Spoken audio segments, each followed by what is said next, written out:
All right, good morning, everyone. Sorry for the little delay. Had some audio issues. So first of all, hopefully you can see my screen and you can hear me. Okay, great. Okay, just give me one moment as I rearrange a couple things on my other monitor and I'll get right at it.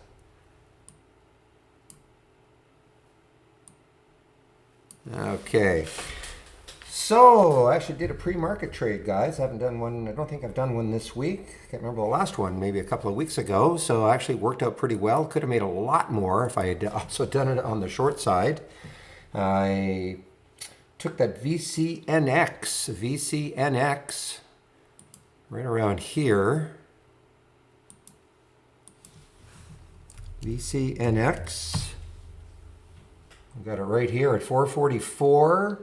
I sold some at 560 and 585. I kept looking at this resistance area on the weekly chart right around 6, so that got me out. And then the mistake I made is it's hindsight, of course.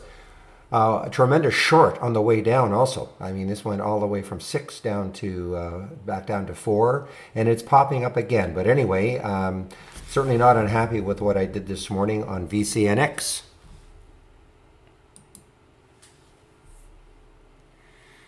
So let me make sure. So the screen is good. Yeah, I know I had some difficulty. So I get a yes, yes. Okay, so the screen is good and you guys can hear me. Okay. All right, let's take a look what else is happening. We've got some of the fuel cell plug and Ballard after some down days. They're rebounding a little bit here. Cannot see your screen in YouTube land. Oh. Yeah, I know what I've done. Just a second. Okay, now you can see it, right? I'm sorry, I just forgot to change the display. So you can see now, right? You can see VCNX, etc. You can see the charts.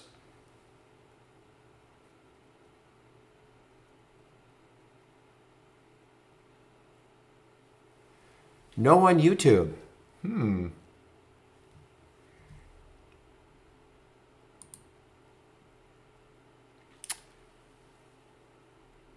Well, that's interesting. I'm not sure what to do. You can't see my screen on YouTube. Oh, okay, okay, good. What you were seeing was the introduction. You can see my charts now. Okay, good. All right. Well, look at VCNX, guys. It has come right back up. I mean, if it takes out 6, it still has room. I mean, there is a news.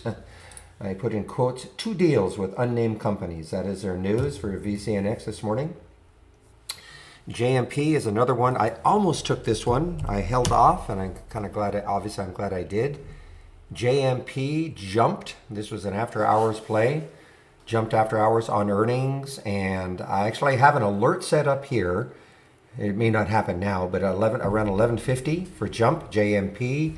See if it takes out that pre-market high. It's a very low float, and let's see if it does that. That would be, again, it's an all-time high.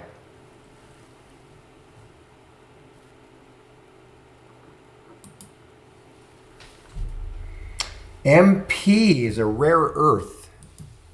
Rare earth play. MP, rare earth, been in the news the last few days. Well, quite a while, but I think China came out a couple of days ago and sort of said some comments about rare earth. So anyway, MP, I think they're what do they bill themselves as? The only rare earth mining and processing site of any scale in the Western Hemisphere. So that is MP on the move. What a move.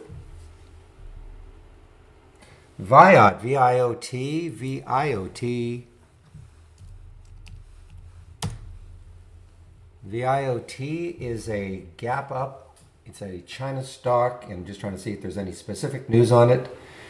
I don't see any specific news. Had a big day yesterday. It is now above yesterday's high. IPA. Sounds like a great beer. IPA. Big gap up. Canadian stock.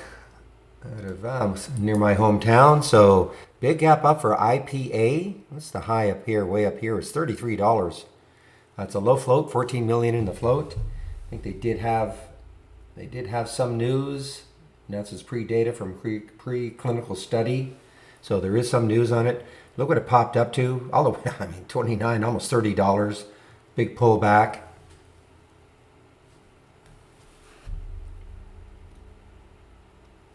Palantir, PLTR. So the word is that the Wall Street bets guys are kind of zeroing on this one. It's not a low float. It's certainly not a low float, and certainly not a high short full percent. But anyway, also if you recall, I think Goldman had an upgrade a couple of days ago on them.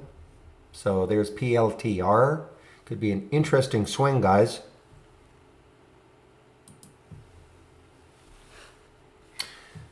I find this one a difficult intraday trader, but WIMI, W-I-M-I, is up almost 10% right now. Don't see any specific. Oh, wait a minute. On winning bid for second phase of China Mobile. So there is some news on it. CASA. I think CASA is an earnings play. CASA is an earnings play. Released earnings after hours yesterday. Yesterday got up to almost $14. Pretty big pullback now. But it's, big breakout now on the daily chart, though, for CASA. C-A-S-A. TAOP. T-A-O-P. Still up? Yeah, it's up 40% still. Again, it's pulled back quite a bit, though. I mean, look at this. It got up to 12. It's down to 8. It's a big pullback. And let's see, Inc.'s agreement for blockchain deployment. Why not? So you are now a blockchain player. TAOP.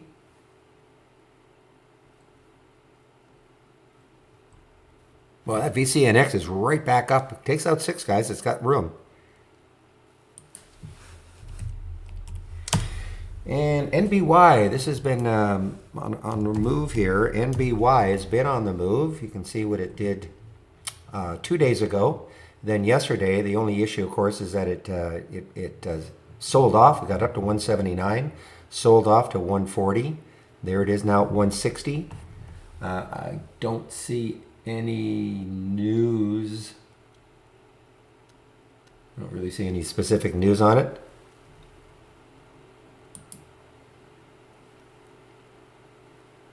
This Palantir, guys, is PLTR. I mean, the longer it stays over 27, nice little base, 27. It's got tremendous, great volume. It's a big float, though. I mean, let's face it, it is a big float.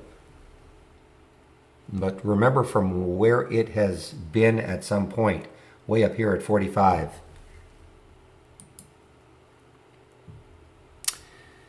All right, 9:13. Let me just do a quick check to see what sort of upgrades and downgrades we have this morning from briefing.com.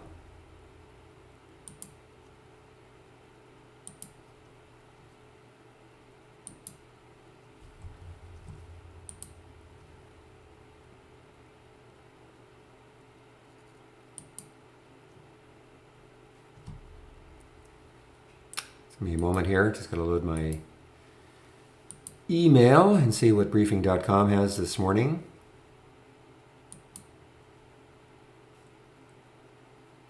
Yeah, not too many of each, so I'll get some of the upgrades in right now, and then I'll do the downgrades.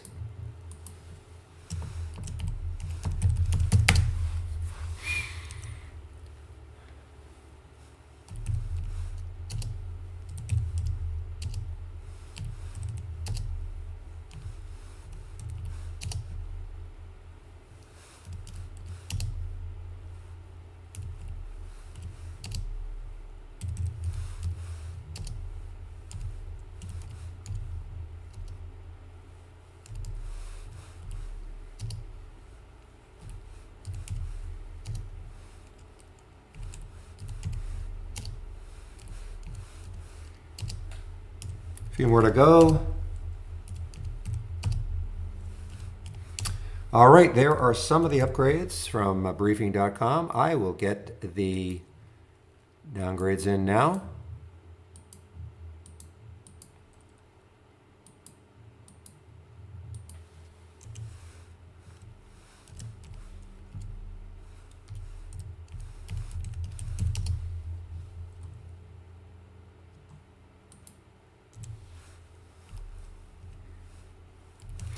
Well, guys, VCNX is right back up. It's over 6 now.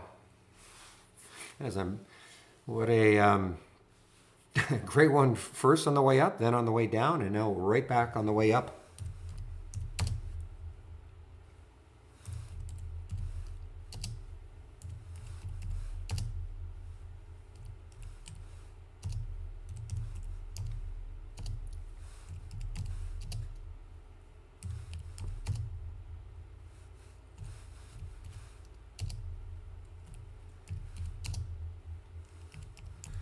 And just a couple of more downgrades to go, and then we're done with those. So here are the downgrades from briefing.com this morning.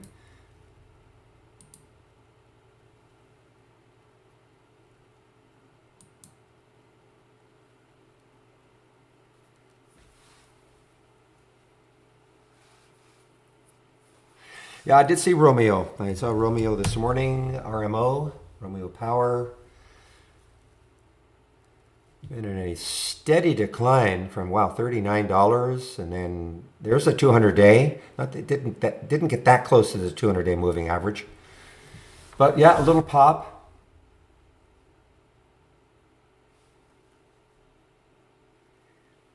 Signs a memorandum of understanding with eCellix for improving cell technology. So there's a little bit of news for RMO.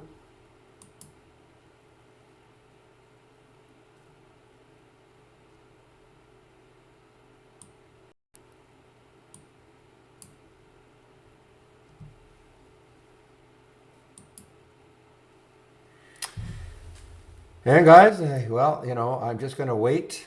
I don't know how many alerts we're going to get today from my moving higher with unusually strong options. I don't know I think we had a couple right at the end. GSAH really worked well also. I think we only had a total of 6 yesterday, but they were all really good. So I'm going to watch those again.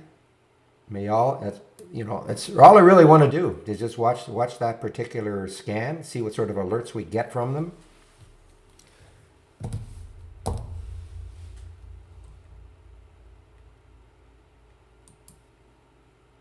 Chilliwack, good morning.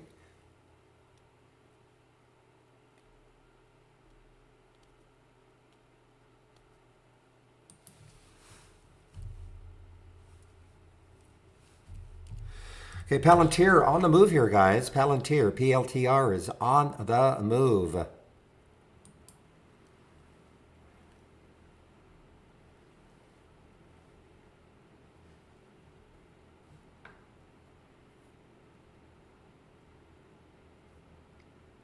Well, let's see. Okay, VCNX. So the next high looking left is 661. I mean, it was a really good trade for me. There's no way I could have held on, but I got in at 444 and sold kind of an average up here around 570.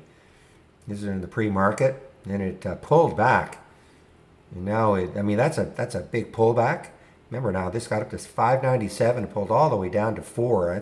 That's a big percentage drop, but it has come right back. Next high, again, looking left on the monthly chart, is 661. So it might stall there if you're in this. Now, if it can make, let's see, I'm just looking at some other levels here. So that 661 is right there. Yeah, Flint did have a nice finish, Rodex here, FLNT. It did have a nice finish.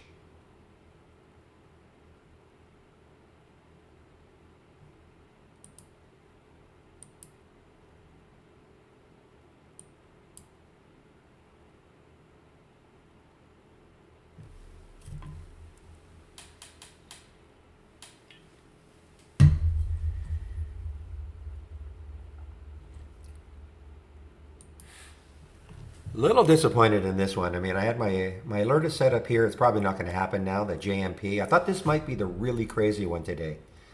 I mean, at one point it was up 100%, but I thought maybe this would be the really crazy one, maybe 200-300% before it would really fade.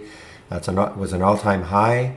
It's a low float, 6.8 million in the float, earnings and all. So I thought maybe, I was looking at this area here. I thought maybe if it could pop up through that pre-market high, you could have another big run in it, but it doesn't look like it now. And it is not shortable for me, so I can't even take a look at shorting it. That was a big one yesterday, SFTW. I think it's on my watch list. Yeah, it's on my watch list. Yeah, I mean, so there's the high yesterday. So it's right at that high of yesterday. I have no thoughts on it other than I guess if it can break the high, it could still have a run. I know they made an announcement yesterday. Who are they looking at? Osprey. No, Black Sky. Yeah, so Black Sky. So that's who they're merging with.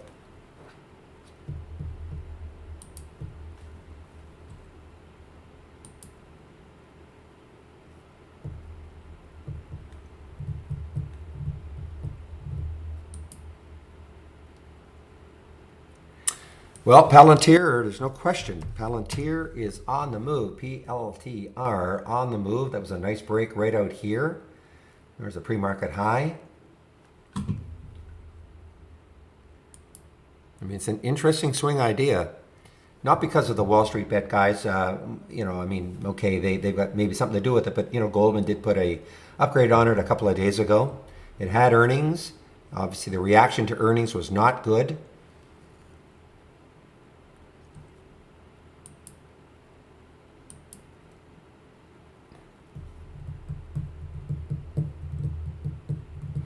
Yeah, there were no JMP shorts. There were VCNX shorts, yes. I mean, not now, though. Not for me now. There were earlier, but there were none available for me now at Interactive Brokers anyway. All right, guys, so just to get my positions here. So here's my watch list up and down. If you want to have these three windows, and you, from the toolbar, click on New, and then Channel Bar, and then my watch list right here. Where are you? Here you are. Barry's watch list right there. Remember, everything in the channel bar is a layout, so you can only have one layout loaded at a time. So make sure you do save your layout to the cloud first before you load anything from the channel bar, including my layout. My layout is not everything. It's only these three windows plus a couple of charts. Okay, that's the focus. And nothing will happen in these two windows until at least 9:45. That is on purpose. I put a delay. This one will start right at 9:30.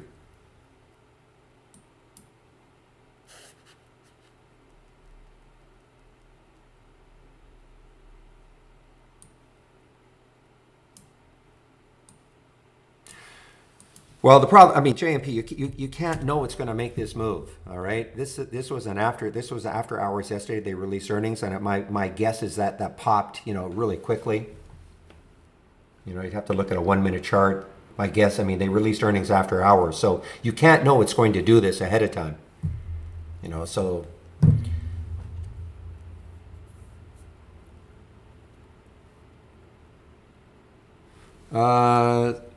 Sushmita, I do have one.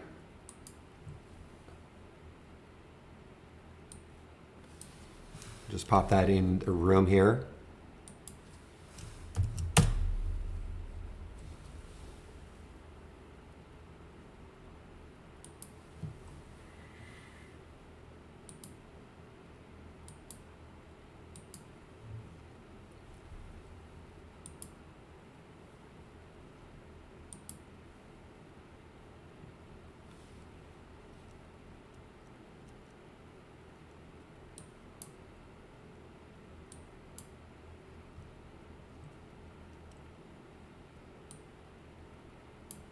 See, this is a 2 minute candle. I mean, look at the pop. I mean, that's so quick. You can't know. I mean, if I had a 1 minute, I'm sure it'd be just as quick. You couldn't get it. I mean, you'd be chasing it, and there's no guarantee that it's going to, do this after hours or pre-market today. So when these companies have especially some of these more obscure companies have earnings releases, and with that low float, I mean, the move is so dramatic and so quick. You can't predict it.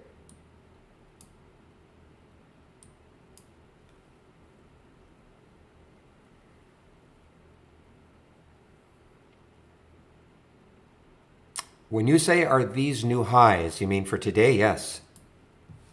These are all pre-market highs, PLTR. Right there. Well, it was 27.44.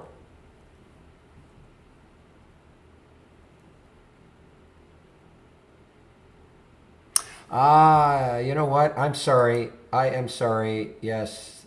I'm talking to... Okay. It's because, yeah, the link is getting muddled. So here, I have to separate it, okay? And then I'll put I have to remember that, or fix it somehow.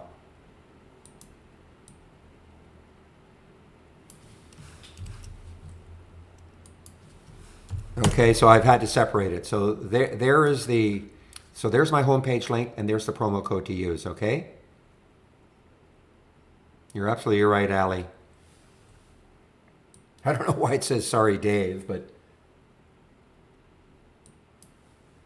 so that should work now, okay?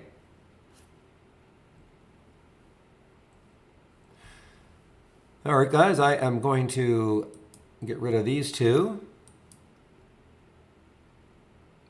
Buy and sell alerts are part of premium in terms of the AI. Those are that's the only, you need you have to load the strategy trades all, and you notice there's nothing in here yet. When alerts happen, you will have, you don't have to take it right at the entry price, but you'll have a real-time alert, and you'll have a stop, okay? So everything else you see here, once these windows start having some alerts in them, they're not buy and sell, okay? These are ideas. This is the only thing that has sort of a buy and sell, but again, you don't have to stick to it religiously, is the AI. So you need our premium service for that.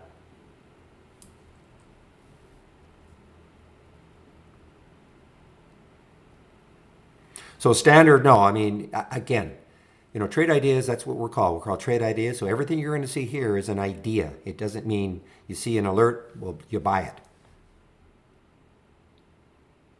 Oh, I think he was talking about today, PJ, I think. He didn't say all-time highs. I think he meant just today. I may be wrong, but...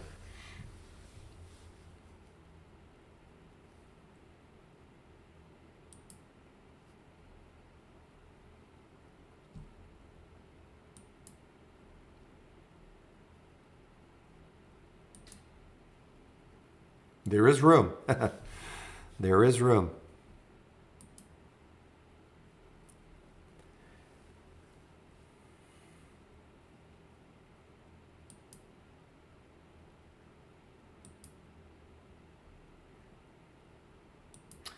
So typically, guys, I don't trade in the first 15 minutes, though if I get something in the options, my options scan, I may make an exception if I do get something that I like in the option scan. Again, it's up to you. You get these.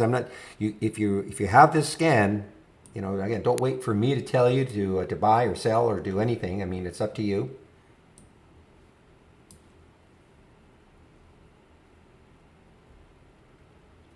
Oh, no problem. Sushmita, have I pronounced your name correctly? There you go. Thank you, John. All right, guys, the market's going to open in less than a minute, so let's have a great end to this trading week.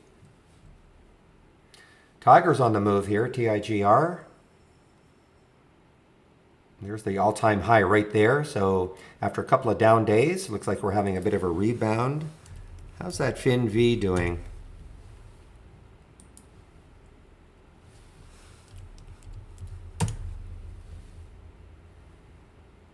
Yeah.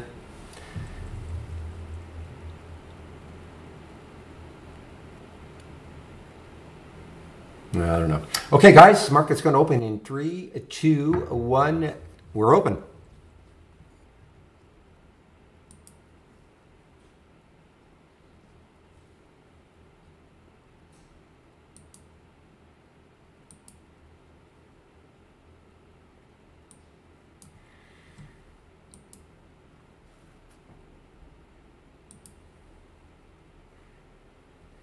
Okay, so this SFTW is right at yesterday's high. It's right at it.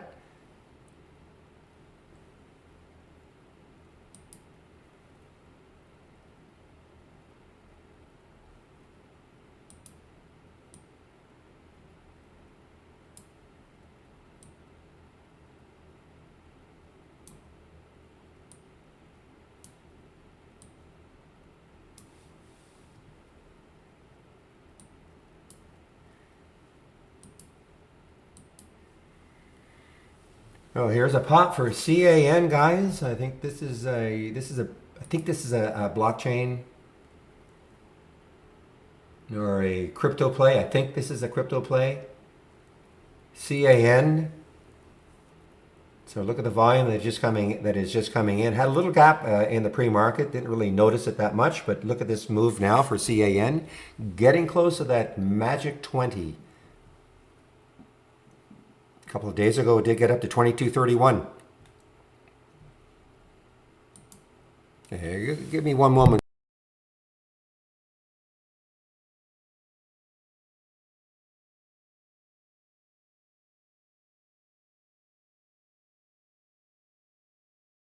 All right, guys, Palantir, PLTR, and a little bit of a pullback. And now it's popped again. Look at that little pullback right to the whole number. And now it's a big pop. Look at the volume that came in. It's a big float, 1.1 billion in the float. So, it's not going to be like a 100%er today or anything. But again, if you're looking for a potential swing, put your stop way down here at 24.68 or so. That looks like a decent area. Again, that's not a recommendation. Just pointing out You know, I know a lot of you are looking to swing.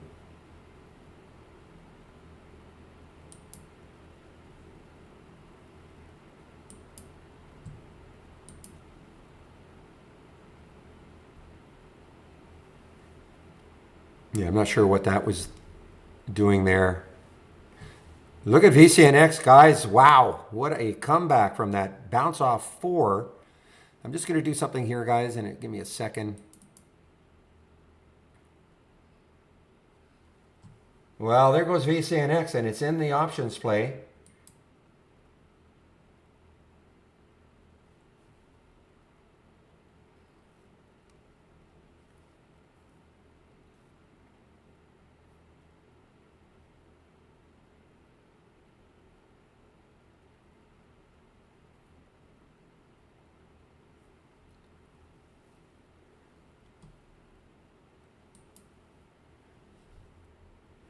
No, you're really chasing it. I mean, that is a real chase. Let's see if it gets back over 7.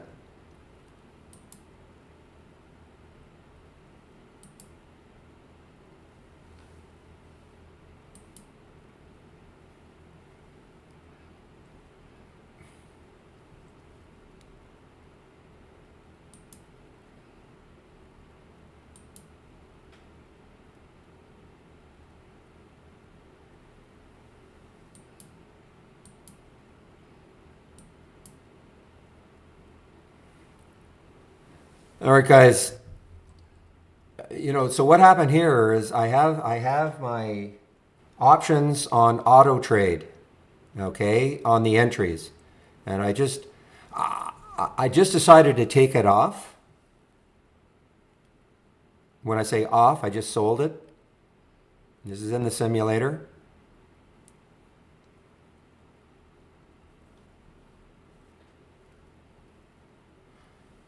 Well, you have to. It's because it was in the simulator. It took the trade, so that it's not a matter of adding it. It'll happen automatically.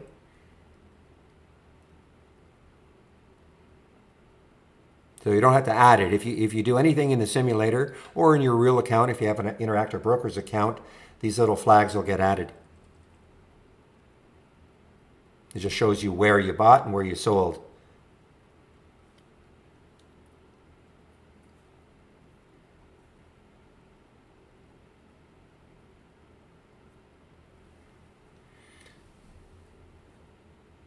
So definitely, well, it's a quick winner. I mean, here's the alert at 7:11. Okay, so it's a quick winner because it got up. You had to be quick though. I looked at this and I thought, man, this is so extended. So it got up to 750. Now it may base a while.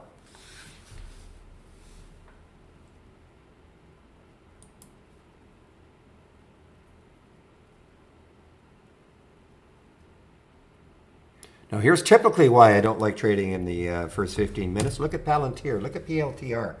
You know, even with a 1 billion float, typically, you know, you look at a billion float and you wouldn't think it'd be so whippy, but I mean, look at this. Wow, look at VCNX. So this is going to show me that my exit was terrible. But definitely a winner, guys. This is in the simulator, okay? Definitely a winner. Look at this, 7-11, almost up to 8 now.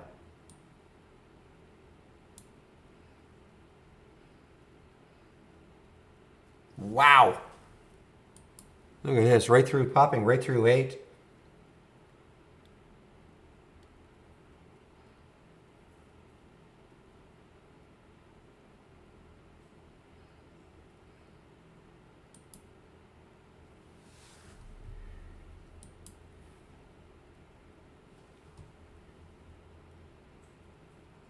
Okay, so GSAH.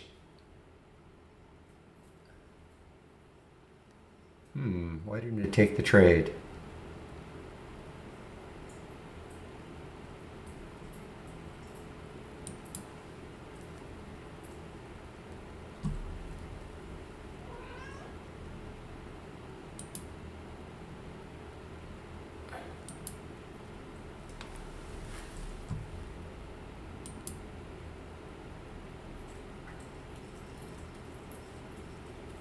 Not sure why he didn't take the trade. GSAH is.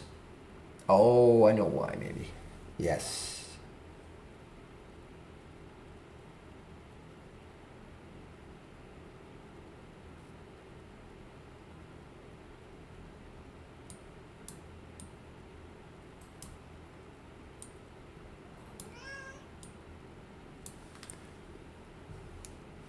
So what I did, guys, yesterday I decided just for fun to put them side by side. I know this might be a little confusing for some of you, but this is, so if you see an X showed up here, GSAH is shown up here because I reduced it down to 300% options, okay? In other words, 3 times normal, just to see what would happen. And, you know, maybe I should reduce it to 300%. I don't know. So I wanted to test this today. So that's why this filter is at 400%. So that's why this is not going to show up. Now it may show up a little bit later. You know, there's so it's 3.6 times. I'm sorry, it's 3.8 times normal right now. When it gets to four times normal, 400%, it'll show up here. I know it's probably a little confusing, but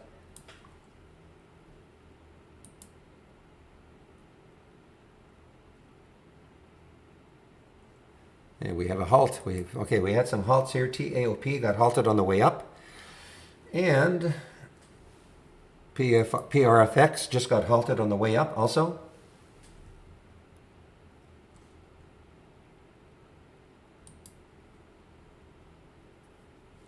So I wouldn't take this one anyway until it took out yesterday's high. So that's what I'm going to do. Put an alert, yesterday's high, GSAH. This is a SPAC.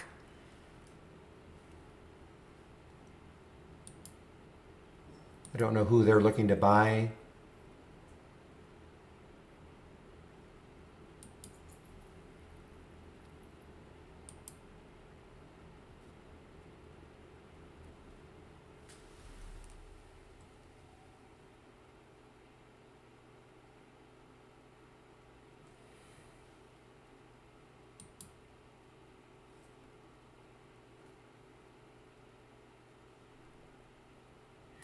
All right, guys, did you guys get late alerts from the AI? I just got some alerts right now.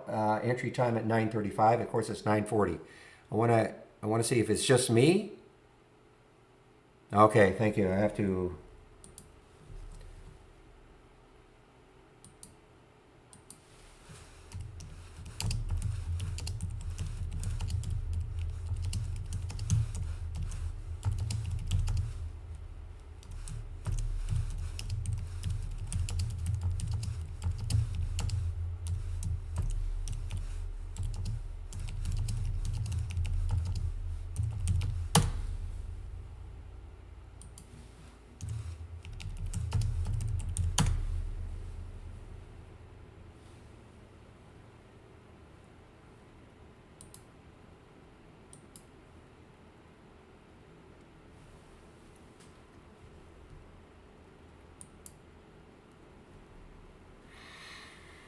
Okay, guys, I'm really interested in this GSAH. If it takes out this high of yesterday, GSAH.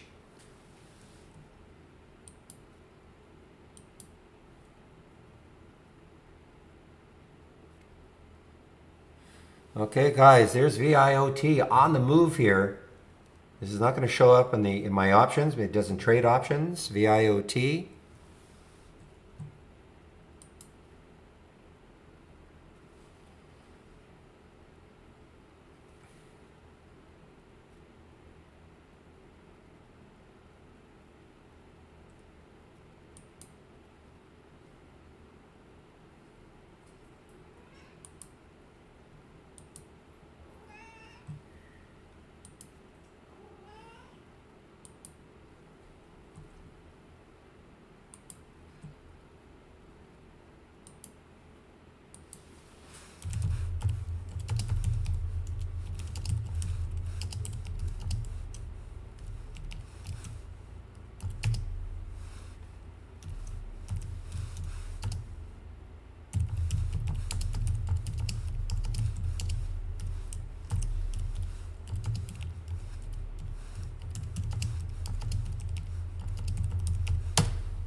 All right, guys, sorry. Okay, yeah, we got a hungry little. Okay, just a minute.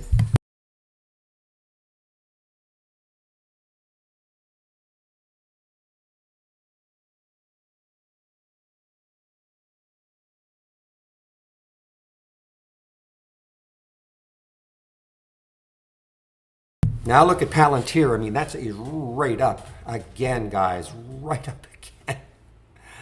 Oh man. Okay, so we don't give I don't give investment advice like that. You know, you have to have a plan. You know, the next high looking left is about 29.75, so there is still room for it to go if it wants to. But you know, I will not tell you when to get out of a stock. I'm not an investment advisor.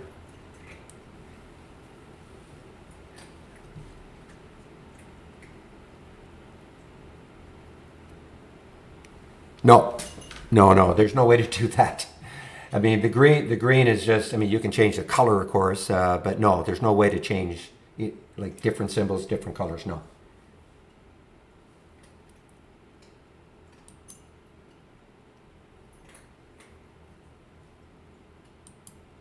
This was from the options play yesterday, the SUPV. I mean, it is still.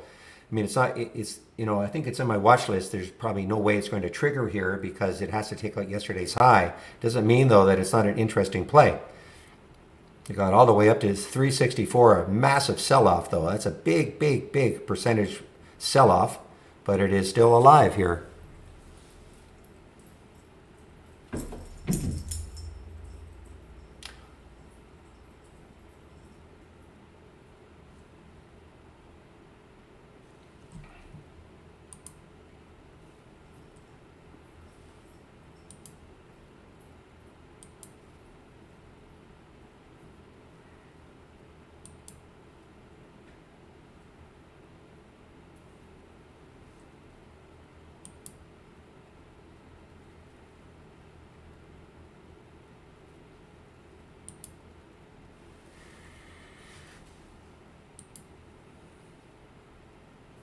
All right, guys. Well, here's my alert set right up here for GSAH 1431. Of course, that'd be an all-time high.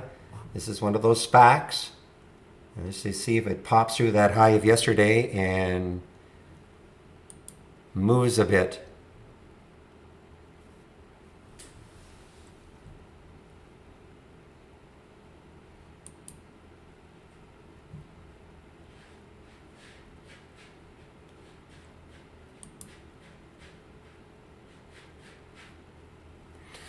All right, 9:45. So nothing in my watch list yet.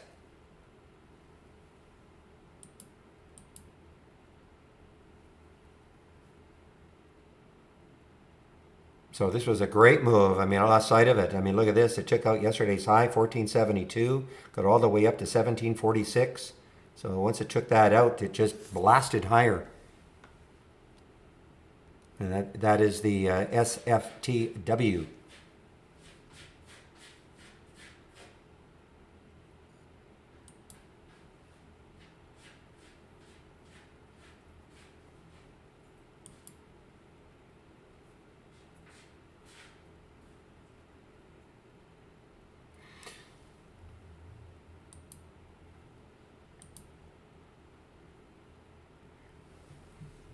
All right, UAMY just opened after being halted. Looks like it was a. Looks like it got halted here on the way up. Now look at it go, UAMY, and it is at the pre-market high, almost at the pre-market highs now.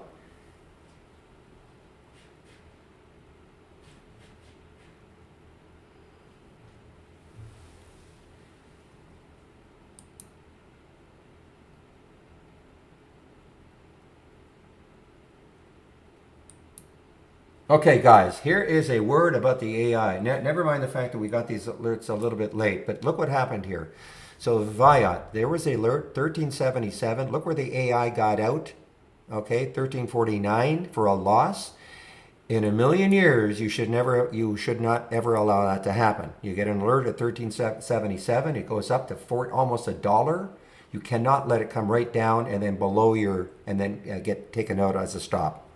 That's why we're always saying, you want to use the AI, the best way to use it is, check the entries, but then manage the exits on your own. I mean, that's ridiculous. You should never let that happen. Okay?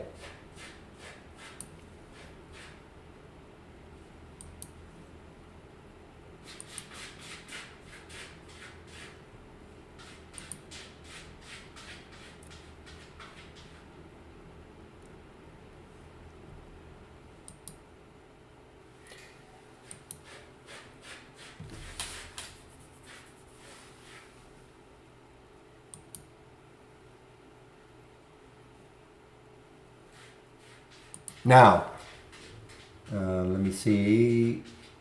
Stop.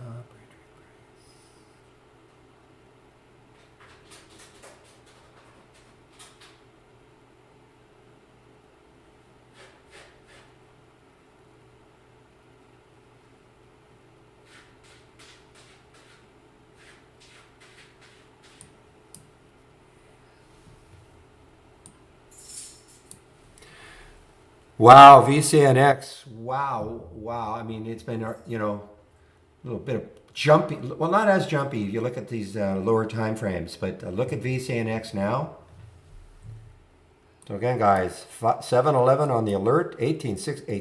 I wish 865, 858 right now.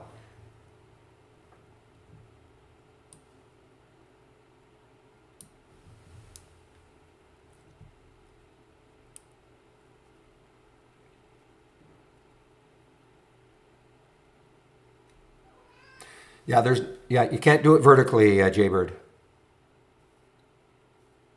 You could put a price target. You can use the price alerts and just put the, if you have a target in mind, just put the target. The target is just, I mean, listen, it's nothing scientific. It's just double the stop. Okay, so I don't really pay too much attention to the targets.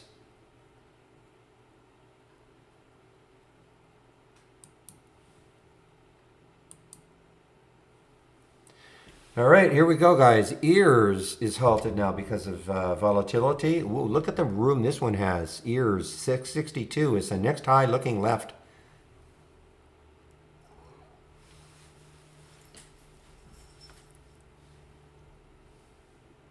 And EOLS was halted and it is resumed. So we're in that mode again, guys. Halts, resumes, left and right. CRMD.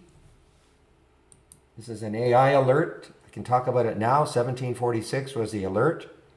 1822 now.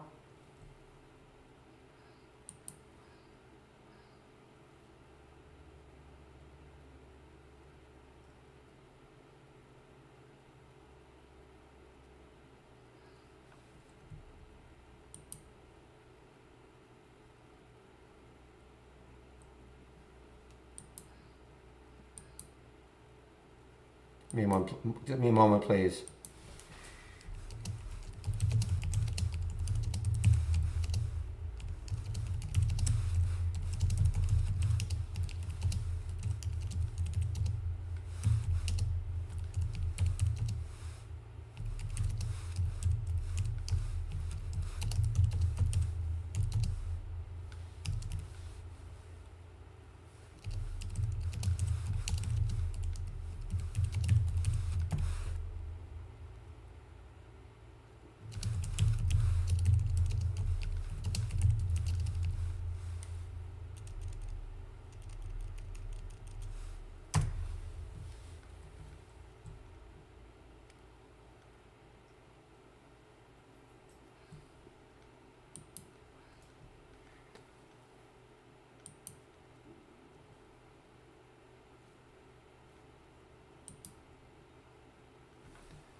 Okay, guys. Well, you see what's happened here with the GSH.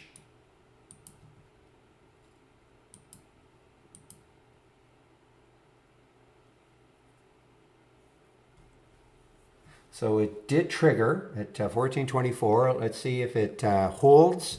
There's the high of yesterday was 1430. See if it takes it out again and then breaks out.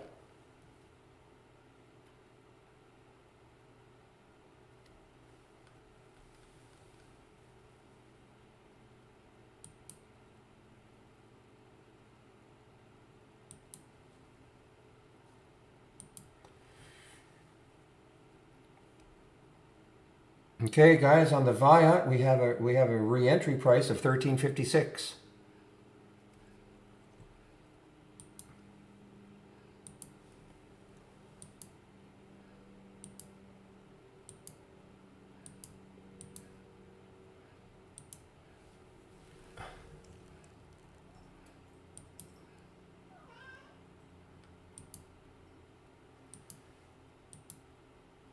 Guys, it's almost like magic.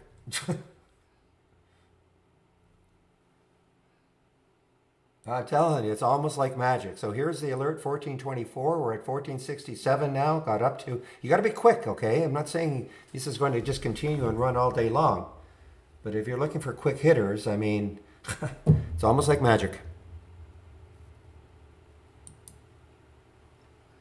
7-Eleven, I mean, my goodness, 925 now?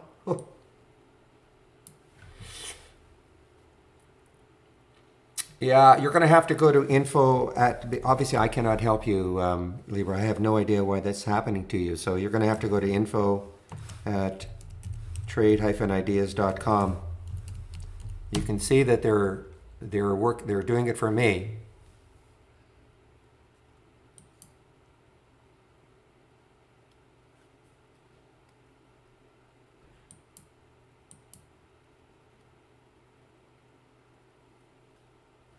Now I'm going to get out of this trade. I've always said that the SPACs can be very, very whippy. Okay, so I got out of this trade. Now this is telling me that I had a horrible exit for the VCNX. Look at this; it's $2 above where I exited. And this is how you can practice. Okay, this is the simulator in action. This is all. It's part of this. It's part of the standard service, guys. If you're new to trading, you just click on the sim, and then you can practice trading before you commit money to the market.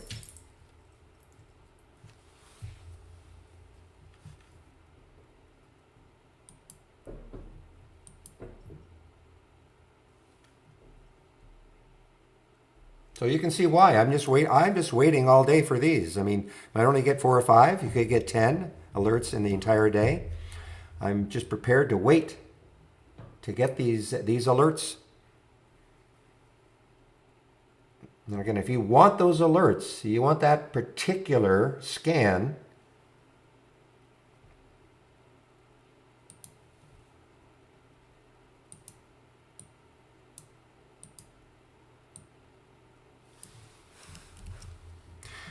you guys have been, those of you who've been in the room for a while, you know, you probably haven't heard me talk as excitedly about one scan ever.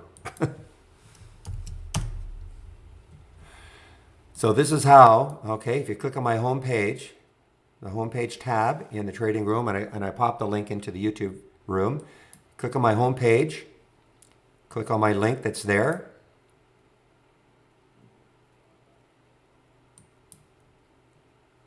And then right here are my scans that I'm sharing. Click here, and there it is, moving higher with unusually strong options.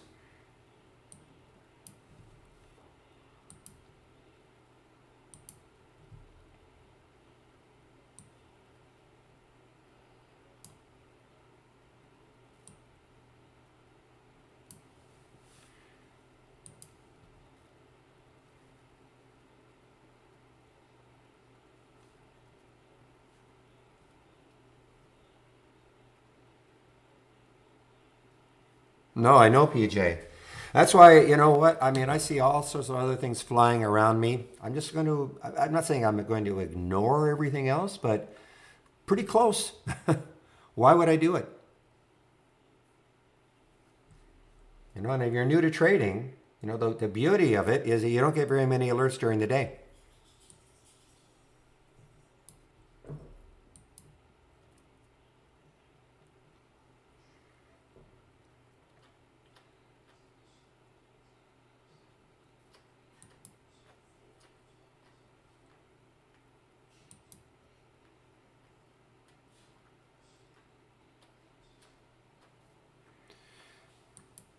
I mean, this one, you know, 872 and the basic new high is 872, 928 right now, TAOP. It's not going to ever show up in the options play because it doesn't trade options. You can see the option volume today is 0, so it doesn't trade options.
Yeah, and by the way, guys, I'm not naive enough to think that this option play is going to work to the end of time, but until it stops working.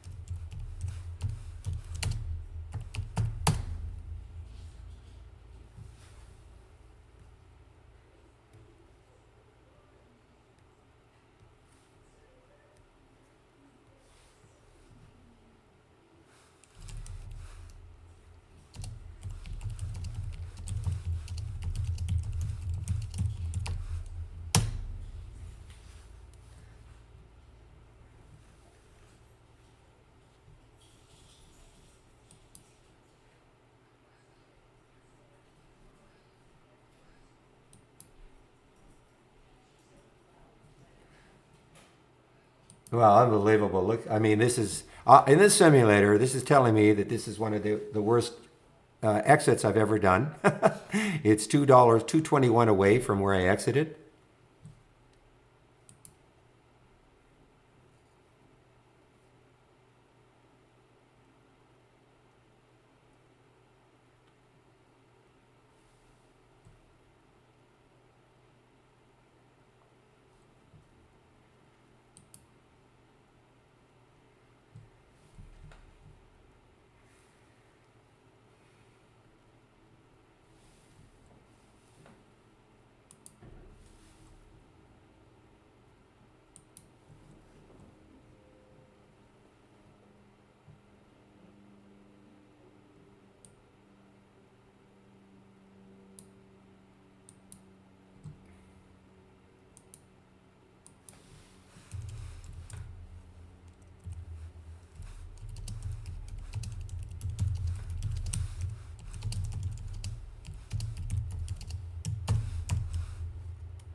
All right, guys. Sorry, I'm engaged in a little dialogue here in a.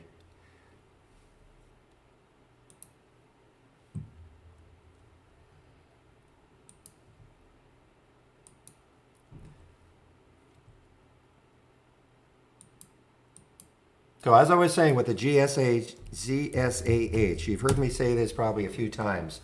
I'm not in love with the SPACs when we get them in the option plays. I find them they can be very whippy for intraday trading. So that's why I was very quick to take this out. I mean, I know it was an all-time high and it could have kept going, but I'm just not a huge fan of the SPAC alerts in that particular scan.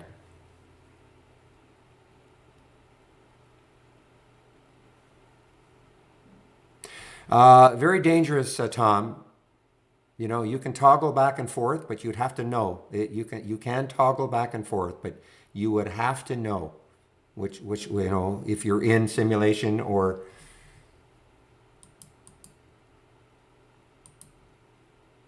I just wouldn't recommend it.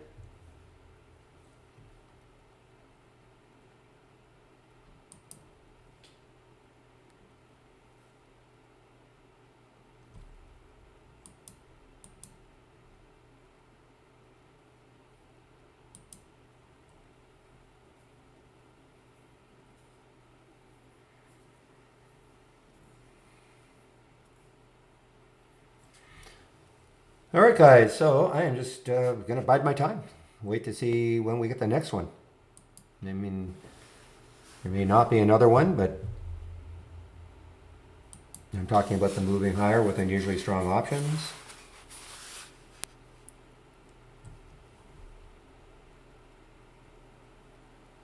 So in the connected, I mean, right now, see, I'm connected to this simulator. So you could toggle. I don't know if you can have them both. I think you can have them open both, but you better make darn sure you know what you're doing.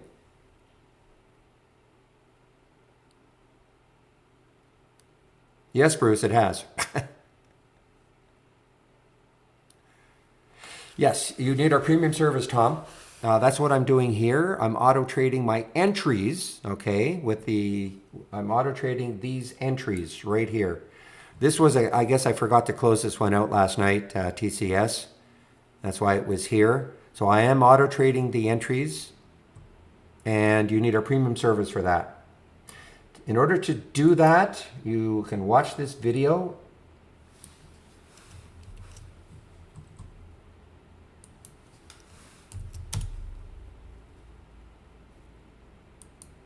Well, Bruce, all you have to do is load it. It's not a matter of, all you have to do is go to my homepage tab right there, and here it is. Click on my homepage link and click here, and here it is. Just load it.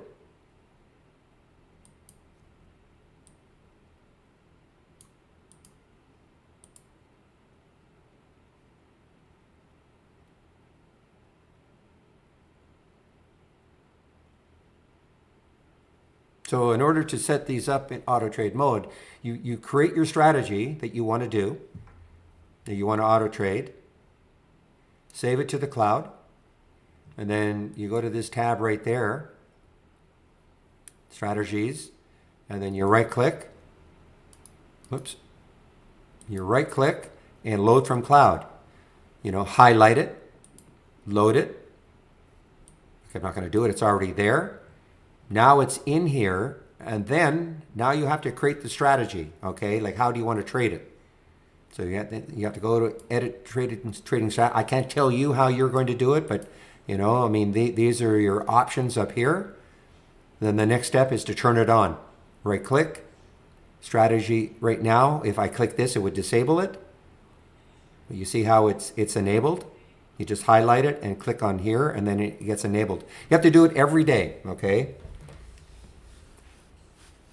Well, it connects, but you cannot do what I'm doing here using Brokerage Plus. We connect with many brokers, okay? Connecting typically it's a time saver. So when I click on an alert, it loads into my order entry, and then I can trade from within my brokerage package, okay, my brokerage platform. We have an arrangement, though, with interactive brokers that you can actually use this window to trade once you're connected to IB. So aggressive, if you're talking about auto trading, it's not an option. The only option is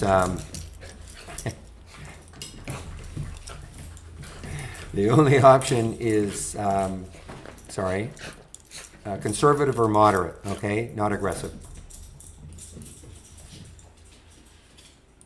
Yeah, don't hold your breath on the TDA, okay? We definitely have some issues with TDA, but assuming it ever gets wherever connected, yes. Yeah, you can auto trade. For auto trading, you need our premium service, okay? Whether you're going to auto trade your own strategies or you're going to auto trade the AI. And I'm going to say this many times. Before you start auto trading, even your strategies or the AI, practice in the simulator, okay? You could practice trading the AI in the simulator, or you just turn all the strategies on and then practice before you commit money to the market, okay? You have to see how it works for you. All right?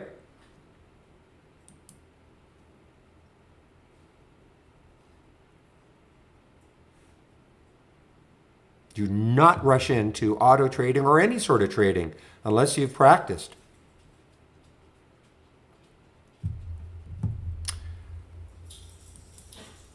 Mara? The only way, I don't have it here. I think I've got it here.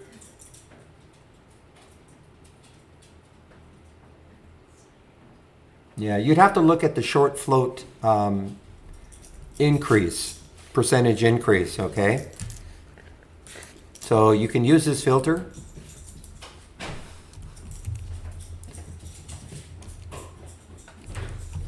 Okay,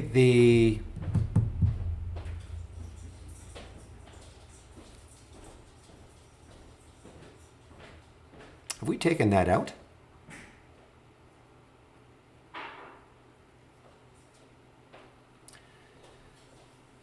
wonder if I don't see the filter anymore. We used to have something that would show the increase in the float.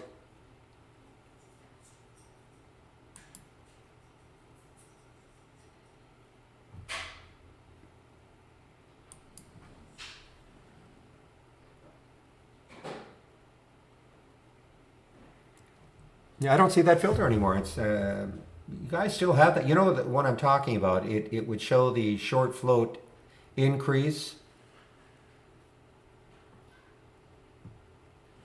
either negatively or positively. I don't see it anymore. Problem is, it only gets updated, and this is starting to get very controversial. It's not, you know, the short float data typically only gets updated every 15 days. Okay, and that's not us. That's just the way it is, and a lot of controversy about that now, with all these hearings that are happening. That data should be updated every day.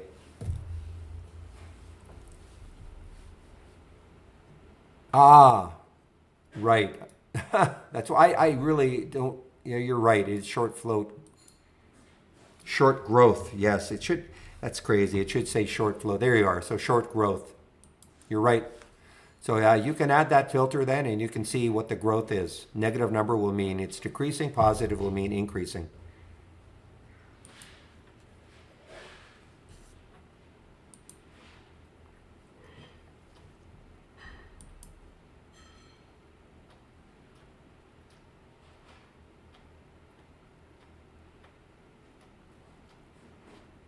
Really interesting, Mr. D.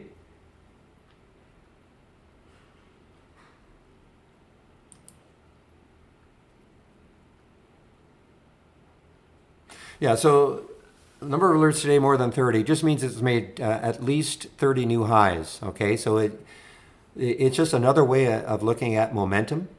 Okay, Jonas? So a stock that keeps making new high after new high after new high, or new low after new low after new low, it's just another way of looking at momentum.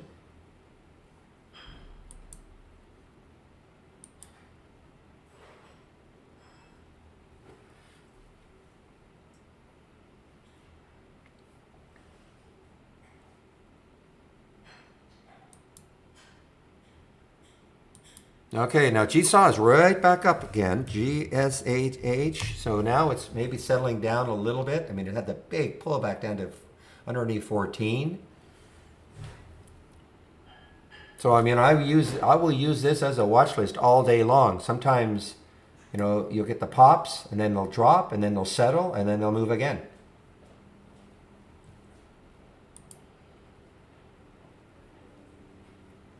Well, you don't have to use the count, Jonas. You know, I mean, it's just another way of looking at very strong, strong stocks. If you don't want to use that count, then you can always delete it. Just that typically, though, you know, stocks that are constantly moving tend to continue to do that. That's all. There's no guarantee, of course. But if you want to delete, if you want to get rid of that filter, go ahead.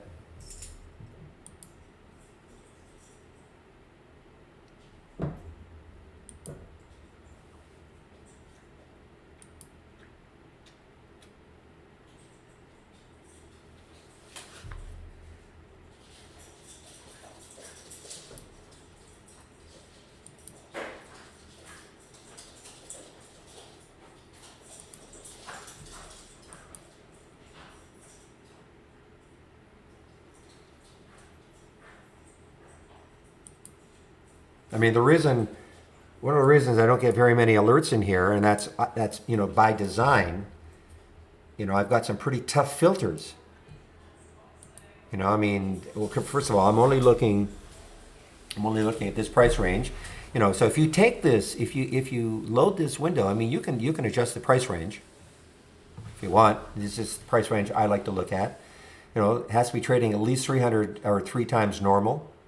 Minimum 500,000 shares, minimum of 2,000 contracts. Now I had that at 500%. I did reduce it to 400%.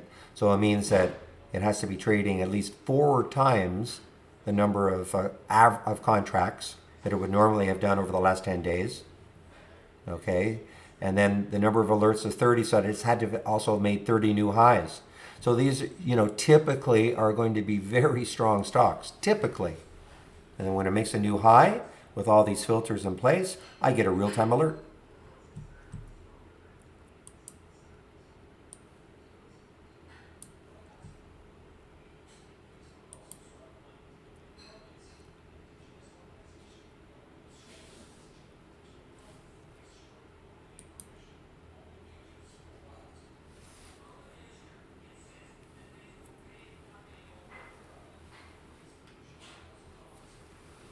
So guys, I mean, I am prepared to wait just for these alerts personally all day long. I know that's not everybody's style because some of you are, supercharged and you want to be in trades all day long. And that's not my style. So that's why, I do have these other ideas that you can see.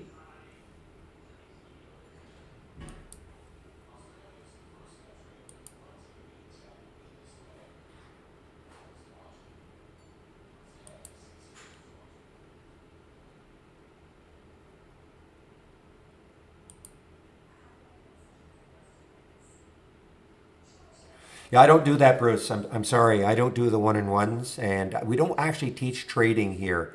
Even the one-on-ones, they're more designed to show you how to use our software. But there's really no. I don't know how long you've been trading, but I mean, it takes time. I mean, chart reading. You have to get used to the drama. The discipline. The only thing, if I call it teaching, is account management. And to have a stop, make sure you obey your stop. Make sure you don't risk too much on any given trade, and if it hits your stop, you get out with a manageable loss. So, okay, so this one, well, this is my watch list. Okay, so it's accessed from the channel bar, new channel bar, and then my watch list. Where are you? Up here, my watch list. So it's a layout. Now remember, as I always have to reiterate, it's a layout. So before you load anything from the channel bar, make sure you do save your layout to the cloud. You can only have one layout loaded at a time.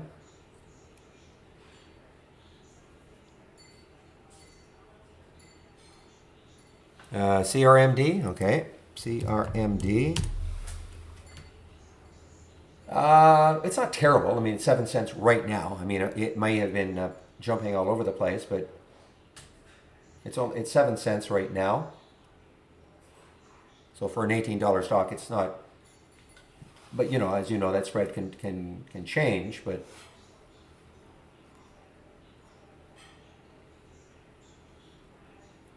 absolutely do not use E-Trade. Yeah, they've actually yanked it. From one of the yes, it's dude.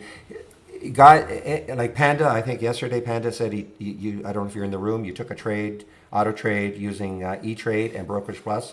Well, absolutely 100% do not recommend anybody using it if you still have access to it. I think it's been disabled, but if you still have access to it, I wouldn't do it.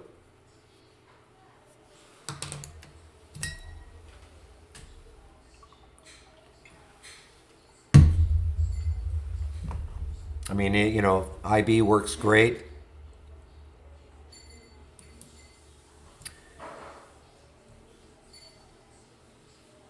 There you go. So do not use it if you still have access to it.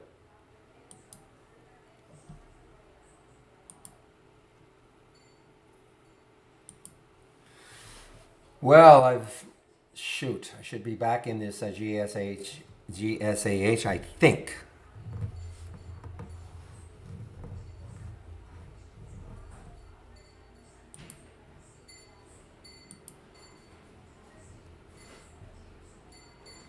Again, guys, the Palantir, if potential swing trade.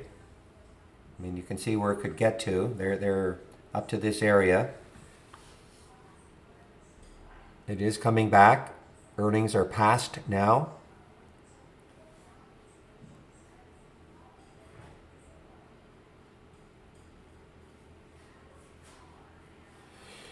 And Goldman had the upgrade a couple of days ago. So it is not just WSB. Okay, it is. I would say that this has a shot.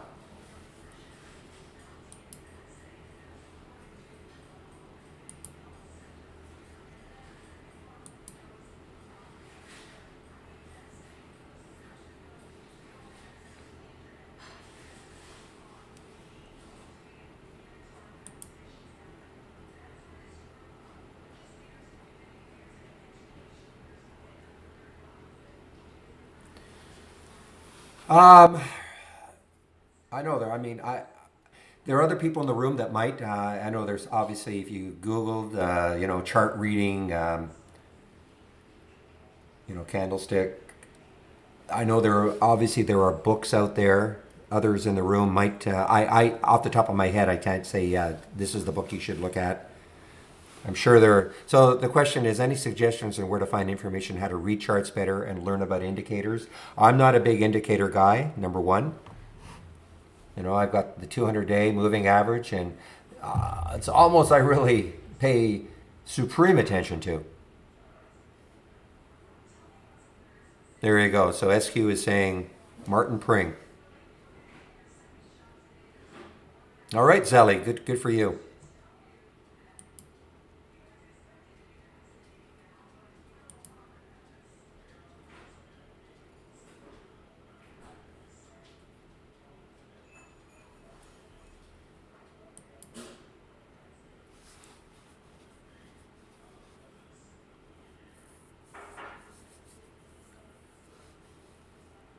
Yeah, trading in the zone is it's I read that a long long time ago. It's not so much as it's not so much about chart reading as the mindset of a trader. At least that's what it was when it has to be the same. It's a good read. Other people talk about it.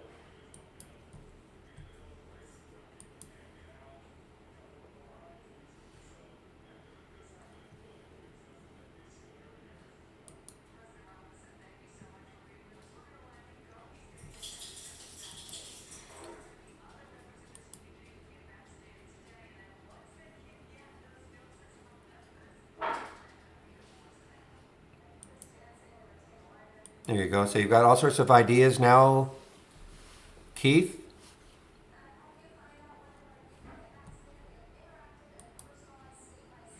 All right, Casa. Casa is an earnings play. It popped up after hours all the way up to almost 14, pulled down to 10, almost 10. Trying to come back a little bit here. Casa, C-A-S-A.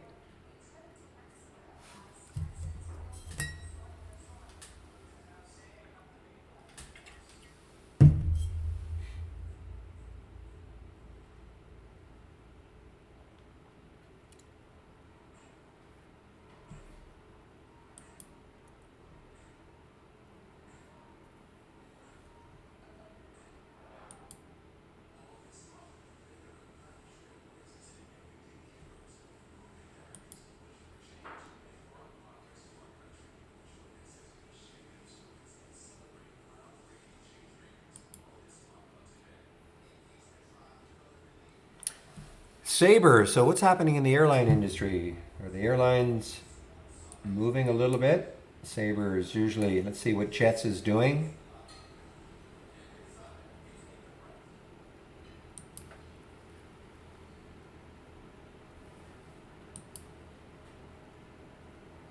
Yeah, look at Jets, guys. So this is the airline ETF. Jets, look at this, straight up on the 15s. There's almost an hour straight up. So Sabre, yeah, I mean Sabre is tied to that sector, of course. So look at Sabre. My guess, and look at Sabre. Look at the room left. I mean, if this ever really wants to get going, I'm always a little bit skeptical of moves in the airline industry. But let's take a look at American. And UAL. See if they're. Looks like Sabre. Yeah, I mean, but look at Sabre. It's actually more interesting because, you talk about chart reading. Okay, look left on this weekly chart. What do you see? Nothing until you get up to this area, which is about 21. Now, when I'm saying that, I'm not saying that, it's going to go up to 21. I have no idea. It could stop right now and move down. But all we're trying to do, look at the monthly chart, and it's the same thing. All we're trying to do when we look at these charts is take out chart resistance as one reason why a stock may not keep going higher. So you can see right now, I mean, for instance, if all of this right here were right on top of that price, you'd be looking at that going, that might be really tough to get through. But when you look here, this is what we call, this is a gap, void, whatever you want to call it.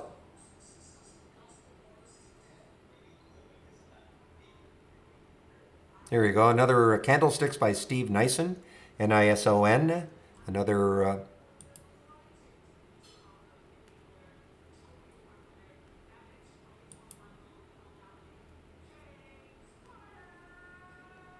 Yeah, I mean, there are a lot of other reasons why a stock won't keep going higher.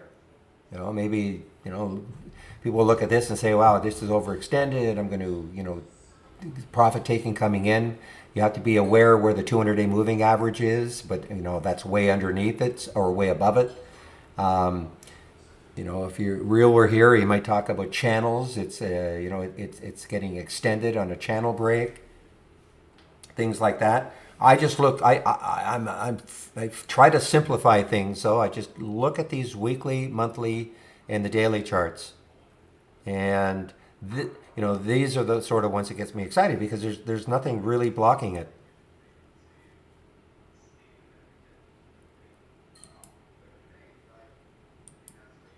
Meanwhile, Palantir, guys, I mean, this has been just a tremendous move, PL to TR.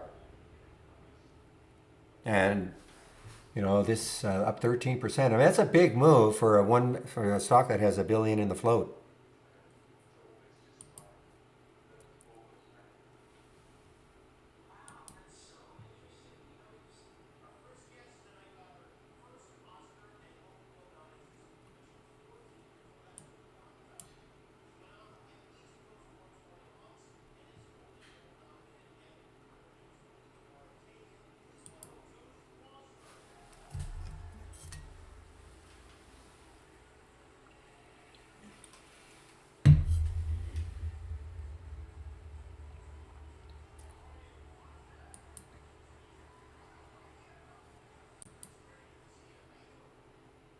Okay, so this one had a big day yesterday. Seed, S-E-E-D, big day yesterday, and now it's above yesterday's high.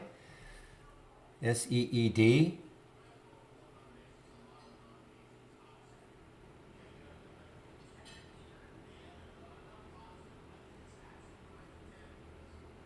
Yeah, I don't know, JB.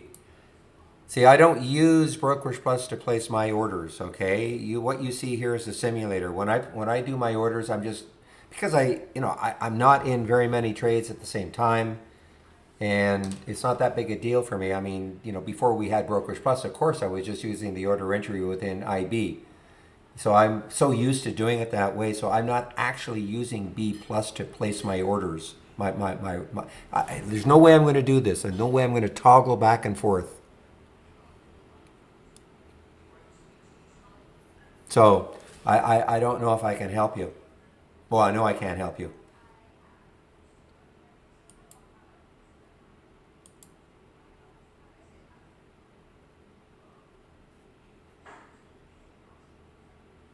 I do know that when the auto trading, I'm looking to see what the price is, and I seem to be getting filled in this auto trading in the simulator at the price because I'm looking to see what the price is in IB, and it seems to be virtually the same.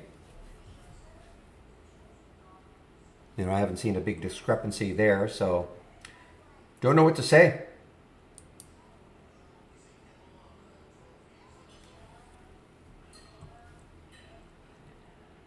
The only thing I can, you'll have to maybe info@trade-ideas.com, and maybe they'll take a look at your log.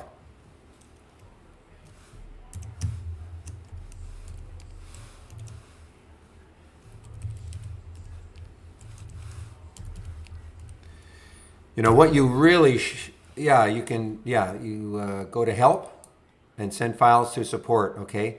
What you really should do I know it's a few days off, but on Wednesday, when Michael is in that in our YouTube room from 12 to 1, these are the sort of questions that he could probably answer and say, okay, are you doing this? Is this what's happening? Okay, I know it's a little bit it's a few days from now, but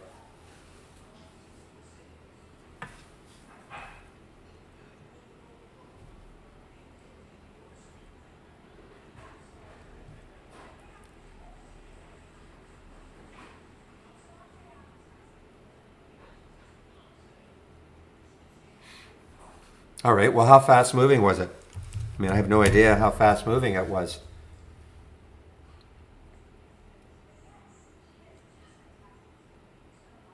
And you will get filled above. And now, what was your limit offset? No, well, if you were that means, well, it's hard for me to know. You'll have to send the login. Sorry, I can't be more help. Well, it's not that it's a bad one, but typically 3 cents. If it's a fast-moving stock or fairly fast stock, you'll never get filled.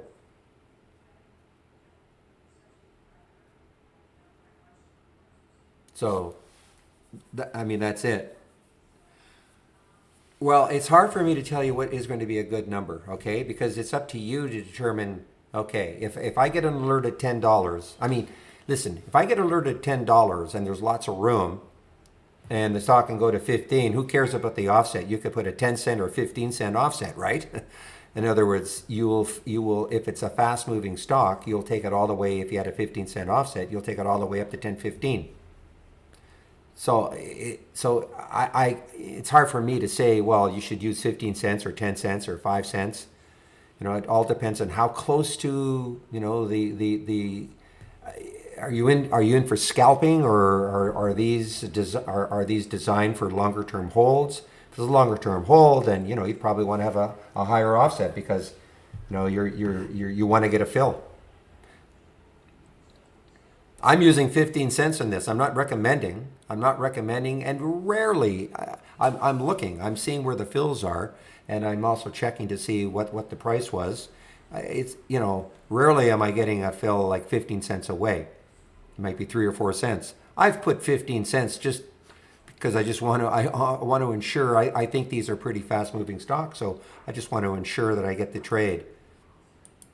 But I'm not recommending 15 cents. Remember, this is in the simulator too. Well, and that's what the limit offset is all about. The slippage. How far outside of your alert price? Sometimes, listen, if it's you get an alert at $10 and the next instant it's at 10.50. I mean, no way in the world will you get a fill. Unless you put a 50 cent offset, which is, I think that would be ridiculous. Yeah, but JB, in my real account, it's I'm not auto trading in my real account, so I'm controlling where I want to get in, and I haven't found that I might so I get an alert at 7-Eleven for VCNX. I might have got a fill at 7:16. That doesn't bother me. I'm doing it manually.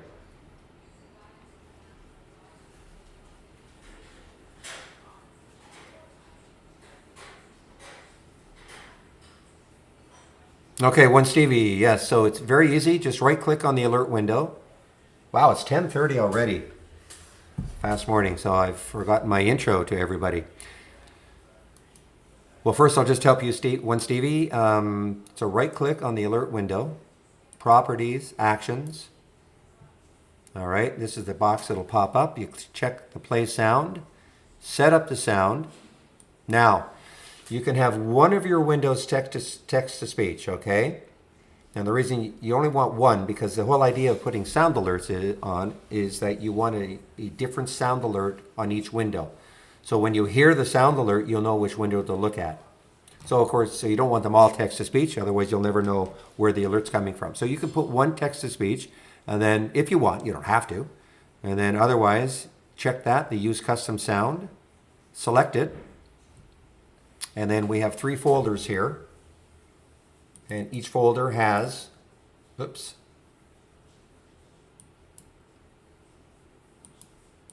each folder has some sound alerts in them, so you can pick one, just highlight it, open it, you can play it, and if you like it, you say okay a couple of times, and then it will get attached to that window. Okay?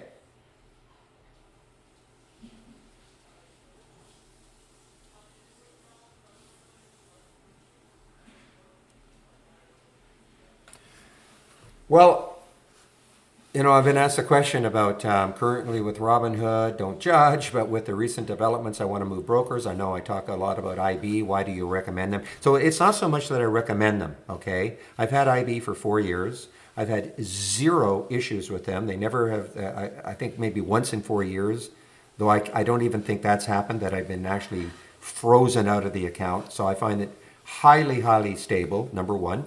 Number 2, yes, there's all sorts of talk about free commissions at all these brokers, okay, other brokers. But, you know, they're paying for the order flow and all of that. I mean, if you watched that show yesterday, so you get what you pay for. It's that simple. So do I mind paying half a cent a share for IB? No, it doesn't bother me at all. I usually get very good fills. And so, you know, if you don't get good fills, free commissions are useless. Okay? So that's, you know, but that's not a recommendation. It's just what I've been using.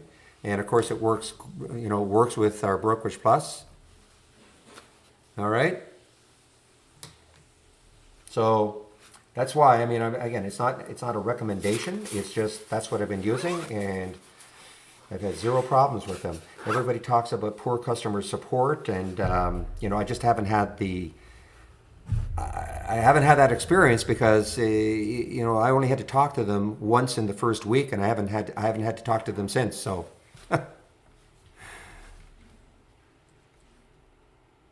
okay. So, welcome to the room. If you're brand new to the room, welcome to the room. Normally I do this a little before 10:30, but welcome to the room.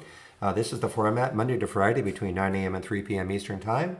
I share my screen and I'm live on the mic.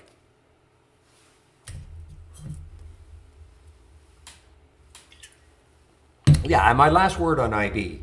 You know, their platform looks archaic. You know, it looks like something from, you know, the 1990s. I get it.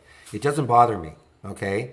When I was using, I mean, I find you have an order entry screen, the symbols show up, you know, you know, I've been using it long enough that it just doesn't bother me. Are there prettier looking platforms? Of course.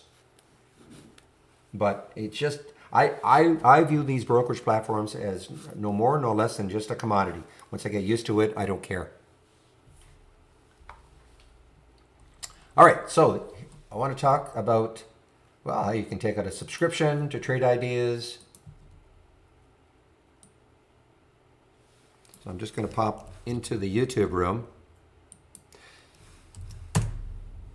and my homepage link.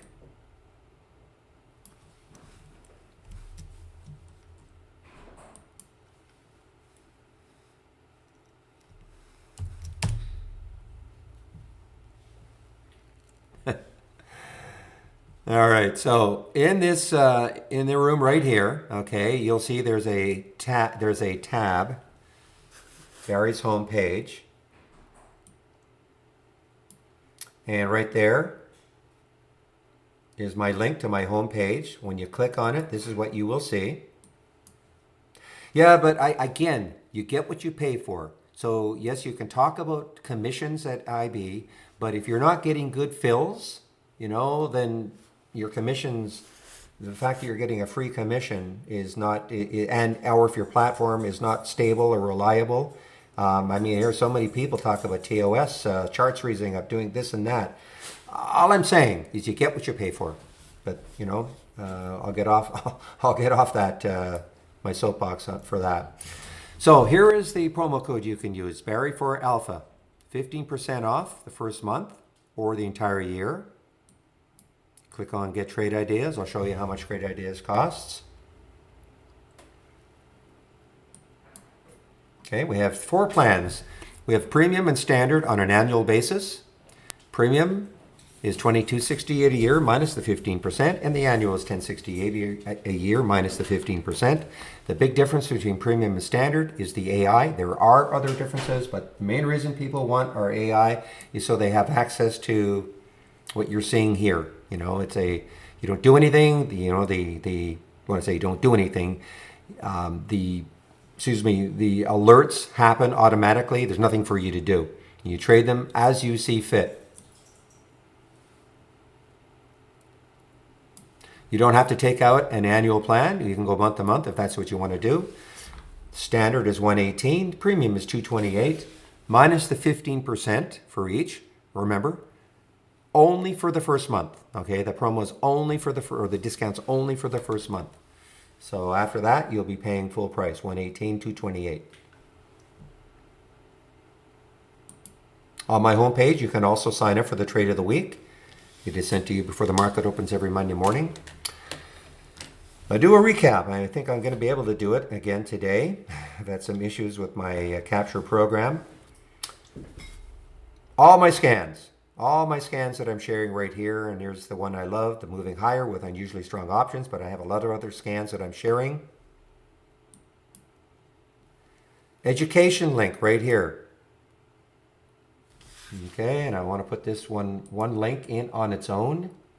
If you're new to Trade Ideas,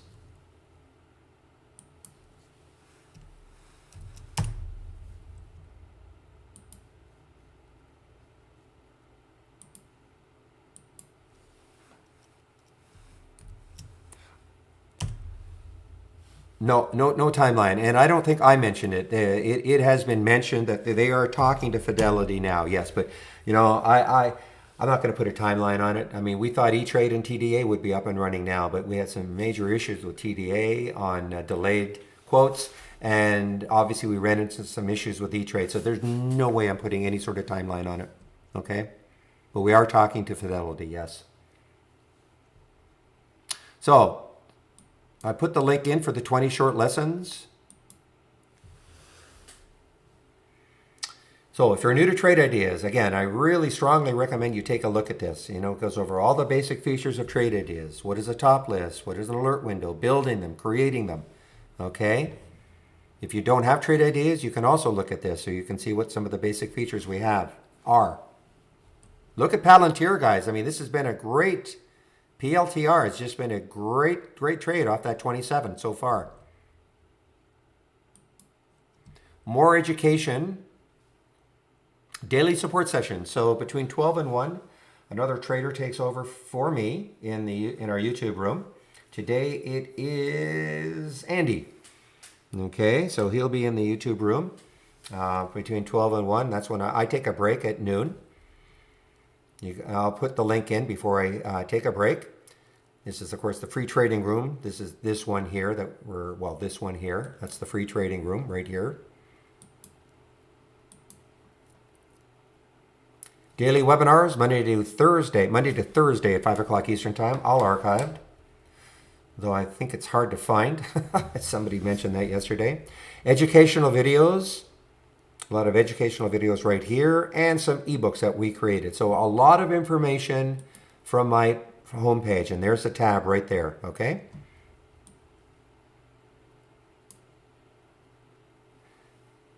Guys, I think I mentioned TCS yesterday.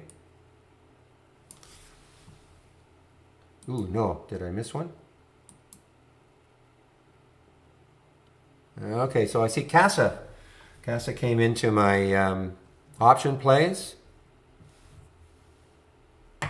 No, that's sort of my standard discount, Victor. Okay, the 15%. All right. So you don't have to rush in and get it, in the next hour. We're not like that.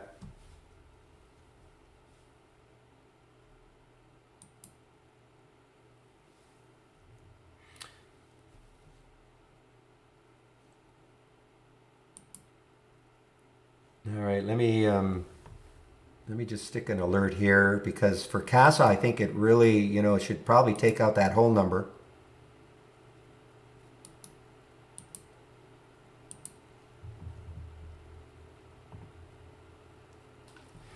All right, let me explain what Trade Ideas is. First of all, we're a scanner. That's what we are. We're not a broker. You need a broker to trade, but we are a scanner. We're called Trade Ideas because you can create scans that give you ideas all day long. So that's what I've done here for the basic new highs and lows. And this is what I've done in this particular one. So I have created a scan. So I'm only looking for stocks between 1 and 20. Current volume is 4, which means it's trading at least 4 times normal. Minimum 400,000 shares, up 4% from the open, etc. So these are the filters that I've used, okay? So, I mean, if you like this scan, but you say, but you know what, I'd rather have a different price range, all you have to do is just, go in and change the price range. If you want a different minimum volume, you can go ahead and change it, of course. So if these filter requirements are met and a stock makes a new high or a new low, I get a real-time alert. That's why I'm seeing these stocks right here.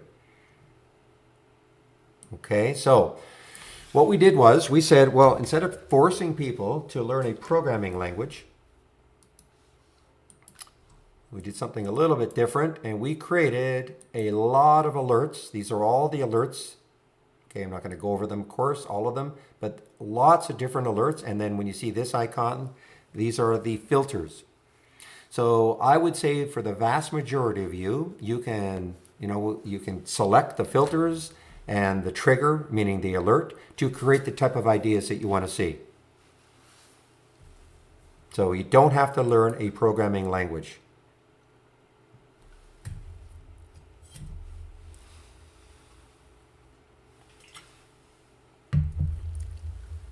Okay, I want to talk a little bit about the AI. We have what we call 50 baseline strategies.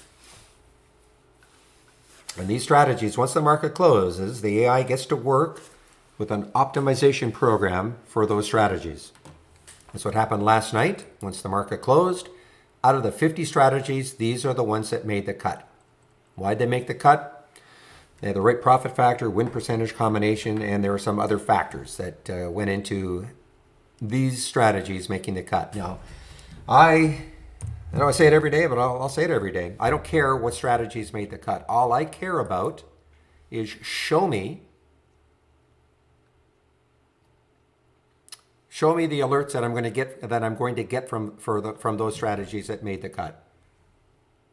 So if I click on new and AI/Holly strategy trades window, here is my window. Okay, and so before the market opens, this is blank. And then you just wait, you get a real-time alert, you have a stop, and then it's up to you to manage the trade. All right, and so what I would do is I would incorporate this window as part of your layout so you don't have to load it every morning.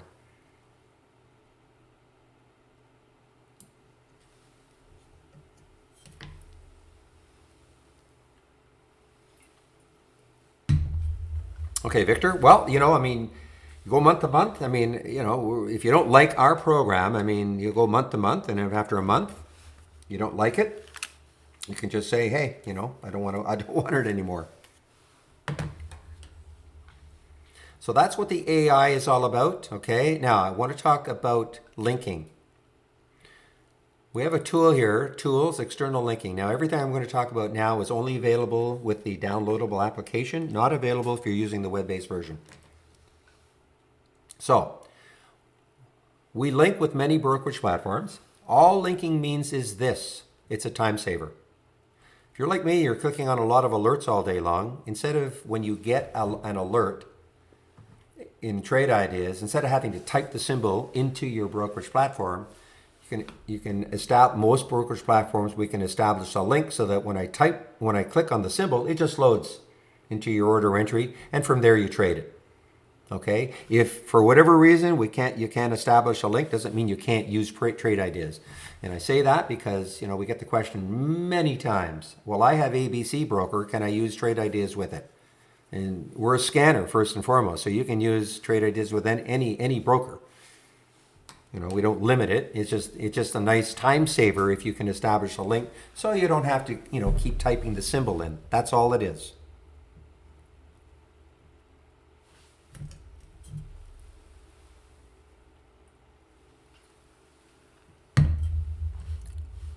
Now, we do have a relationship with Interactive Brokers so that you can actually use, this is a window that we call Brokerage Plus.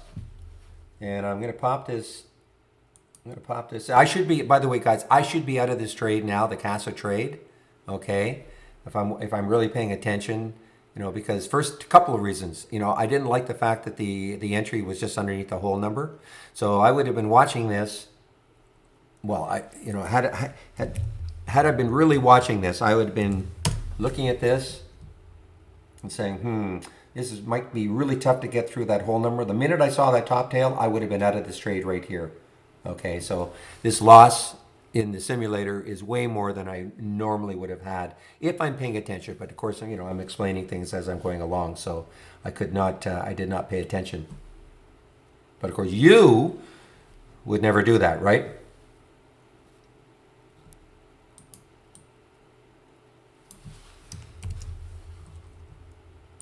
Okay, we're just going to put this. I think we link with Fidelity. Linking only in the time saver. Okay, just the time saving.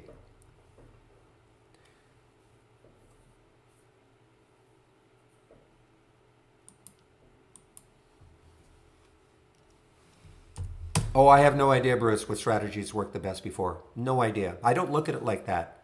Okay, because if you're thinking, okay, that strategy worked great yesterday, therefore if I see it today, I'm going to use it. It doesn't work like that.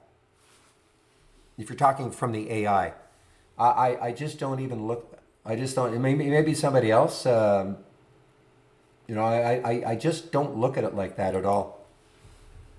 Yeah, Palantir is awesome, guys. Absolutely awesome. And I talked about it in the pre-market. I said, this is a potential swing trade for you guys. You know, I explained how, you know, the Wall Street bets guys were kind of focusing on this. Goldman also had an upgrade it's either 2 or 3 days ago. So, you know, I can't force you to take the trade, but well, time saver, Tony, in that you see when you get an alert within Trade Ideas, and instead of having to type the symbol into your order entry, into your brokerage platform order entry, if we can establish the link. So when I click on KOPN, it automatically goes into my order entry into Interactive Brokers. So I don't have to type it in. So that's what I mean by a time saver. You know, if you're not clicking on a lot of alerts all day long, it's almost irrelevant. But if you're like me, you know, I'm clicking on alerts all day long. You know, it's just a time saver, not having to type the symbol in.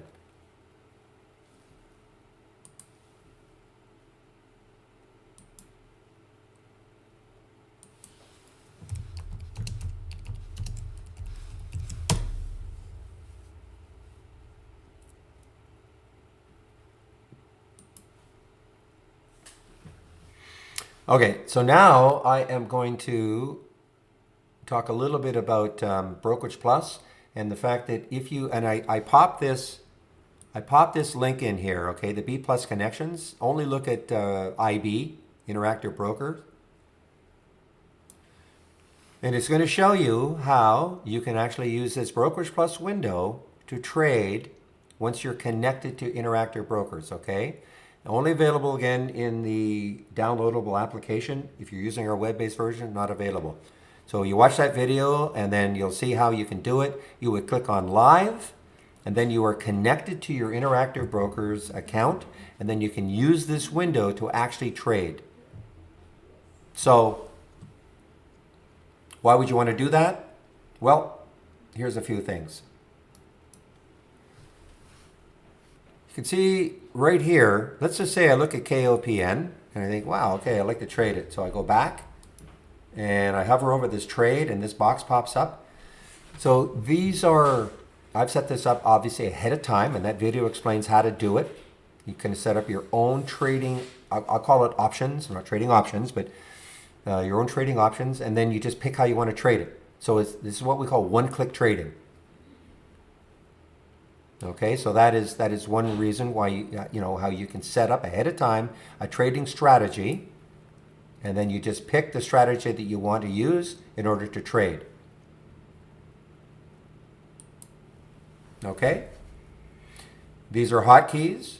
So if I get into a position, I can get out by flattening it. That just gets me out of a position. Again, I should have been, in fact, I'm going to flatten it right now, the CASA right now. You know, I'll take a look at it later on if it gets into close to 12 again. So again, that is a way bigger loss than I would have taken if I had been paying attention. Again, this is in the simulator.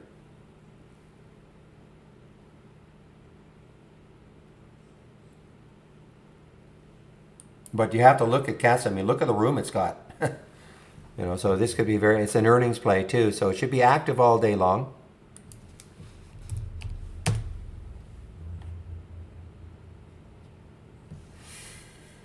Now this one, let's take a look here. This could be really interesting. I mean, look how much room this one has.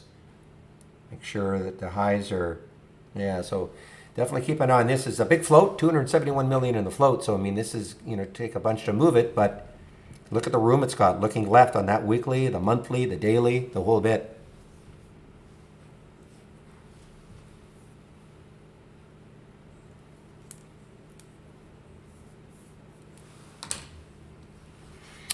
All right, so that is an explanation about how you can use this window called Brokerage Plus.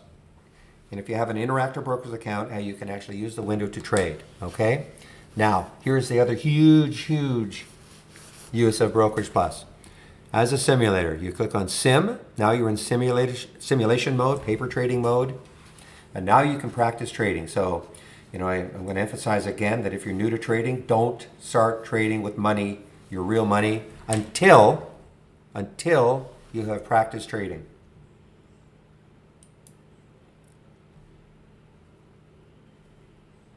And it's, again, very simple to do. So I see this one took Sabre and TWO. So let's see what happens here.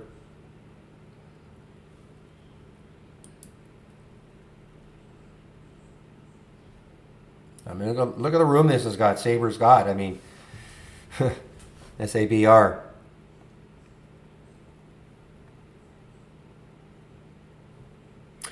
All right, so what I'm going to do is I'm going to demonstrate how you can very easily, notice when I click on an alert, the symbol shows up. If you want to trade it, you pick how many shares you want to trade, and you pick the price you want to get in at. If you're shorting it, you sell. If you're going long, you buy. No.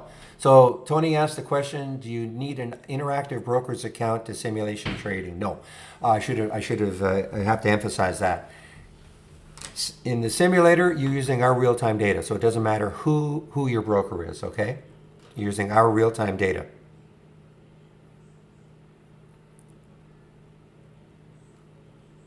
There's no way, Alex, no. If you want to make that a feature request, go ahead. You know, send. Always better coming from a customer than coming from me, okay? I know what you're saying. Okay, send something to info@trade-ideas.com.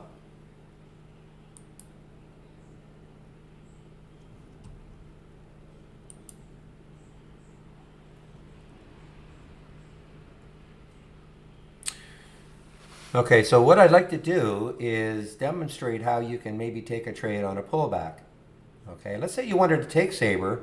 You didn't want to take it right now. You wanted to take it on a pullback down, say down to here. Okay, I mean, there's pretty decent support here. So you want to take and it may not happen. You know what? I want to make it here. I'll make it at the low of that 2-minute candle just to see if we can get it. So what you do is you pick how many shares you want to trade. I'm going to go 300 shares. The low of that candle is 1417. So I'm going to put 1417 in both boxes here.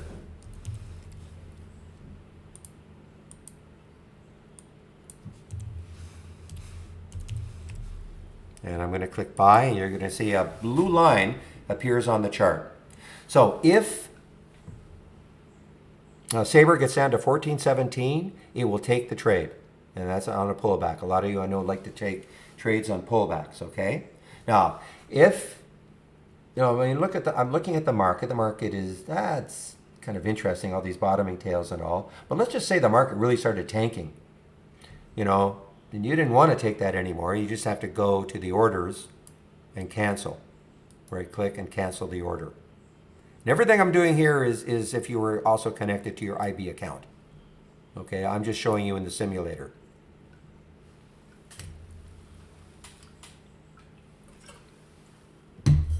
So that's one. And of course, if I'd wanted to take, if I thought it was, a better trade to take, say, breaking 1450, I would just put, say, 1450 in both of these and click the buy, and you would have seen a blue line on top of the price. Okay, so now let's, not that I would take this trade right now, okay, but like right now because it's pretty extended. But let's just take the Palantir trade, and it's a 1 cent spread, so I'm going to buy 300. Just want to show you how it's done. See, it took the trade at 29.84. So now here's the concept. If you're new to trading, you always have to have a stop. And a stop is where you're going to get out when the trade doesn't work. Not every trade's going to work, of course. And so the whole idea, especially when you're starting out, is to get really, really in tune with risk management. Understanding what risk management is all about. You don't want to blow up. You hear this phrase all the time, I blew up my account. The only reason people blow up their account is because they don't have stops in place. So that's number one. Now, where to put a stop? Well, that is where chart reading experience comes in. All right, you can kind of gauge. So some people like putting stops at the low of the previous 15-minute candle. I'm not saying that's the right thing to do. I'm just saying that's an idea. Or if you see some, here, imagine if this little area right there where it's consolidating was up here. You could say, okay, there's consolidation there. That looks like support. If it broke down through it, I should be out of the trade. Okay? And so that's the idea. That's the concept of having a stop. The price you're going to get it out at. The next idea is, okay, I know where we're going to get out, but how much am I willing to risk on the trade in terms of a dollar amount? Now, how much you're going to risk will be based on your account size. If you have a $5,000 account, you're not going to be risking $1,000 a trade. So let's just say, I try to make the math simple. Let's just say you can risk $100 a trade. Trade goes against you. The most you want to lose is $100.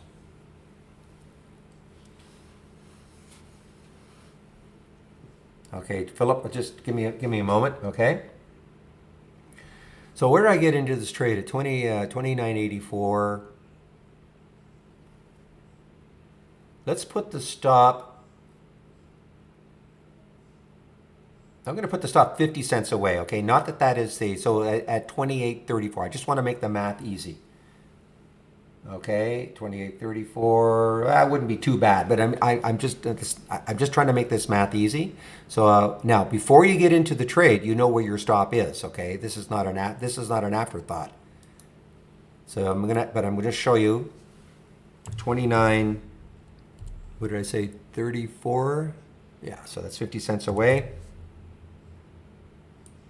So you're going to see that right on the chart, this appears. Okay. Now, in this particular case, if I let this run down to 29.34, I'd lose $148. This is in the simulator.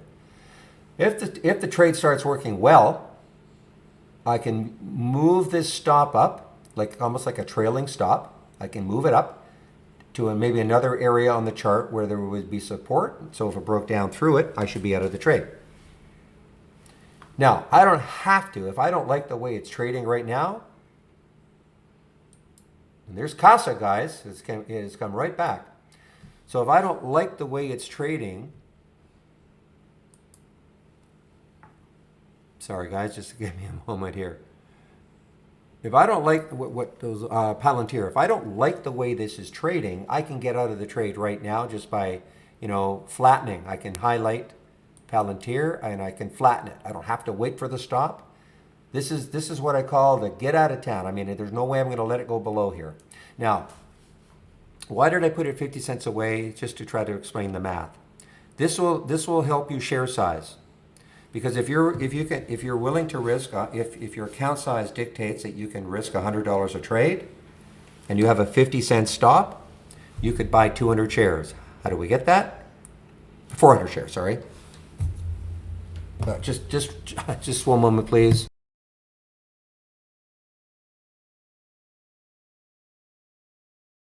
Sorry, 200 shares. Okay, because 200 shares times 50 cents, if you lost 50 cents, equals $100. Okay, or you could divide 50 cents into 100 and that gets you 200 shares. So that's how you share size. So it's not a matter of, every trade, and see, I just got taken out. See, I just got taken out of the trade. That bright red line was now it's turned into a faint red line, and I'm out of the trade. See, I have zero position. So why is that super important? Well, one of the things is that even though you may listen to me and with all the best intentions in the world, that you understand now, yeah, I guess I should have a stop, never considered it before, and yeah, I guess I should only risk a certain amount based on my account size. I never thought of that before. It's not a matter of every trade I take 100 shares or 500 shares or 300 shares. I get now the concept of your share size will vary based on your stop. But when you first start out, sometimes it's very, very hard once you've placed your stop, and as the price, as it starts drifting down towards your stop, you start second guessing your stop. You start thinking, well, maybe that stop just isn't correct. I thought that'd be a good place for a stop, but I mean, maybe I should be a little bit lower. Because, I've heard so many great things about this company and I really believe it's going to work. So you start adjusting your stop down. So instead of that manageable $100 loss, you start moving it down. So now it's down to $200 and it's approaching a $200 loss, so on and so on. And then eventually, when that loss becomes so unmanageable to you that you just have to get out of the trade. And now you're down $500. So instead of a $100 manageable loss, you've lost way more than you wanted to. This, just like how I showed you here, this takes all of the emotion out of your stop loss. You let it hit, you're out of the trade. You move on. You move on. That setup could happen later on. For all the, and again, I was just using PLTR as an example, obviously, but the setup could happen later on. So for all the reasons that you got into the trade initially, it could come back to that setup, and you can always get back into the trade. Okay, so somebody asked me, do I teach trading? I don't teach trading, in terms of necessarily setups and things like that. But the one thing I will stress is account management. Because it pains me when I read these, I blew up my account, or I'm in way over my head on this, or I got into this and I'm way under, and do you think it'll ever come back? And we've all done it, okay? And the only reason people say that is because they did not have a stop, and if they did have a stop, they didn't obey it.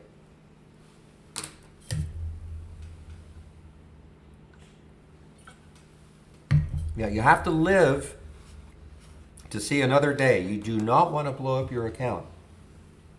Start off small, practice in the simulator.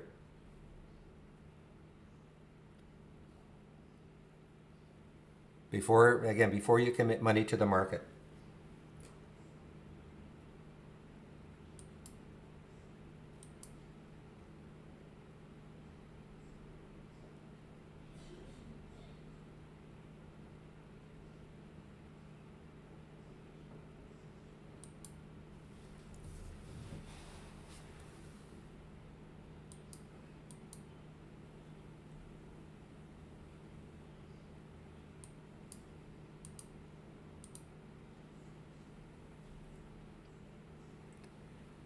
All right, guys. Let's see what else is happening here. All right, so the Sabre is still looking interesting. The SABR is still looking interesting. The TWO, not as interesting. Big float.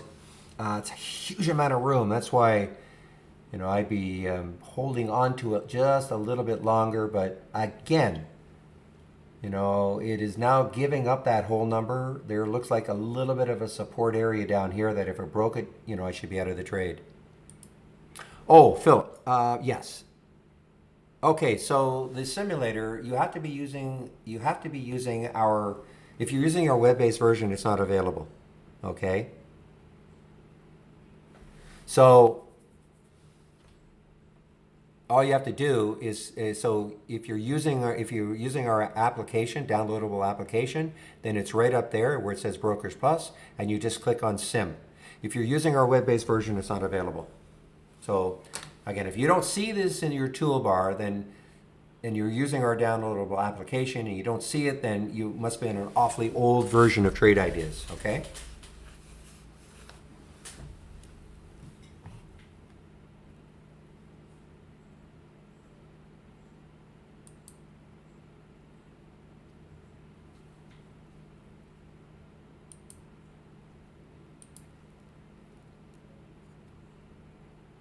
Yeah, practice with the Magic Scan. I mean, just practice with it.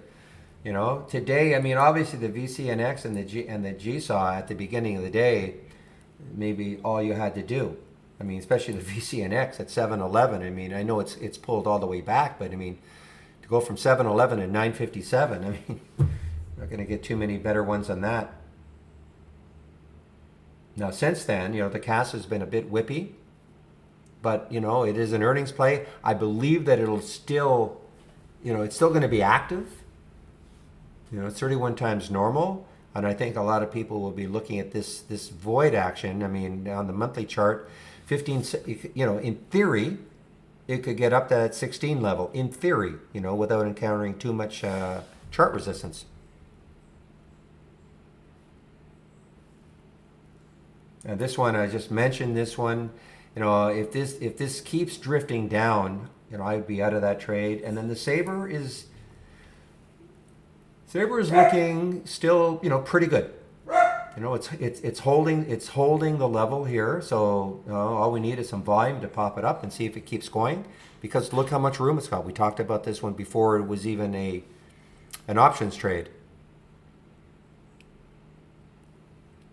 It does not update to the latest version. I know they're looking at doing something like that, but there are people out there that don't want it to be auto-updated. So,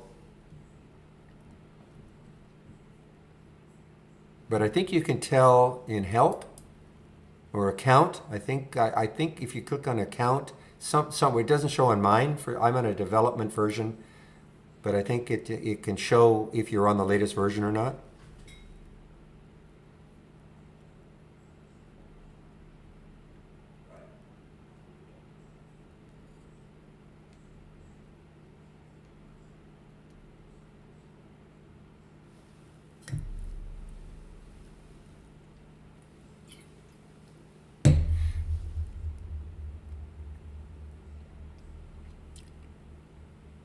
Yeah, so the latest version, production version that is available,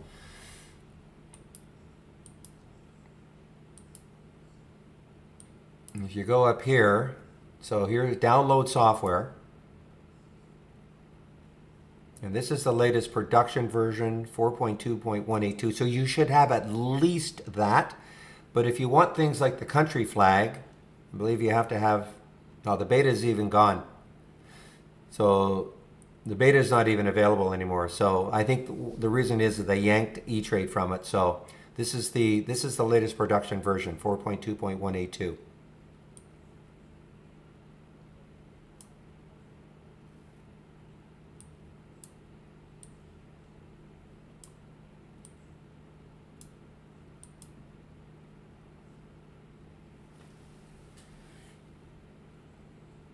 Yeah, 2 made my option scan right there.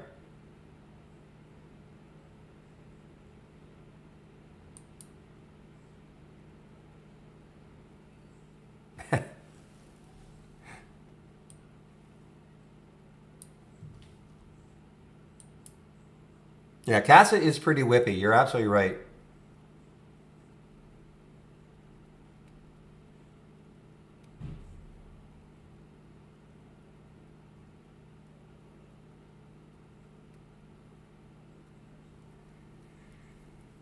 You mean what does it mean, Victor? What is the count alert? You mean what does it mean? The question is from the YouTube room. What is the count alert on your highs and lows scanner? So do you mean what does it mean? It means a stock is made, and I don't even know what I'm using. I can't remember anymore. Is it 30 or 40 or 60? Come on. 60. So that means the stock has to make at least 60 new highs or 60 new lows to appear here. So it's just another way of looking at momentum. You know, a stock that really is making new high after new high after new high. It's just, you know, it should be a pretty strong stock, and hopefully the trend continues. So when you say update my scanner layout, what do you mean by that exactly? I use the same. I use the same layout virtually every day. Is that what you mean? And I don't make very many changes within the alerts within these scans. Yeah. So I use the same layout virtually every day. You know, I don't go into the chat. I don't load different layouts, different times of the day.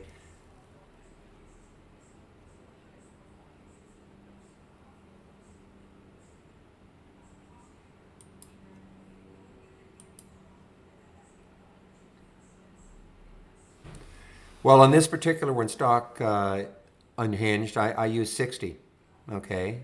And again, you know, if you download any one of my scans, I mean, feel free to modify it. I mean, it doesn't, there's nothing magical about using 60 as a new high, number of new highs. You can try 50, you can try 30, you can try 100. You can change the price range.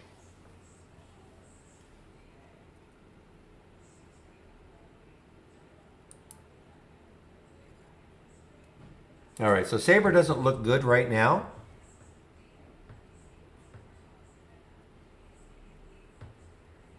So what I'm going to do is I would exit that trade, and now interesting that it exited the trade and it didn't keep that pullback. So I'm going to add the pullback to it.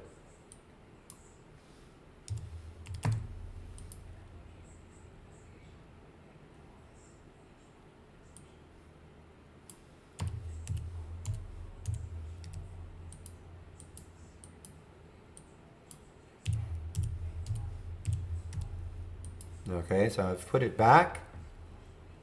So I might take that trade. It looks like it's getting close. This is in the simulator, and this is just a pullback trade. Just wanted to show you how it works, okay?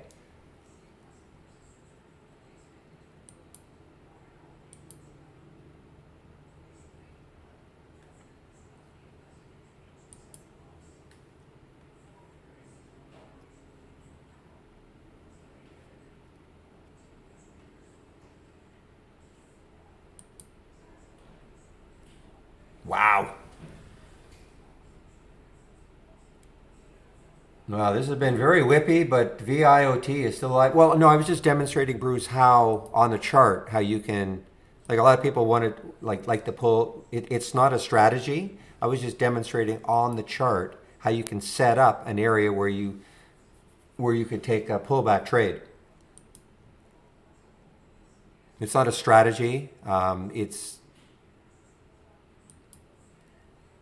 see, all I was doing was saying, okay, if you looked at the chart and it was up here and you said, yeah, I'd love to take Sabre, but only if it pulls back to here. I mean, and I'm just not a strategy necessarily. We're just showing you how you can do it.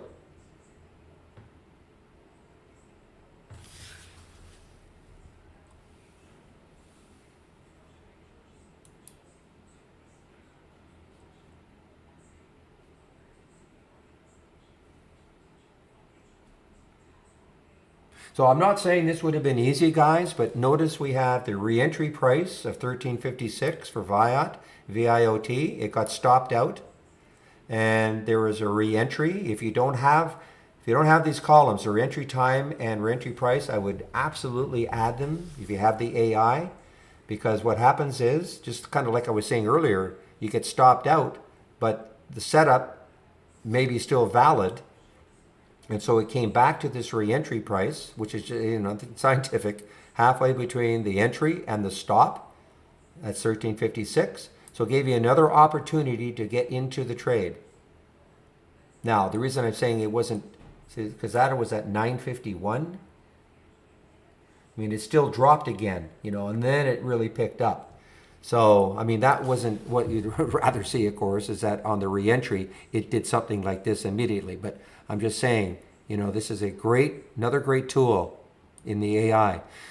And in fact, I think I've been after them to do this forever, is if you just wanted to trade reentries, well, okay, you can do it manually, of course, but if you wanted to just auto trade the reentries, at least get in at the price, you should be able to. And I know they're going to be adding that, I think.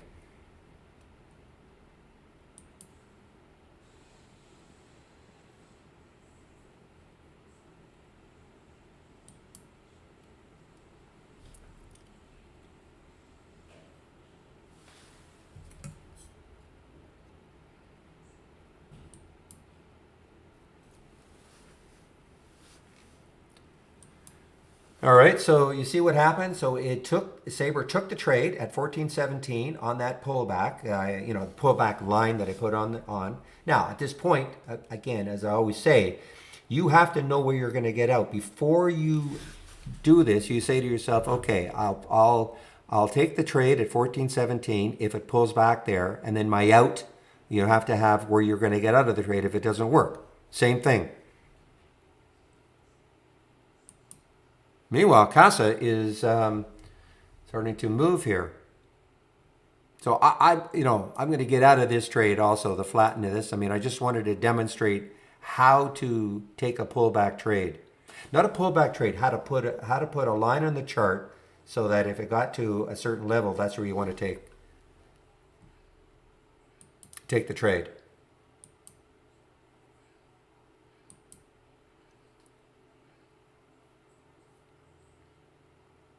Yeah, I mean, now Casa is, I'm not going to say it wasn't whippy, but I mean, there it is, 1173, 1259 now.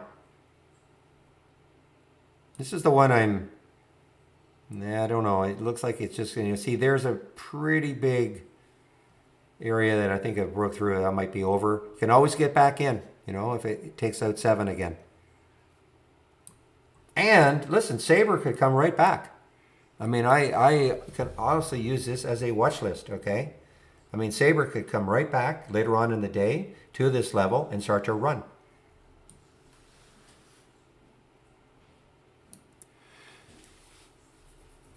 Yeah, so I'm always going to strive for a minimum. I'm always going to strive for at least a 1 for 2 risk reward, okay? A lot of people will say it should be 1 for 3. That's fine. So if I'm risking 20 cents on the trade. So for instance, if I look at this chart and I say, okay, and if I were risking, say, 30 cents on this trade, based on where I think a resistance area or a support area is. So then I'm looking on the chart and saying, okay, well, if I'm risking 30 cents, that means I want to make at least 60 cents. Okay, 1 for 2, at least 60 cents. I mean, that would be the goal. I mean, obviously I want to make more. So when I look at the chart and I say, wow, I mean, look, 60 cents from 1405 is 1465. Well, there's no resistance, at 14. I mean, it's free all the way up to here. Again, I'm not saying it's going to get there, but at least you don't have to worry about chart resistance. So consequently, that would be something that I would look at. If all of this consolidation right here, we're just, let's say I'm in this trade at 1404 and all of this is at 1420. I wouldn't take the trade because I could say, wow, I mean, this looks like I'm risking 30 cents to make 15. That's obviously not good.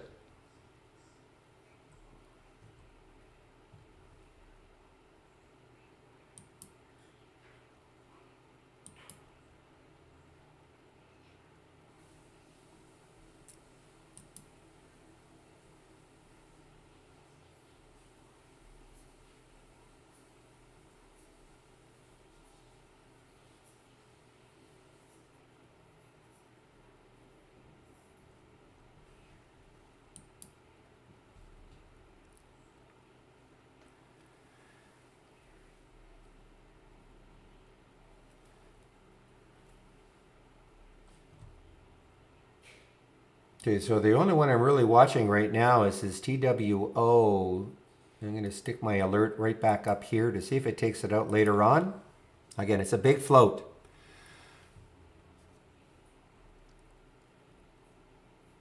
Well, Sam, I mean, I've talked about CASA. I mean, I don't know what you want me to say. I mean, CASA is an earnings play. It's got a lot of room. But if you're asking me, well enough now, if you're asking me, should I take this trade now? I'm not going to say that. I'm not going to offer advice like that. And probably the same with the rest of them. I mean, you're throwing a lot of symbols at me here. I mean, next night is a crypto play. I mean, do you believe in crypto? I mean, it's over 10. I mean, it's got room. The same thing. It's got room. I mean, it's.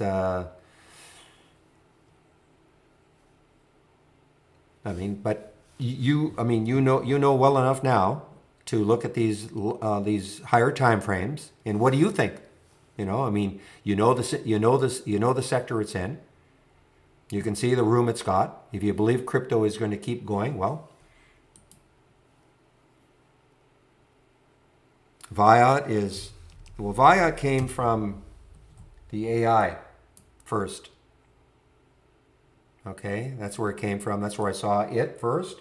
CASA came from my options plays right here, moving higher with abnormal option activity.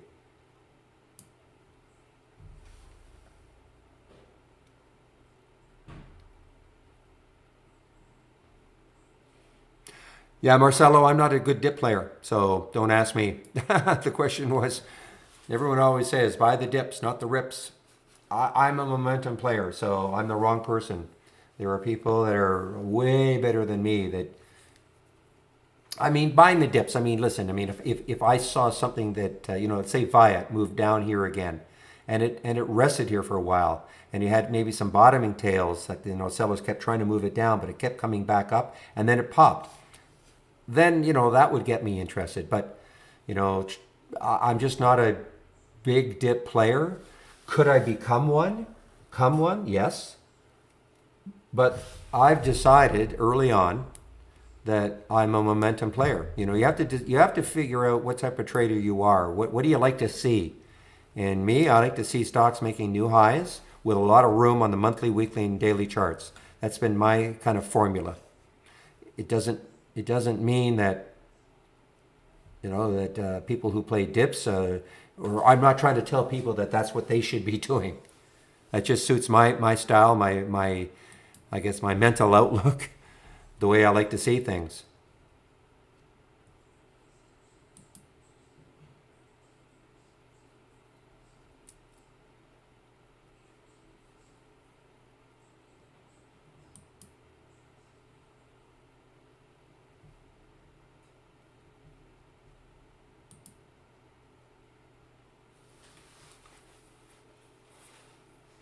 Yeah, I don't think we have a 4 hour. I mean, I think the only, I'm sure we don't.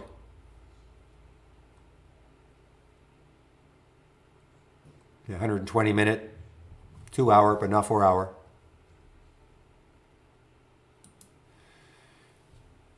Okay, so this is all we have for Bollinger Band. Okay, these are so we have a 5, 15, and 60, not a 30. Yeah, so you're right. We don't have the 30. I don't know.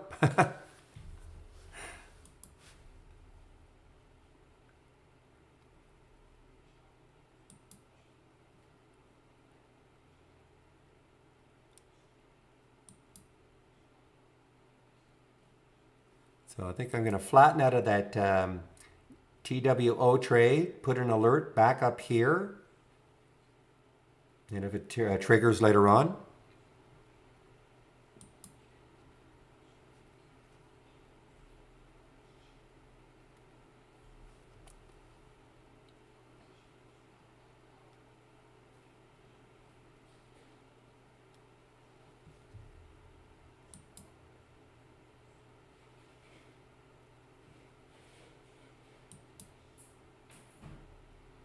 Well, look at Casa go now, guys.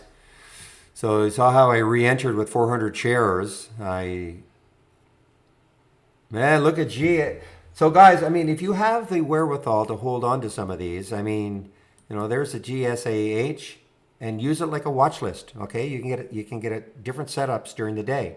I mean, it was an awesome first pop, and then it pulled back, and now it's running again. So gets you to concentrate on just a few stocks.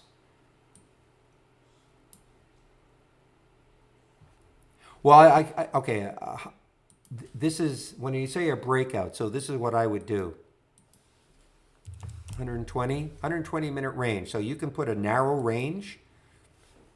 Okay, and then maybe put a new 5-minute high or a new high, maybe a 5-minute high because you don't know where this range is. Okay, so this is so you could put a very narrow range in it. Add the filter. The max range in 2 hours is like 1%. I mean, you're going to have to figure it out. I mean, I can't tell you what is going to work. You just have to experiment, and then maybe as a trigger, a 5-minute high. Which may mean that it's breaking out. These are things that I can't specifically help you because I just don't do that.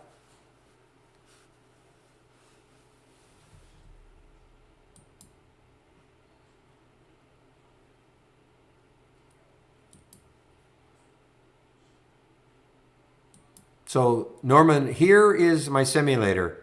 Okay, so this is what you see here. This is the simulator. I trade my real account in my Interactive Brokers account. What I do is I demonstrate the use of the simulator all day long.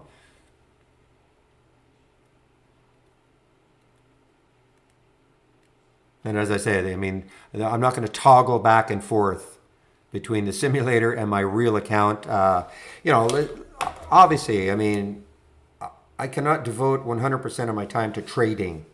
I'm answering a lot of questions all day long, and I've tugged in a lot of different directions, and that's absolutely fine. That's the nature of the job. So there's no way I'm going to start trying to remember. Okay, am I in my real account or am I in the simulator? I can't pay 100% attention, even if I'm in a real trade sometimes. So I have to, I really have to be watching when I'm in a real trade. I've got a chart on my other monitor that will show me where I am. So, I mean, I am following it, don't get me wrong.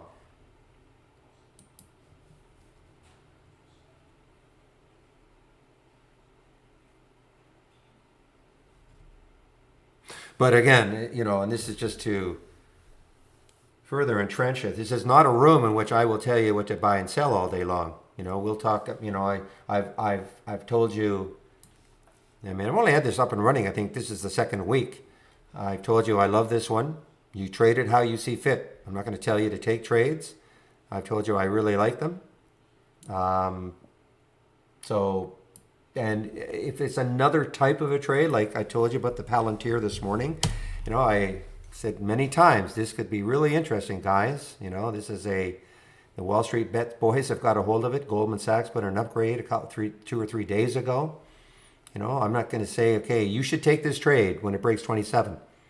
What I did say was, important area. It seems to be stalling right at 27.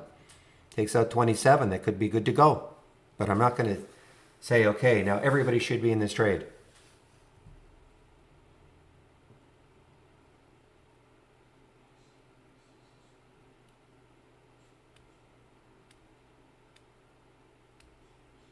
Well, the volume spikes can be like this. This is like a 1 minute volume spike or a 5 minute. These are why these ones show up. For instance, the volume the last minute, 1,000% of normal, 5 minutes, 500% of normal. So that's why you can get big, you'll see big volume. Let's see if I can find one here that makes sense. So look at there. I mean, look at the volume spike for CASA. Okay, that's where that alert happened as an example. So again, that's another one of the scans I'm sharing. I look at it all day long. It's on one of my other monitors, of course. Well, the day's average, again, is, you use that relative volume filter. So I mean, that's 45 times normal up to this point of the day.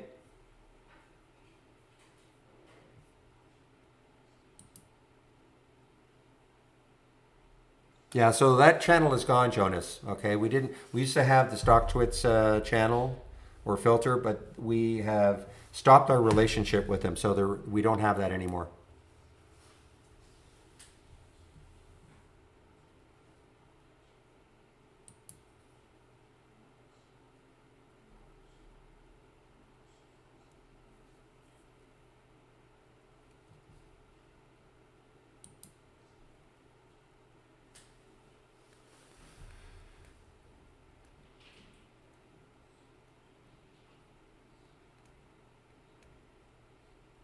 Yeah, Bruce, so we've talked about this yesterday. I mean, relative volume filter, just pay attention to this, okay? I mean, this is going to give you, the relative volume filter is going to show you stocks that are trading abnormally volume-wise.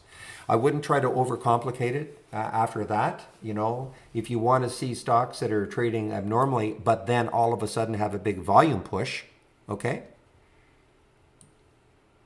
Well, again, as we talked about yesterday, this looks at the volume up to this point of the day. I mean, this is the official. Where is it? The official definition uses 30-day average volume, but has an algorithm, breaks the day down to 22 time segments based on its historical volume. It's not linear through the day. Okay? So that's the official definition, but I wouldn't get so hung up on no, because what happens is, let's say if you get a volume spike, it could be relative volume right now of 3.6, and then all of a sudden you get a huge volume spike. Well, that relative volume is going to really pop. Okay, but I just wouldn't get so hung up on it, Bruce. I mean, just accept it. The high relative volume means the stock is trading has abnormal volume.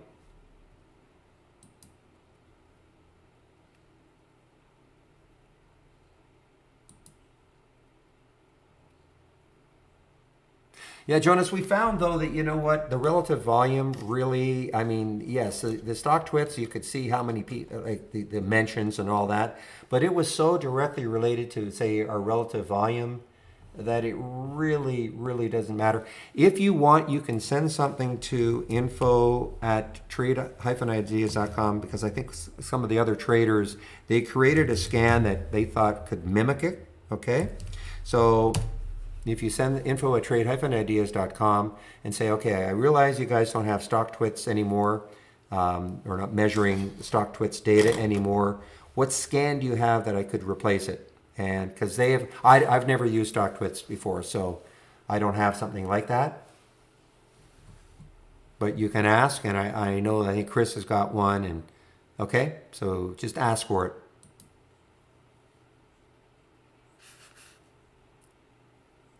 Well, that's what this is, Bruce.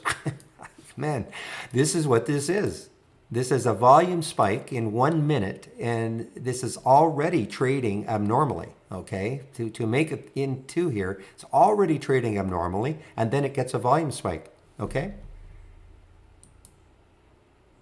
That's what the momentum is. Momentum up is. You've got the bug. Excellent. Well, stick around, I mean, we always say, you have to, you can make this program as complicated as you want, or you can make it as simple as you want. I've chosen the latter.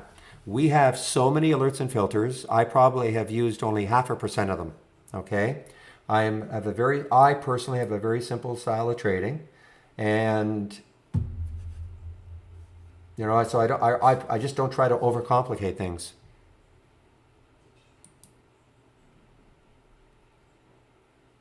No, I know you're not trying to be difficult, but I don't know how many more times I can tell you we have a volume 1% pop filter, okay, and that's already look in here. That's already looking at stocks that have high relative volume to begin with, and then on top of that, you're getting a high volume pop. And again, momentum up is one of the ones I'm sharing in the go to my homepage and go to the scan section, and it's one of the ones I'm sharing.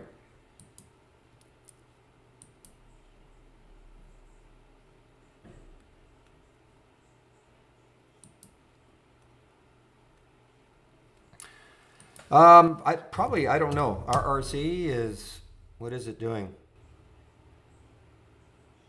Yeah, so yesterday was the day, okay? Yesterday was or even today, I mean, at one point, it's been choppy. What was the trigger? 1036, I think.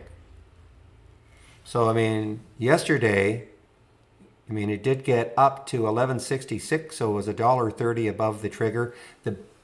You could have got this on the first day. I think you could have got it at 1036. I think the trigger was 1033.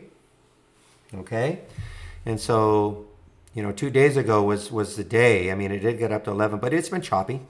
It's obviously not been straight up.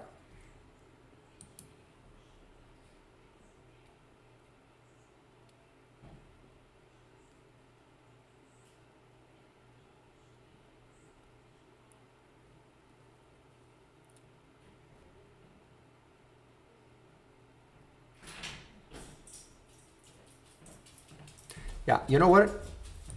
Take this scan and see the alerts that you get from it and see if it kind of meets your criteria. Okay? Okay? That's all I could say.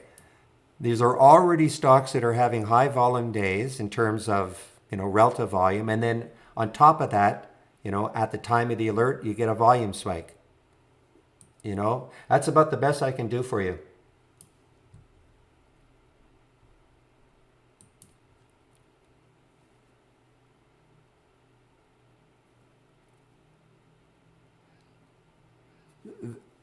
Victor, that's correct. I mean, sometimes you'll see stocks with huge relative volume at the beginning of the day.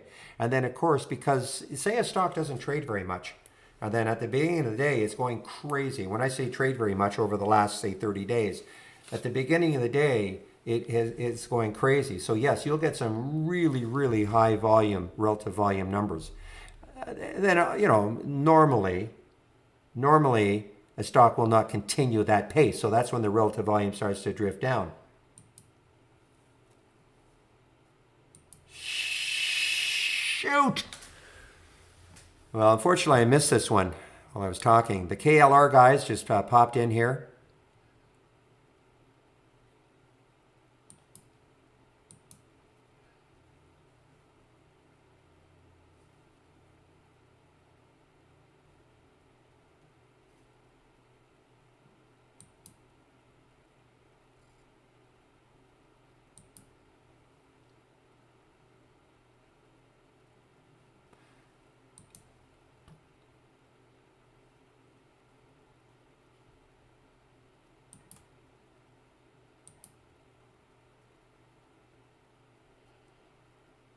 Oh, I'm not getting mad.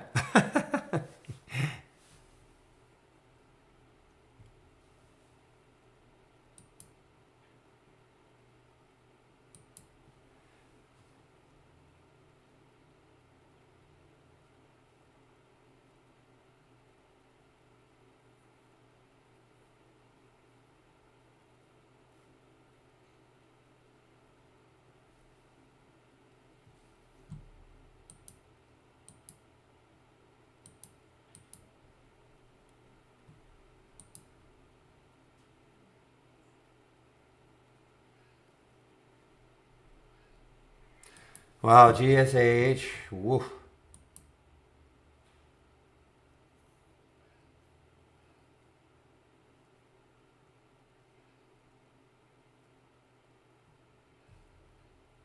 Well, there it goes, guys. GSAH is now on fire. Of course, a new all-time high is one of these SPACs. What is it doing? Who are they? Do they do they have somebody in sight? Like who they're trying to merge with?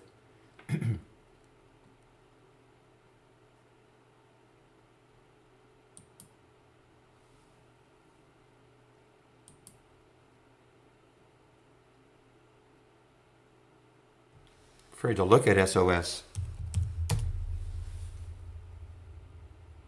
Oh, okay, yeah, there's that pop. Yeah, SOS, what a pop. Not showing up here because the relative volume is too low. You know, my filter is 3. That's why it's not showing up here. So somebody might say, well, why don't you just reduce your relative volume so you can see this? Yeah, I can. But it's always, there's some give and take in all the scans, guys. You can reduce your filter value so you won't miss anything. The problem is you'll introduce so many more that you don't want to see. So you just can't, you know, it's not like the old days where you might only had 2 or 3 great setups in a day. I mean, there's so many stocks that move now, so you know, don't get frustrated because you miss one.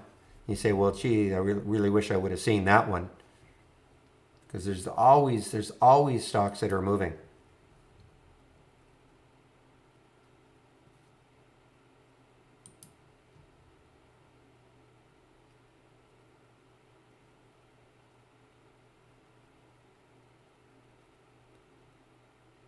Yeah, I mean, Victor, I mean, you can use, I mean, there are all sorts of different ways. I mean, with all sorts of different types of filters. Okay, so for instance,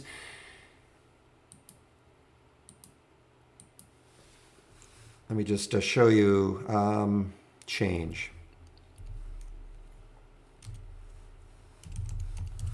Okay, so let's just say that you are, you know, you don't want to just play stocks that are making new highs of the day. So they could be, you know, have pulled back, and so we have a change 1 minute, 2 minute, 5 minute, 10 minute, 15, 30, 60, all the way up to 120. Okay. You can take these and you can add them to a top list window and then sort on the column. So consequently, you could find the stocks that are up the most in 1 minute, up the most in 2 minutes, up the most in 5 minutes, you know, things like that, either on a percentage basis or a dollar basis.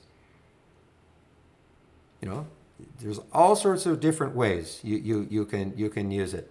You know, I don't do that, but that's okay. And Neo did find Casa, yes.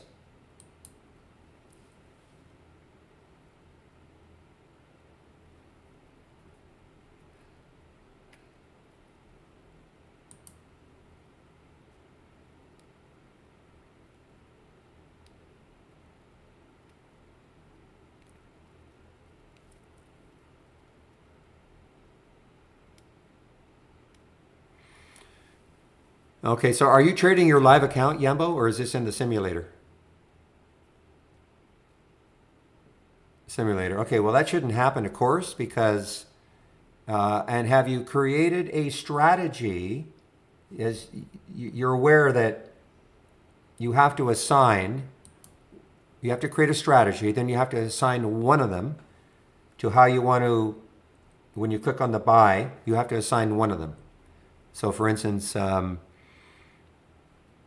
if I click here, you see where it says strategy, default chart long strategy. So you pick one of your strategies and you say, that's how I want to trade it. Okay, now, here, I've got this one on for both. So next is, okay, edit the trading strategy. I mean, is it possible that you have put fixed shares and it says 1?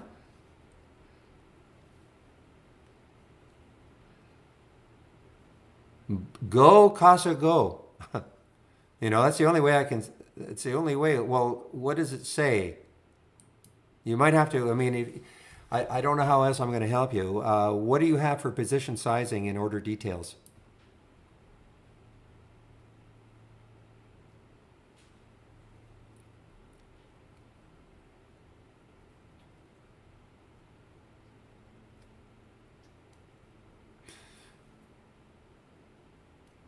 Okay, so based on a stop loss, and then your risk management, okay, just a minute, based on a stop loss,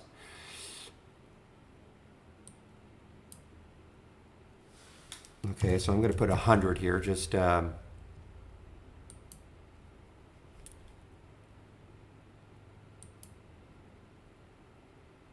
if you use a filter like the Smart Stop or something like that, so that's going to assign how many shares you take. I don't know how I'm going to help you. I honestly don't, because what is your stop loss based on? A filter or a dollar amount?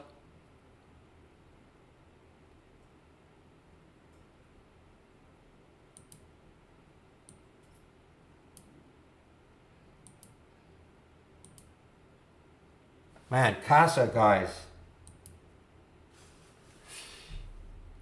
Yeah, I'm not sure how I'm going to be able to help you. If you're, you know, and it's only taking one share.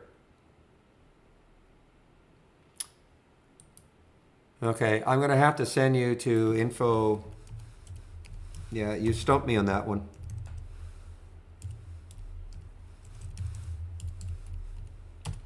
Sorry.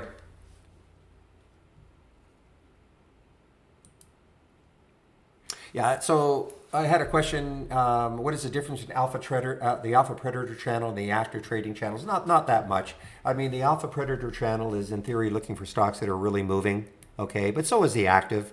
There are a lot of overlaps. There are a lot of overlaps in those channels, okay? My opinion is to get rid of a lot of the channels because they are overlapped, and I think it's a little confusing for people.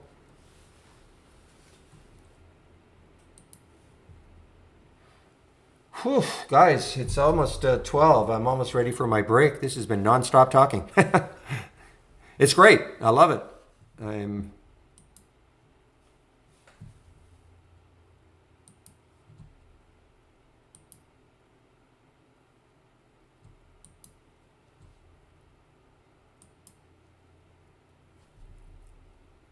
Well, we knew Casa would be active all day. Now, was it positive that it was going to keep moving higher? Not necessarily, of course, but you know, what do I keep talking about? These voids, you know, you see a massive, massive void. You know, we're not the only traders out there that are looking at this, and they look at these charts and they go, wow, look where this could go. Okay? And it's an earnings play. So you know it's going to be active all day long.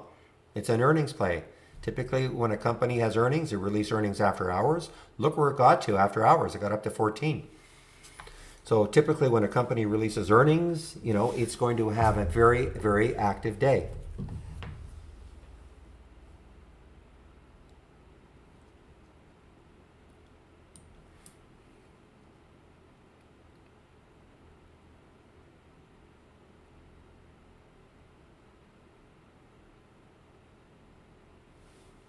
So when you say an alert, are you talking about a sound alert, Jake?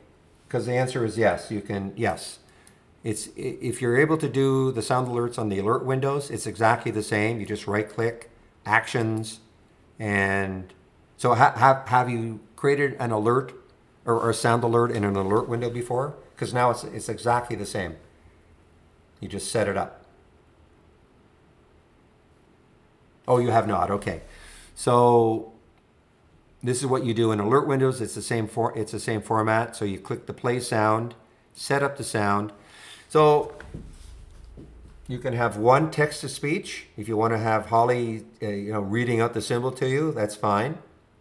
Or you can use a custom sound right here. Check that and select. And then here are 3 folders that we have with different sound alerts within each.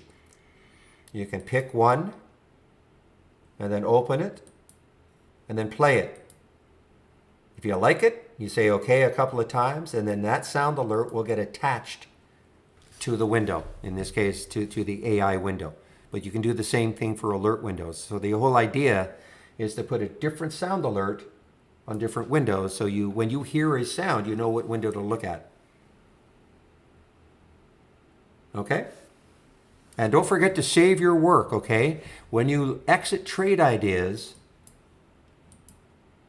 you do it a couple of ways. I always save my layout to my computer. I've got a name and I can overwrite it if that's what I want to do, okay?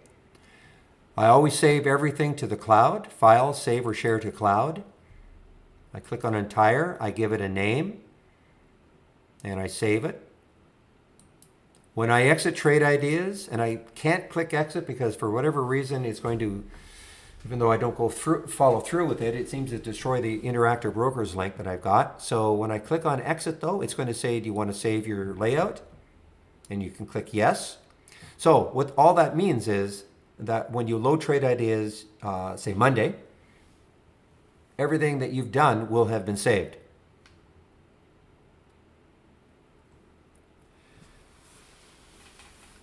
Yeah, Victor, this is the format every day. Yeah, well, Monday to Friday, between 9 a.m. and 3 p.m. I do take a break in about 5 minutes. Andy will be taking over in the YouTube feed.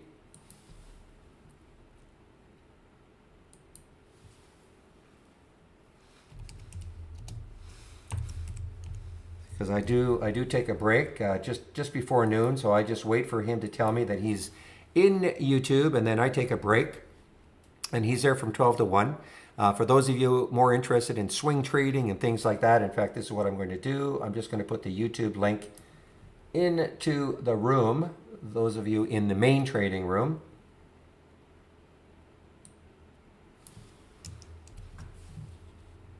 And you can head over there if you want while I'm on my break. I only take a half-hour break. Okay? And I am going to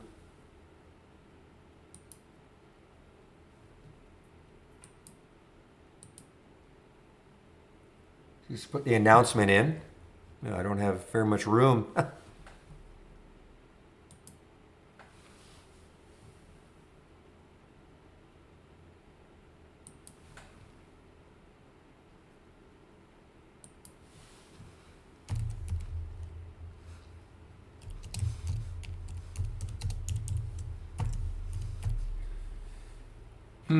Maybe I'll do it differently.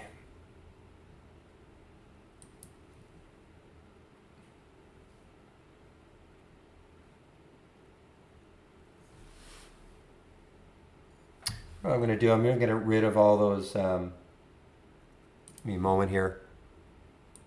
You can't do this, but I can.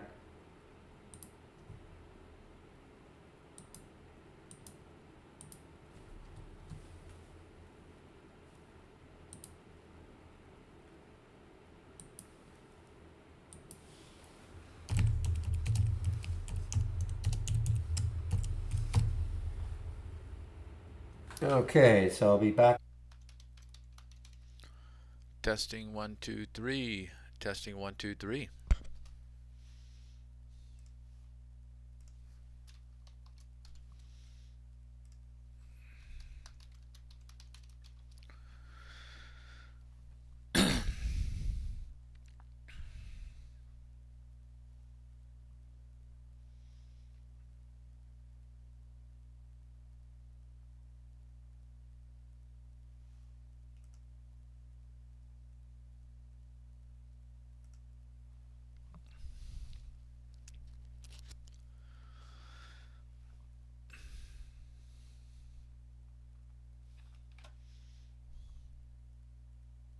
Hey, Aja, what's happening, buddy? Can you guys hear me already? Oh, you guys came in fast.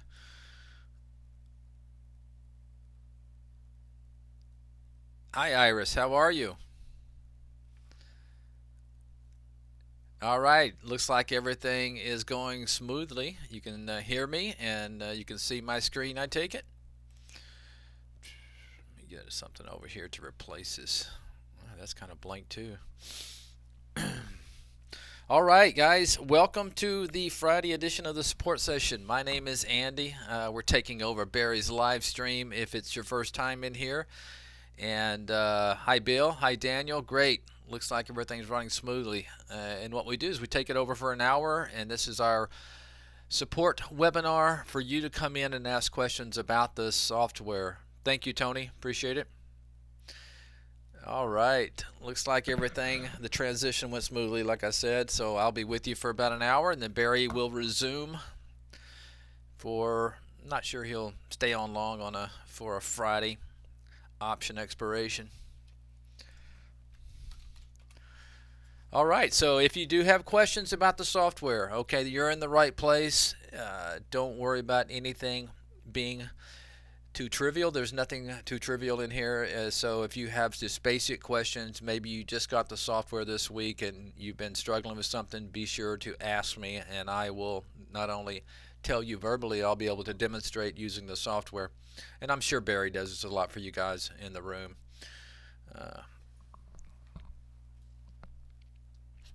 But as we wait, and also, guys, if it's quiet in here, I do not mind at all talking about trading as well. If you have questions about trading, it's one thing great about Trade Ideas. We are all very seasoned veterans when it comes to trading.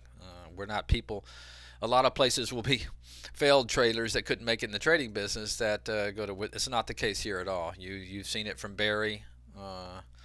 A lot of us have 23, 4, 5 years plus successful trading. So good group of traders here. So if you do have any questions about trading, want me to look at charts, we can do that as well. So take a look at the market while we're waiting for questions to come in. Just kind of hovering, Ben. We've been hovering, I mentioned yesterday in the webinar now, for about for a good part of a week, over a week now, just kind of moving sideways here. I also mentioned in the webinar yesterday, it was setting up for a good pop here, and we did not get it off this fast line. We kind of dipped below it, and now we're kind of waffling around right at it. But typically when you got a very strong market or a strong stock, when you see a pattern like that, you'd like to see it just, catapult off this 10-period moving average. Not seeing that yet. That doesn't mean it can't happen, but so far it's just been kind of continuing its sideways action, if you will. Doesn't mean there's not great stocks out there to trade, and I know Trade Ideas have been showing you a lot.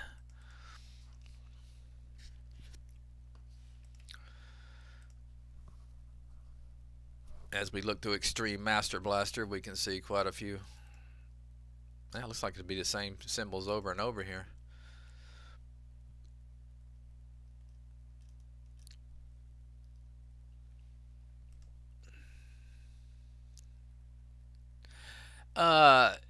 Very good question, Razak. I played around with it with sim trading.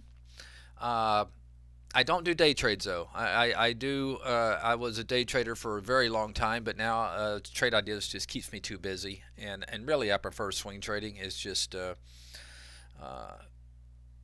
doesn't require as much time and energy, but and I have automated some strategies that I tried, but here's the problem. For forever, I've been a discretionary trader. It's kind of like it's hard to teach an old dog new tricks. But that doesn't mean that it can't be very efficient. And matter of fact, I had a couple of strategies that I use. Let me just dig one up for you here. I don't know, some of you probably don't have this one, but it's my pullback above 50 SMA Pro that I turned into a I'm sorry, I see some questions coming in. Let me go ahead and tackle this. Let me go ahead and tackle Razak's question here. It's pullback above 50. This is the one that I did the most with. Okay, and it's looking for patterns like this where you have a strong stock, which is signified by being above its 50 period moving average, and I'm looking for a reversal, a pullback and then a reversal. This one worked pretty good. Uh, let me go. Let's just go ahead and back test this real quick. See if it's still performing. I haven't looked at it in a while.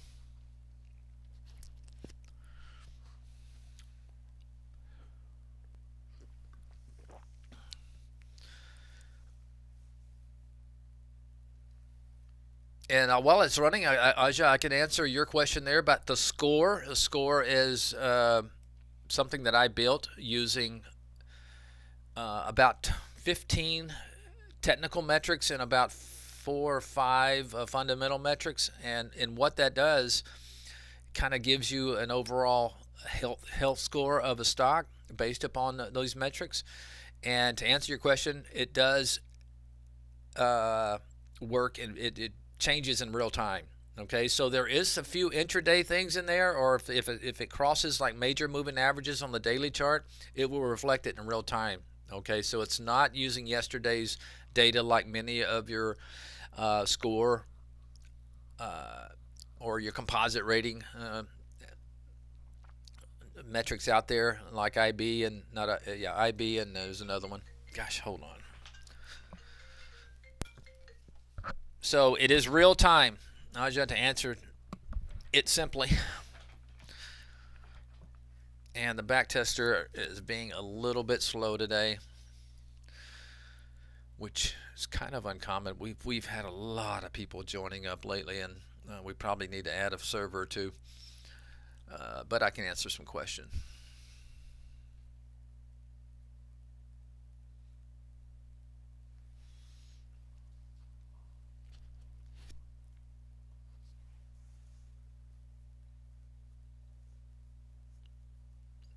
Okay, Tony says, hi Andy, I have an issue with my B+. I've set up a strategy. However, when I right click on the chart to buy, it only buys 1 share. Yeah, you probably have, Tony, what I have to do is send that to info@tradeideas.com. We'll have to, trade-ideas, I should say, and we'll have to look at your files. We'll ask you to send files to support. It's not something I can probably troubleshoot with here just by trying to talk you through it. We can take a look at the setup to make sure you're doing it correctly. But if it's set up correctly and it's only buying 1 share, yeah, there's got to be an issue. Yeah, are you using Tony? Are you using the simulator, or you actually hooked it up through Brokerage Plus? I'm sorry, Interactive Brokers. God, this thing's running real slow. I'll bring it back up here in a minute while I ask questions. Yeah, I'll share this for sure. This is a pretty good in a bull market. It's been pretty effective. I'd like to see the odds maker results here, but it's going. You can see the profit line there looking pretty sweet, but I'll share it while we're waiting here.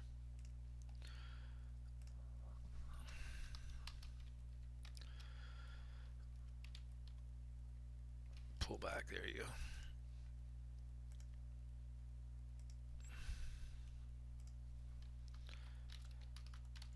Pull back, let's call it swing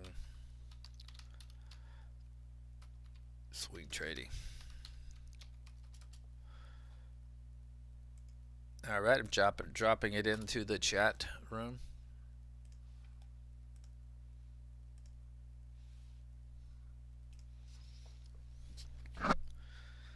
Both. Okay, Tony says both. Yeah, let me look real quick and look into the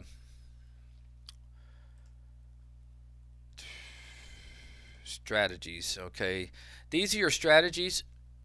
So make sure, like this is that one I just shared with you, the long swing. So when you go into here and you click on edit trading strategies, okay, you want to go to your order details.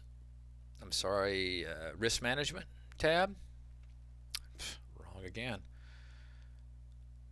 Okay, so position sizing. Tony, what do you have set in here? Do you have it set on fixed dollars, fixed shares, or based upon stop loss?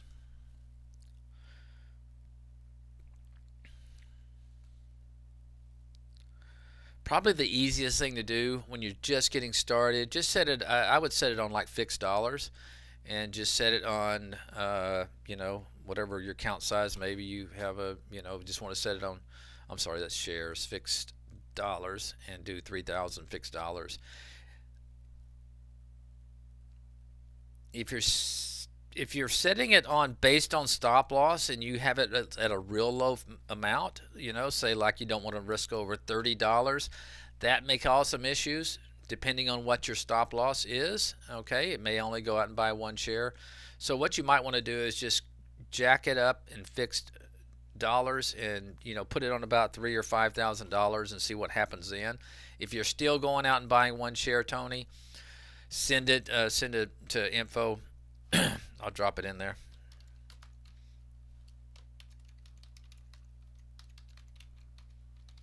Send it there, Tony, and we will ask you to send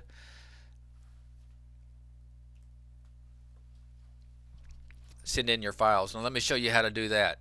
Okay, it's very simple. You just go to the toolbar here, go to help, and send files to support. Click that. That'll send your files over, so we can take a look and go in there and see what's happening. Why it's only buying one share. All right, let me get caught up here.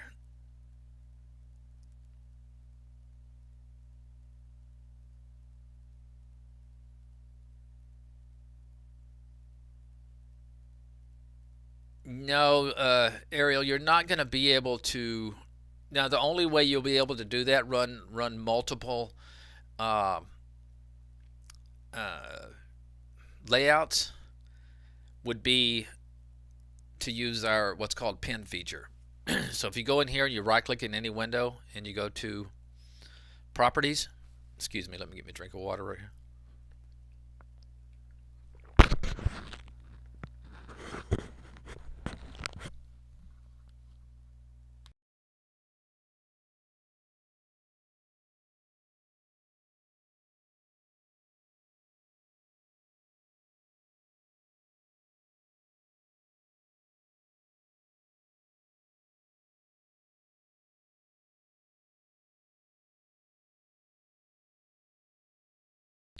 Excuse me, guy. I had a little frog. Allergies here. This cold weather's getting to me. Maybe a cold. So if you go, let's see, what question was I on? Yeah, we have a feature called, no, it's right here. It's not in properties, it's pinned. Okay, so you can pin a window. And in other words, if I pinned all of my windows in here and then when it pulled up another layout, it would leave these underneath the layout. I underneath I just pulled up. So it's very dangerous to be doing that because excuse me.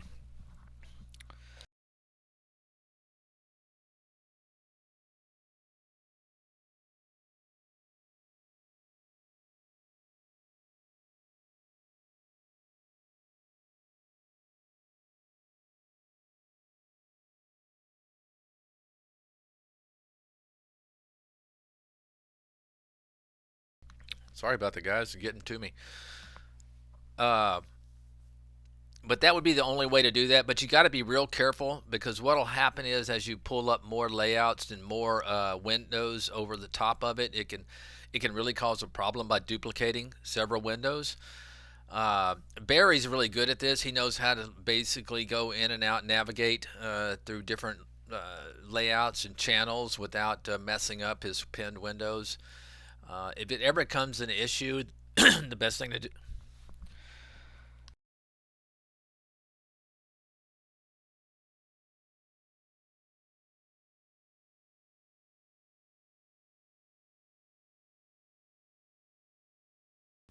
Man, I'm dying over here. The best thing to do is just not use them.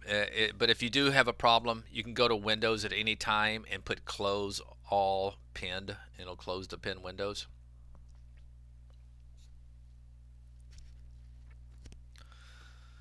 But that would be the way to do it. I can't walk you through each one, but if you pinned them and then you went and pulled up another layout, that would, what you'd want to do is build your layout on the other monitors, so obviously it's not pulling up on top of your pinned windows.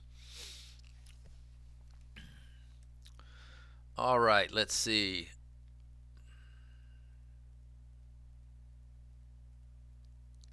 Yeah, Steve G is in the house. Let me make sure. Let's see. Okay, got that one.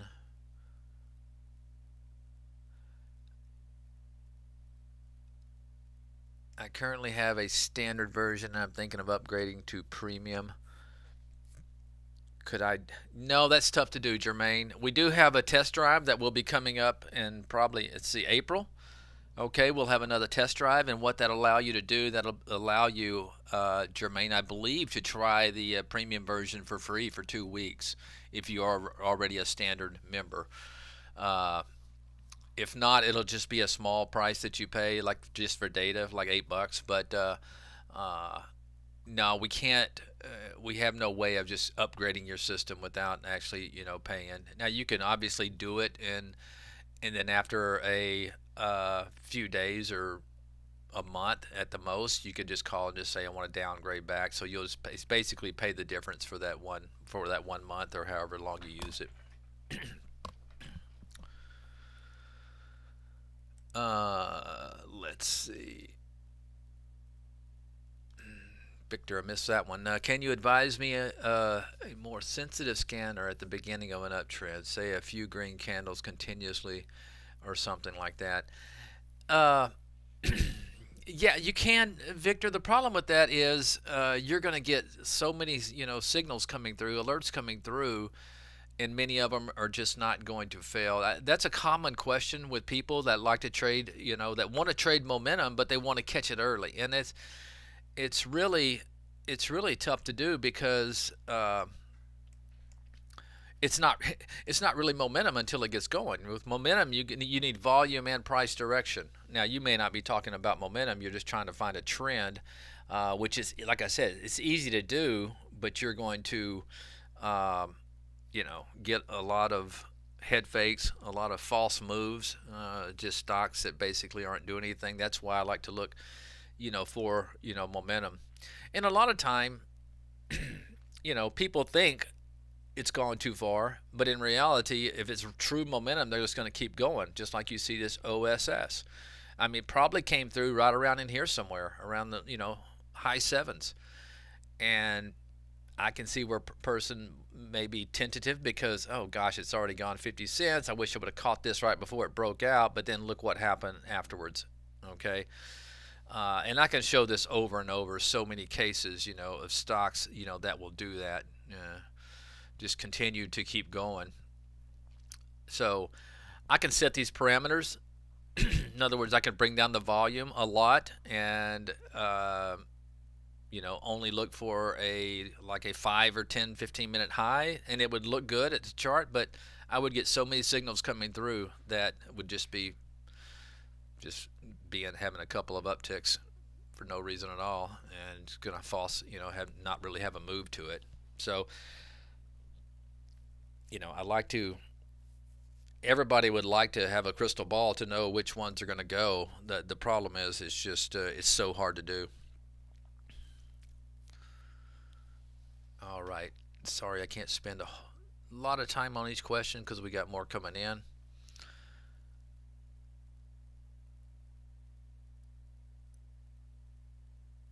Okay, can you set an audio alert to trigger when a new Brokerage Plus automated position is taken? Uh, Good question. I'm trying to remember. I probably you're probably going to have your alert. Obviously, if you're auto trading Holly, okay, we have alerts in Holly that will alert you just by simply going to our window, our trades window down here, and just clicking actions and setting up alert that way and set up sound. Okay. If you're trading your own strategies, obviously it has to be an A window like this pullback above. Man, a lot of stuff coming through here.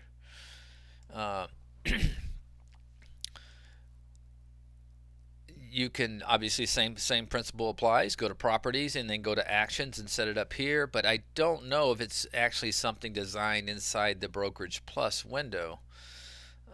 Let me see. No, you're not going to be able to do it inside the Brokerage Plus. Okay, it's going to have to be done on a separate in a separate window. You just got to make sure you have that window up and running.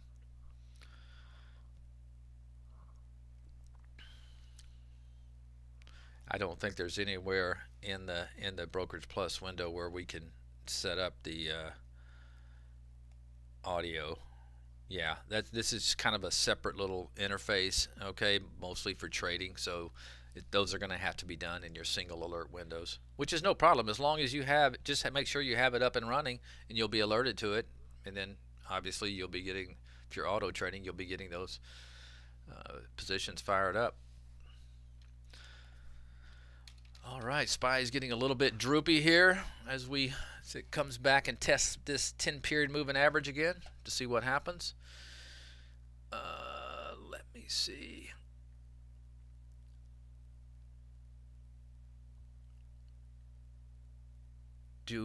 Tony says, do you have a page where you link your favorite T and A windows? I'm not sure. Yeah, there's no linking. I'm not sure what you mean by there. I don't know if you mean the only type of linking we have is linking. Obviously, you can link your external link, your trade ideas to most brokers out there. That's what we call external linking. And our other linking is linking the charts to any symbol, any window that you click on. There is no linking the two windows. I can't link this A window to this T window right here. It'd be a nice feature. Now, actually, this is something we've talked to Dev about. I think it's more work than it looks on the surface. Where if a symbol, and this may be what you're talking about, Tony, if a symbol pops up into one of your T windows, to go ahead and add it to your A window or vice versa. Linking it that way, that would be a nice feature, and our dev department is aware that people would like to see that. I think it's just a little more complex than it seems on the surface. All right. Okay, your position stop loss and risk management stop loss is set to dollars also. Tony, what's the amount you have in your stop loss? Is it based upon what, like $200 or?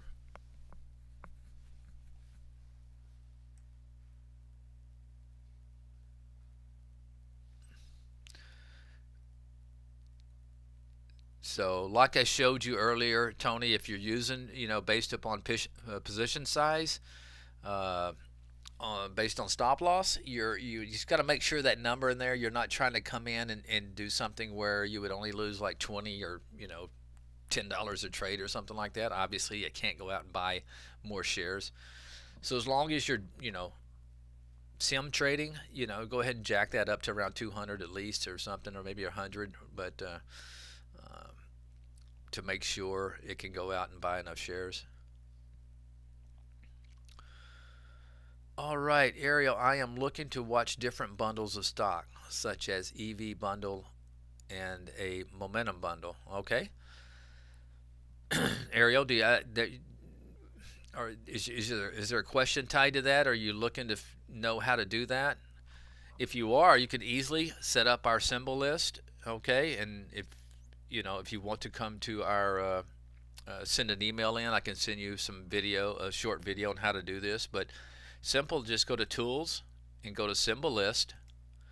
Okay, and what you want to do is just build a symbol list. Okay, so let's say you wanted to create a new list. You wanted to call it EVs. All right, and then you just click OK. Your list has been created. Now you got to add to it. It's empty. You can see it down here in the bottom. It's empty. Okay, just click on it and go to Edit List. And this is where you can copy or paste in here if you have a list somewhere, or you can just start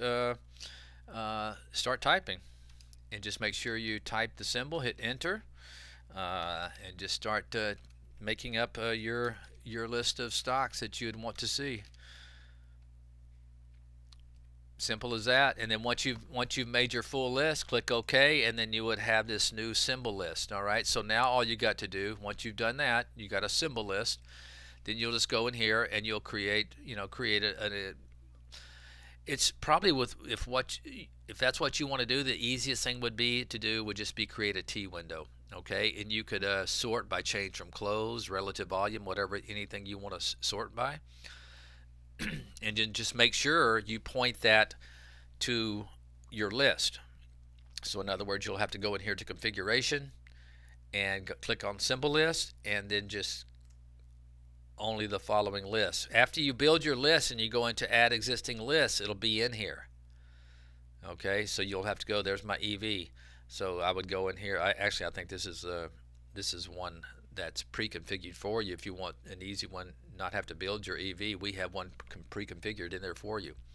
Okay, and then click on it, and then you would go only the following symbols list, and then make sure you check that list. So pretty easy to do. If you need, if that went too fast for you, just send an email in, and we'll send you a video on how to do that.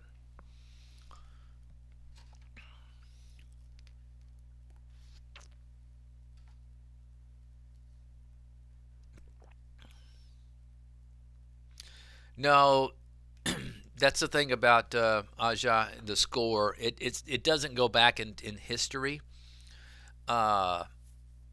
Now, if you, I'll take that back. If you have it in a, it's a good question. If you have it in a built into a window as a column, it might do that. Let's just grab one right quick and see. Let's take a look at this trit. I'm gonna try to find something that's actually moving. Okay, this one is moving. It has a score of 58. Geez, I'd have to go back in history to make sure that was pulling in, though. I don't think that was in there yesterday because it's not up. I have to find something. Anyway, that's a test you can run. Okay, if you have a list of stocks you're watching where you can go back in history and make sure you get that same symbol.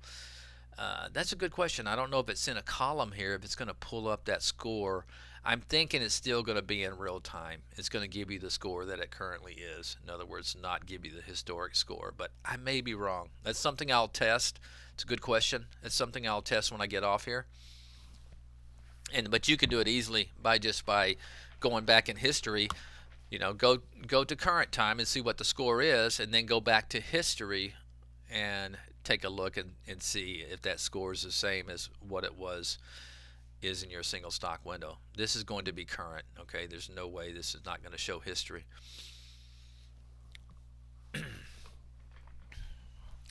But good question, gives me something to check out once I'm off here.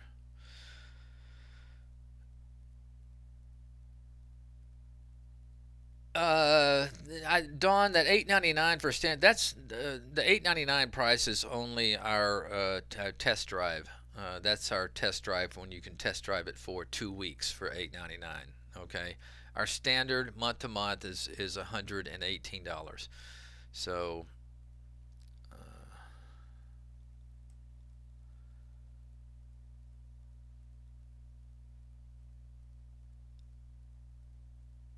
okay, you said cloud sharing. Like Barry has a link to a page that shares his cloud windows.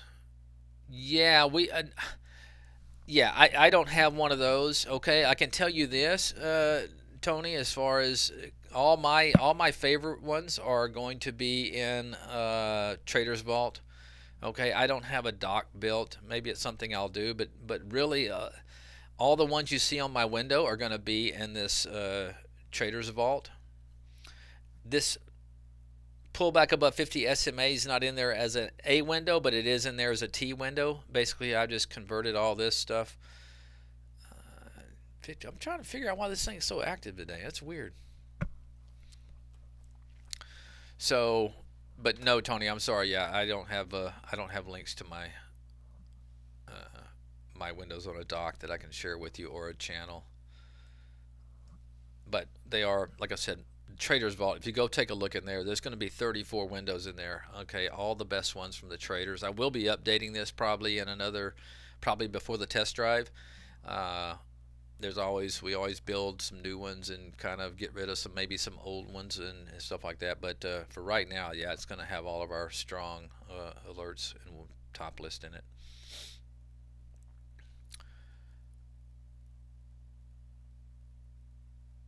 Okay, Tony. Thank you.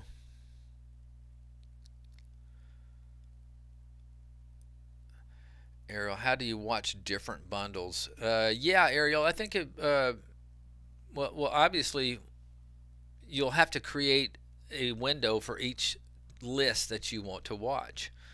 Okay, so that EV window, you can create one for that, and then if you have another one, so let's say you want to watch solars, you can create a one for that. Uh, Also, our channels are going to have a lot of these in there, so uh, take a look at, we have definitely have some themes in here of like EV, SPACs.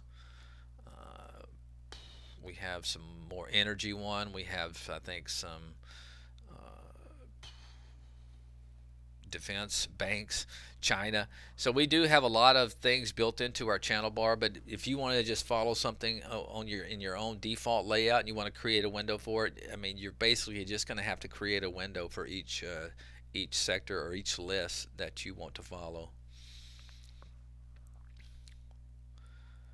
Oh, thank you, Steve. Steve did drop the symbol list video in there. So if you want to grab that to see how to watch it, thank you, Steve.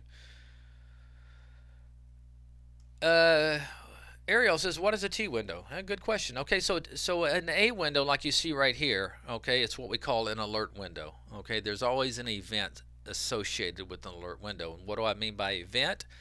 Is you're going to have a timestamp at what time the alert was triggered. This is a new high. Okay, so you're going to have an event, which is a new high, and it's also going to have a timestamp in it. So these are in real time. If you're like trading momentum, a lot of people, they want to get an alert window. They want to see it. They want to see what's happening in real time to be alerted. Okay, if you are just kind of want to slow things down and look at what we call a scan, or in our case, it's called a top list. This is going to show you all the stocks that are meeting your parameters. Okay, and what I mean by that is you're going to set up configuration and you're going to have it set for several parameters that you might build. In this case, I'm looking for stocks over $5, 3-month range, 30 max, which means it's in the lower part of its 3-month range. Quarterly revenue growth, okay, it has to have 20% or greater quarterly revenue growth. And then position in 10-day range has to be in the upper 30% of its 10-day range. Okay, so these are basically what we call parameters. Okay, this is not something that's going to trigger an alert. They're just basically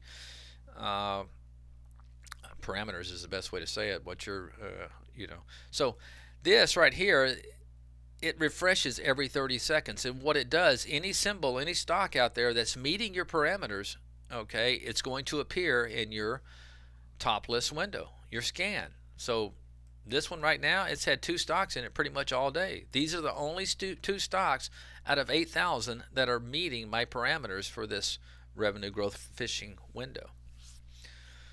So I hope that clears it up for you, Ariel. It's basically like a scan. It's just looking for stocks that meet your filter set. And not looking, doesn't have to be hitting a new high, doesn't have to be, hitting a 5-minute high. So there's no event that occurs. Oh boy, let me get some more water here.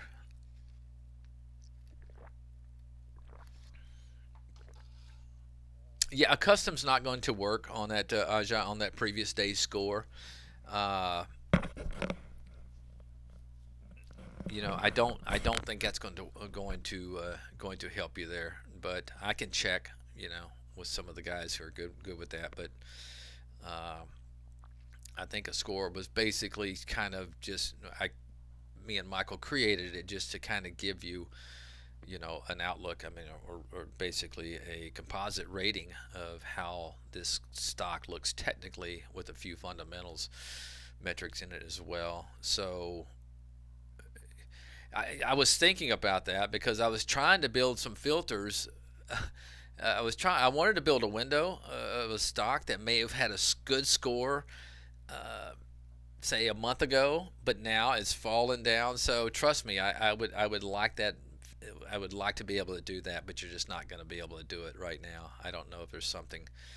Uh, I'll talk to Michael about it and see if there's something that we can do for as far as a custom, but I don't think there is.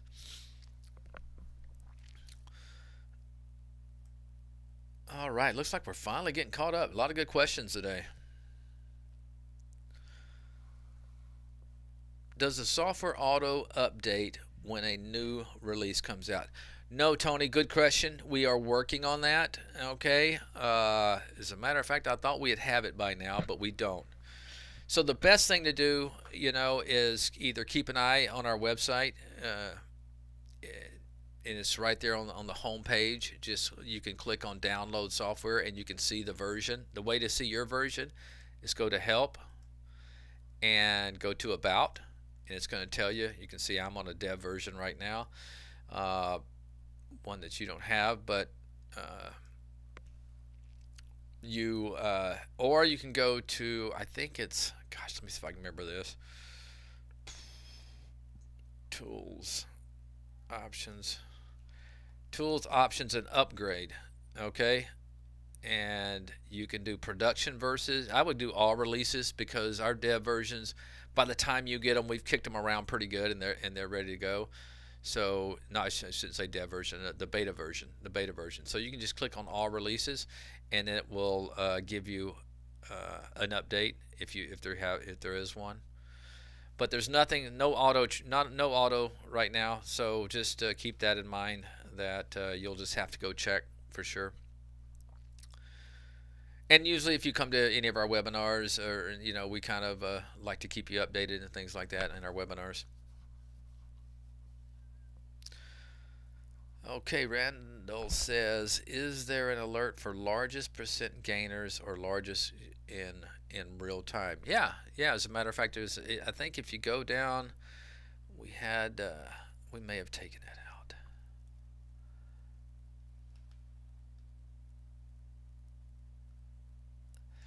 But basically, what it is simple. It's a change from the close filter. So if let me see if I got a good. Well, my sector analysis down here, okay, which you can find in there, is updated from change from the close. Change from the close is going to basically give you your largest percent gainers. Okay, so the best thing to do is I would create a top list. Very simple. Let's just build one real quick. Show you how easy it is.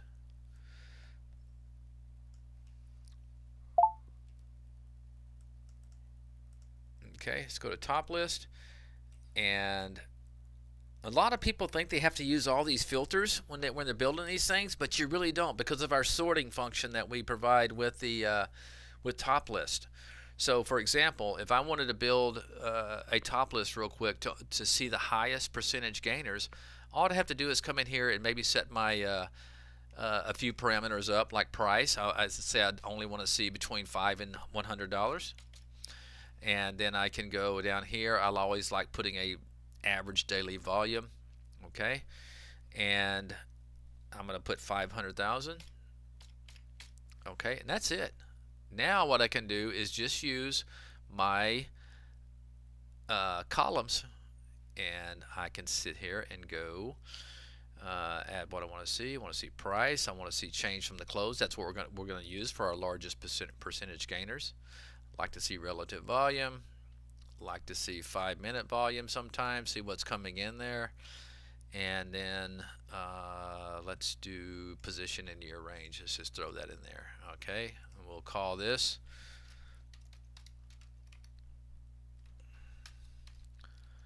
largest percentage gainers. And that's it. We basically didn't do anything as far as filters. We just threw in a price filter and an average daily volume filter. And now what the key is, you want to go to sort, okay? And you want to sort by change from the close. And click OK, OK. And you can see with my parameters right there, these are our largest percentage gainers for today based upon, a few of my filter sets. Now, if you like trading smaller price stocks, you'll probably get a lot more big change from close in here. And if you bring this, price down to $2, whatever you want to do, that's subjective. But that's an easy way to do it. And let me tell you what I'll do. I'll just go ahead and share this with you. But you see how easy it is. Make these a little bit bigger here. Very simple. And you can do this with any column you want to. You could do the ones with the most volume, relative volume. You can always sort by that. 5-minute volume. Very flexible when it comes to these columns. All right, let me go ahead and share this.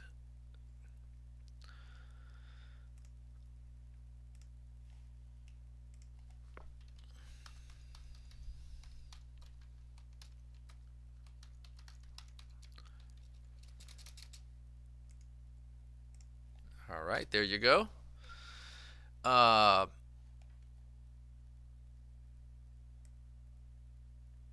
me see here. Where was I? Yeah, it's so interesting there. So to get your losers, all you'd have to do, who was it? Randall, I believe. Just go to sort. Go to the sort column if you want to, and just flip it.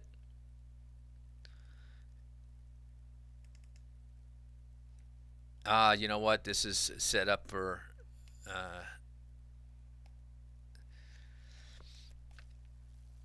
Let me see if I do duplicate and configure.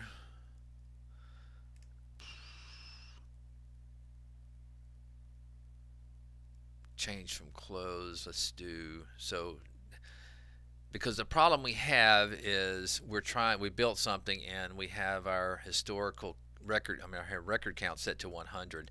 So that's why it's giving me right now when I try to do a sort, it's still giving me stocks that are up on the day. So losers, you would have to increase this, I believe.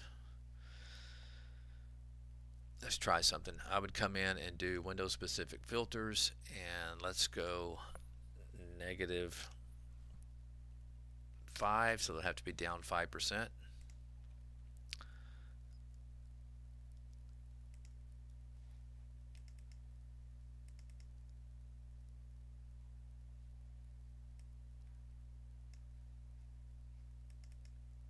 There you go. Something like that would give you. And you'd probably have to. Order partially filled. Order may even have to go higher. Hold on.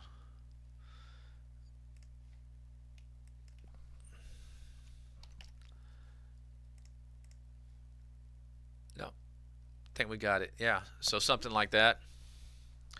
Of course, we want to call this the largest percentage losers.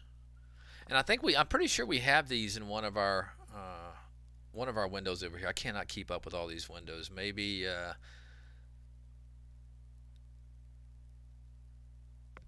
explosive winners. I got some stuff saved in my that I'm working on, so I don't want to. I'm sorry, I don't want to click into one of these. But you can check our things. But that's how you do it. You would just flip it there and work from there. All right, let me see here. Catch up.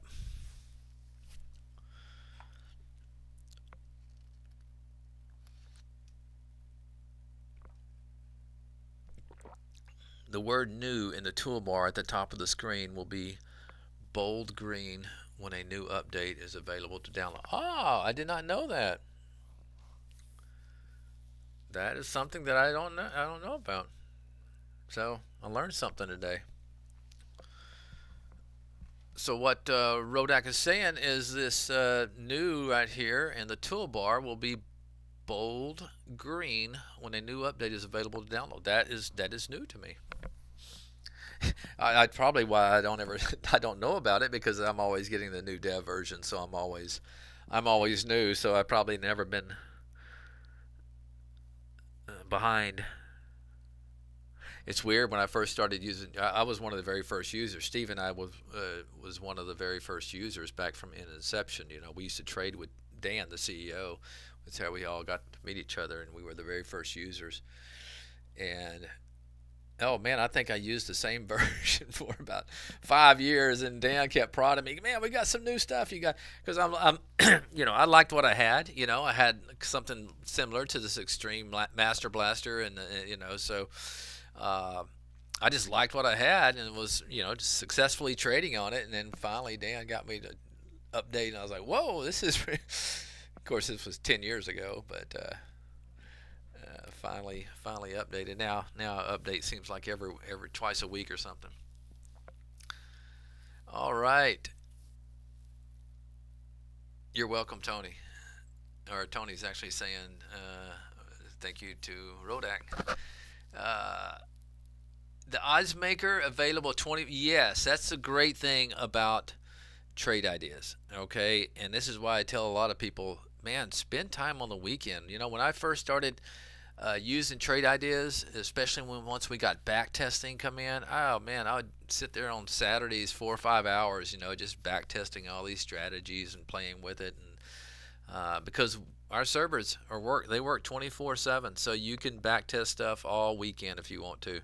At night, wake up at 3 in the morning, start back testing. So you have access to our servers all the time.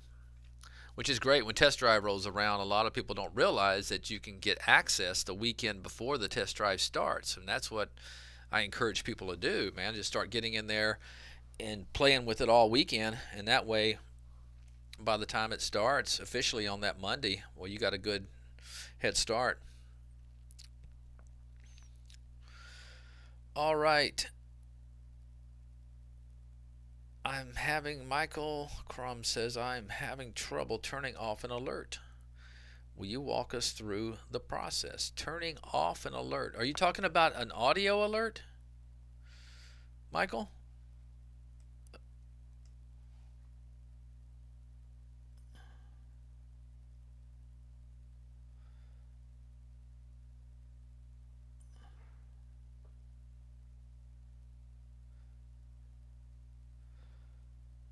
I just want to make sure I know what you're talking about, and not.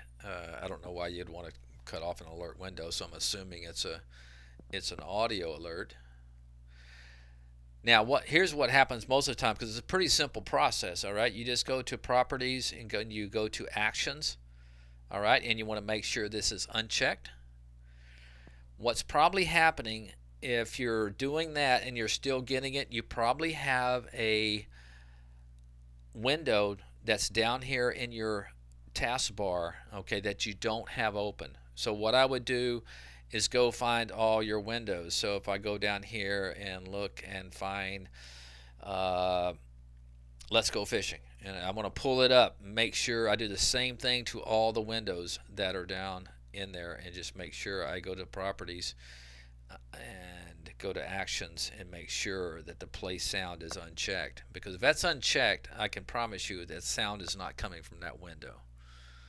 So Michael, if that's what you're talking about, yeah, you just want to make sure, because trust me, that's happened to me before. Barry was usually the culprit. He would share a window with me, and I would say, oh great, then I'd take it and I'd put it down in my taskbar, and then later on I'd hear this sound, and I'd be going through all my windows, and sure enough, it would be something that I had down in my taskbar. So make sure you go through all your A windows. M windows too, you can have audio alerts on your M windows. Obviously, top lists do not have audio alerts because there's no alert. But just make sure, Michael, you find all your windows.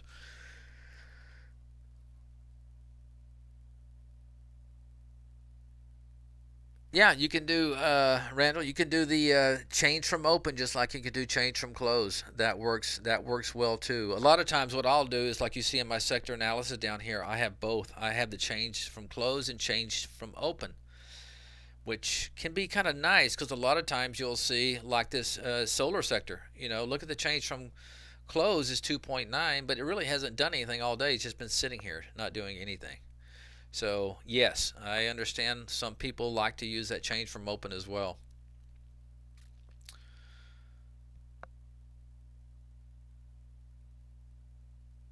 what do I think? Hey, Sahar, how are you? HSTO. Uh, yeah, it's kind of obviously a volatile little stock there. Looking at the range from yesterday, from 128 all the way to 187. Here's what I see right now. You see how it's holding that 10 period moving average, sitting right at it right now, and trying to bounce on the 15-minute.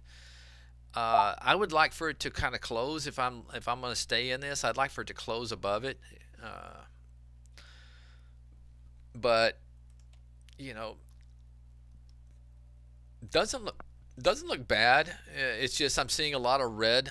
When I see a lot of red candles like that, a lot of topping wicks, topping wick there, topping wick there. That tells me it's being met with some pretty good sell pressure. Anytime it gets up to this level right here, looks like sellers come in and drive it back down. So I'd like to see at least close above this level, maybe the 180 level, uh, because it seems like it's having a hard time, staying above that level. And but other than that, doesn't look bad. I'm always a little bit nervous when I see a stocks come from 75 cents to 163. That won't keep me, basically doubled in the last 2 months, but because I just know in the back of my mind, all these people sitting back here are probably the ones taking these profits up here. So, but yeah, not bad. For the most part, it's been trying to kind of hold this line a few days below it, but close enough, and right here. So, a drop and a close below the 20 would definitely concern me if it closed below this 140 area. Okay, great, Michael. I'm glad you got that. Where it can drive you crazy, I know. Oh, you're trying to, okay, cut it off through configuration. I got you. LQDA.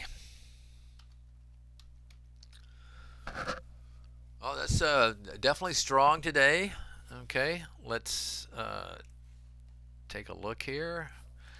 See, love how it's catapulted off this 10 period moving average. Didn't even get anywhere near it and shot up again. Now it's kind of going sideways with a possible another move. And what I like here too as well, you don't see any really resistance until around this $4 level.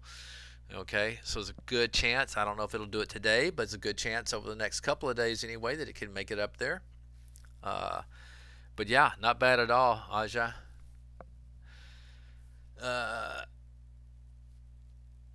Nice little, that's when I'm looking for stocks, that a lot of times I'm one of these kind of traders that don't mind bottom fishing. That's kind of what I'm looking for. Look at this nice little rounding pattern over a period of about 3 months there. Okay, then finally dug out and lifted above it, and now showing some strength.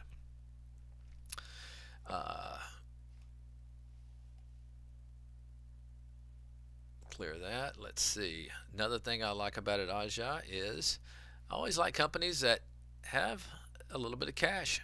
79 million cash, only 18 million in debt. Not bad.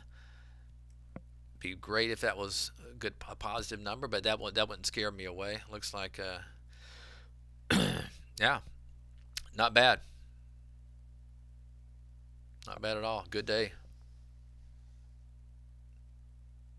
Yeah, I'm always holding in the back of my mind it's a price under $5, but I will trade. I'll trade $3 stocks. I keep them on a tight leash, I should say. Okay, because I know they're under $5 for a reason, but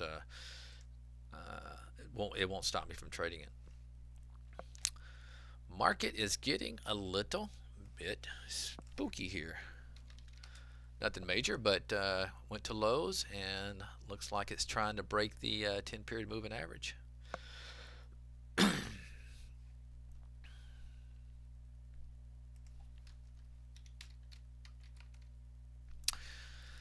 And I am been short Tesla for a few days. I'm hoping this is finally the time that it breaks, but we'll see.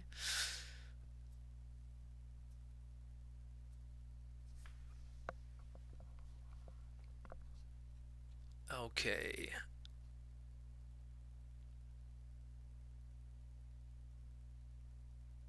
Okay, looks like I only have about 3 or 4 more minutes, guys. Let me make sure. You're welcome, Sahar. Jason Spy, yes, that's right. Jason Spy is having a tough time here. Down over 1% now. Let's take a look at the Qs. And yeah, not looking good there either. I noticed Facebook was really, wow, look at that. That's ugly day for Facebook. Down over 3%. Apple hasn't been performing very well. And I would love for a nice momentum stock like Tesla to finally give it up. I'd love to hit one of those one time. How do I set up a pre-market breakout stocks? Hey, you're welcome. You're welcome, Mike. Thank you. Ryan, yeah, what you can do is we do have a, let's just real quick go to new alert window. This is what I always do when I'm trying to build something. Just go in here and see what we have. Okay, what I would do is just type in pre. We got pre-market highs. So obviously, if you're looking for a breakout, you're probably looking for pre-market highs. I like just having a regular. When I was day trading, I don't trade pre-market anymore just because I'm not a day trader. I got plenty of time during the day to swing trade stuff. But I liked instead of just looking at gappers, the thing about gappers, it's going to tell you what percentage they're gapping up at the time, but it's not going to tell you where they are in the gap. No, in other words, are they at the high end of the gap, low end of the gap? So what I like doing is using a pre-market high. Okay. Now, obviously, if you're using a pre-market high, it's you use the term breakout. I don't know if it's I'm trying to see when you say the word pre-market breakout. I don't know if you're looking for it to break out of a range in pre-market. That's going to be kind of tough to do, other than using a filter that we have called position in pre-market range. Okay, so in other words, the low in pre-market is 0, the high in pre-market is 100. Okay, so you could always come in here and build a top list. Now, you couldn't do an A window because you can't, obviously, if it's hitting a pre-market high, it's going to be at the high end of it's going to be at 100 in its pre-market range. But this is a filter that you can use, and what you might want to do is to look at and find those ones that are trading near their high in pre-market, is come in here and maybe put 80 as a minimum and put 98 as a max, and just run a top list. And what you can do, I'm not going to, and just of course put the rest of your parameters that you want. You want to probably make sure it's done maybe 100,000 shares for today. You don't want to find these stocks that are trading up in pre-market on 100 shares, and that'll happen if you don't put a volume today in there somewhere. So you can just do something like that, and then of course you can do gap. You want to eliminate the ones that are only gapping up maybe 0.5% or something like that. So just get you a gap filter, okay, and add that filter, and then just put maybe you only want to see things that are gapping up at least 2%. Okay. Now I did this as a let's see if they have anything for pre-market that's not hitting a high as an alert. Yeah, it's not going to have a whole lot of, you're not going to have like a pre-market 5-minute high, 10-minute high. You just got pre-market highs. But what I would do would be just don't pull up a window like I did. Just pull up a T window and then just set these parameters in there. Okay, and you'll find stocks that are close to their pre-market high. So in that way, you just click on them and kind of scan them on your own charts. All right, guys, I'm talked out, but let me see if Barry is about ready. I got about 2 more minutes left, so I'm going to go ahead and say it right now. I still got snow all over the ground out here. It's just incredible. I've never seen this in Texas, and I've lived here now, except for the 23 years I lived in San Diego, and some in Salt Lake City. But grew up here. Yeah, never seen anything like it. It's crazy. I mean, snow covered ground for 6 straight days now. No, 5 days. But anyway, guys, have a great weekend, and thank you so much. Great questions today. Wish you all the best in your trading, and I will stay on here and let Barry know that I'm ready when he is. But I'm going to go ahead and say my goodbyes now. Let's see. He's going to tell me he's starting to stream, and I will immediately turn it off. And I see he's typing. All right, he says I will start now, so I'm assuming that he is clicking the button sometime soon. So guys, I am going to, all right, he's in. See you later. Have a great weekend. I may have booted you out. I don't know. So guys, Ija, you're my go-to guy. Can you hear me?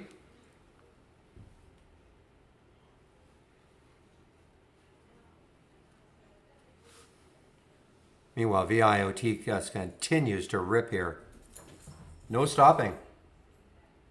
Look at this. 2-bar pullback, 2-bar pullback.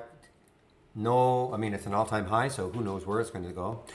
All right, guys, so this is what I'm going to have to do. I can't even put the announcement here that I'm doing my video, so I'm going to have to put it in here, all right?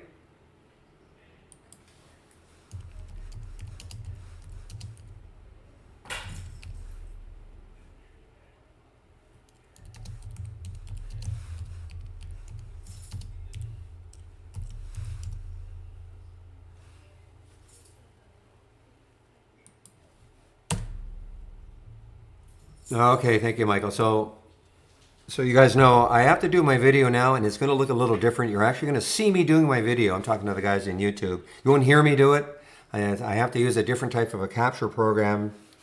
And so what it does is you're going to see on your screen, you will see me doing the video, just not hear me, okay? And it shouldn't take longer than about 10 minutes.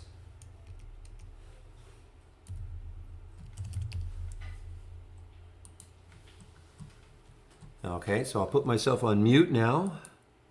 See if this works.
All right, guys, I'm back. So hopefully that wasn't so disruptive. Again, until I figure out how to use that other screen capture program, I have to do it that way. So I know it was a little confusing reel. I know you were wondering what I was doing. But right now, that's the only way I can do these videos. So it's only about 10 minutes that we're in disruption mode. So I don't think it's that bad.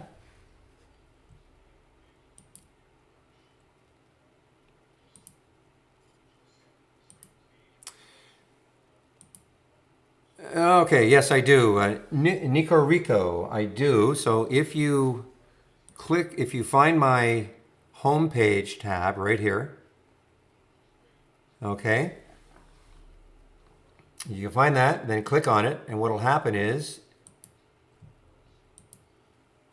you'll be brought to this page. Sorry, you'll be brought to this page. So if you click on my homepage tab, so again, I'll just do it one more time. Click on my homepage tab right there. Hopefully you can see that. Click on it, and then you'll be brought to this page. And one of the areas here is my scans. Okay, various scans. Click here, and here are all the scans that I'm sharing, including this one that I love, the moving higher with unusually strong options. Okay. Let me know if that worked for you, or do I have to show you how to do it again?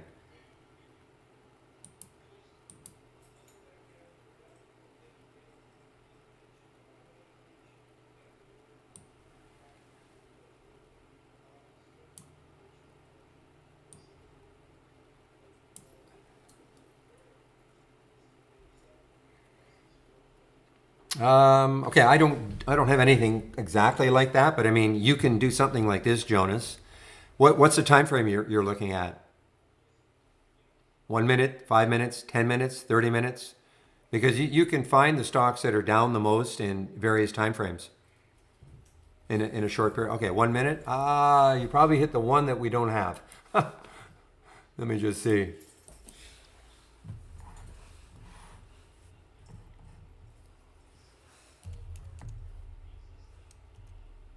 Oh, we do have, okay. So we have a change in 1 minute, either in dollars or percent. So you can add this as a column, all right, and then you can sort on that column, and you can see the ones that are either up the most or down the most. And 5 minutes also. Okay, so we have 1, 2, 5. And so what I would do is I would add this like as a column. Oops, just a second. So as a column, and so you'd have the column up here, and then all you do is you just sort on it. And you'd see the ones that are, like what I do here.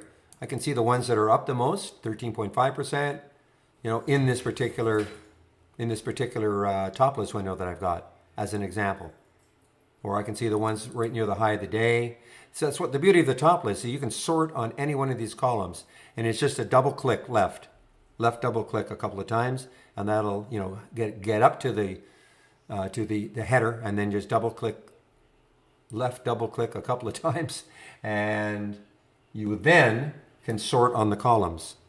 So you'll see the ones that are either up or down the most.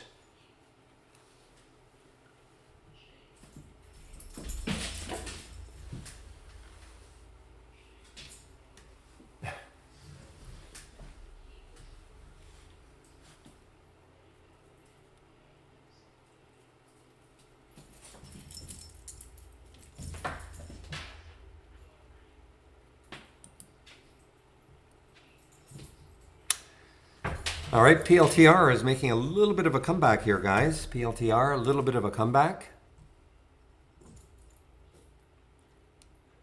And that was straight up on the 15s until 11 o'clock.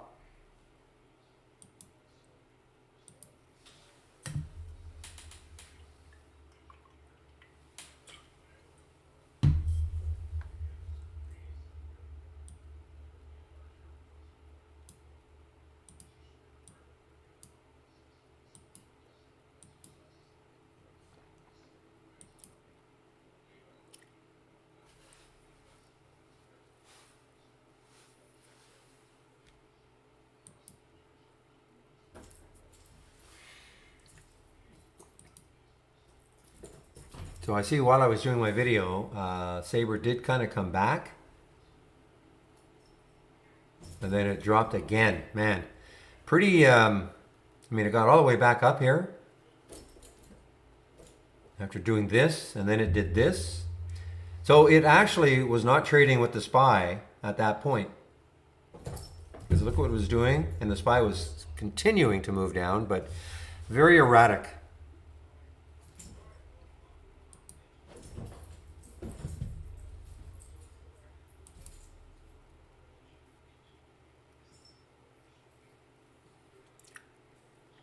Well, I have my, I had an alert anyway. I have my alert set for 25 for CAN. It is one of the option plays, but it did not take out 25, so not interested unless it does.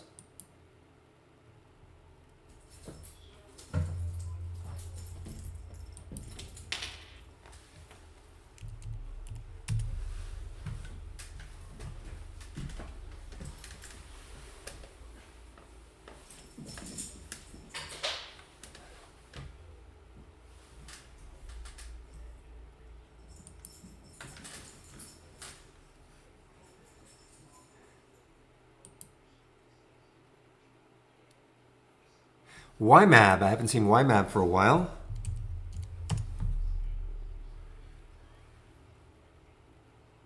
Okay, what are you seeing?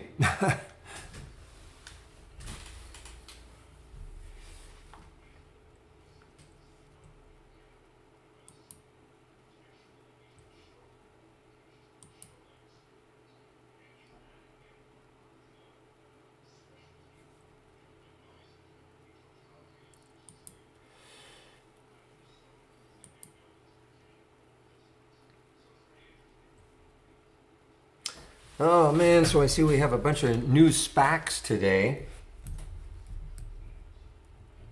I get them into the database.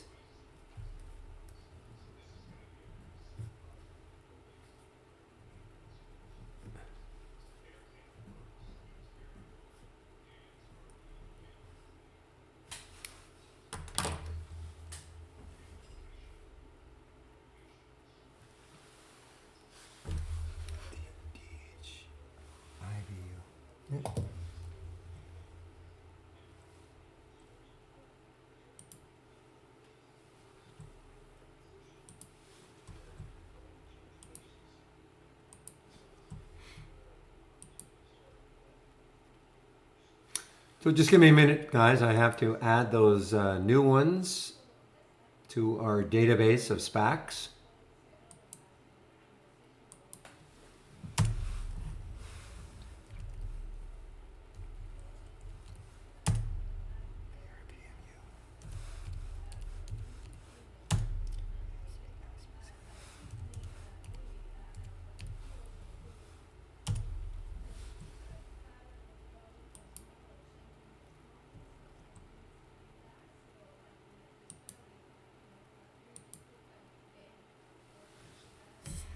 Delete.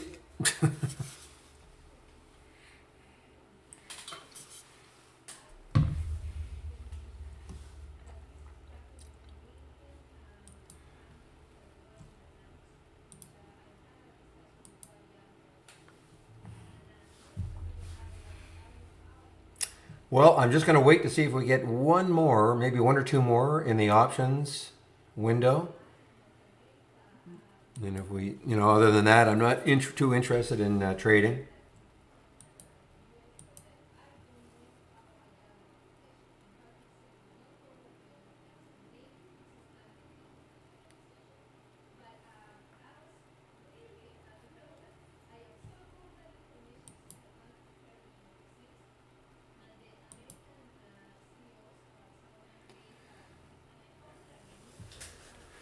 Yeah, so this is still up almost 100% of VCNX.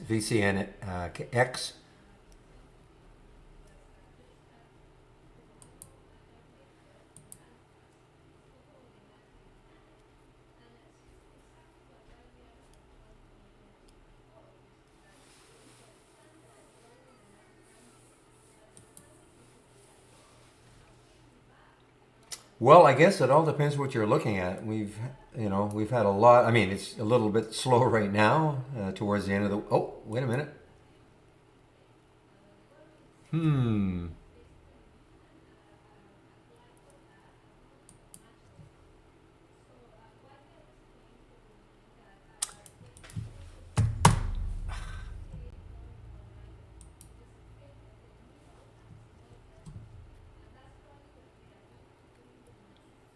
All right. So the next high looking left is 2468. Okay. So I mean, it literally was right at that next high looking left. After that, oh, we got some room here. So let's keep an eye on this LESL.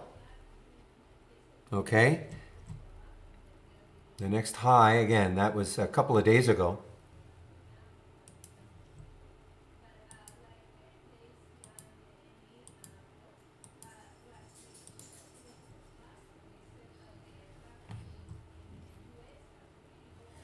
Here we go. So the next, I mean, again, 25 could really, really stall it. Unfortunately, it's very close to that. I call that kind of a magic hole number.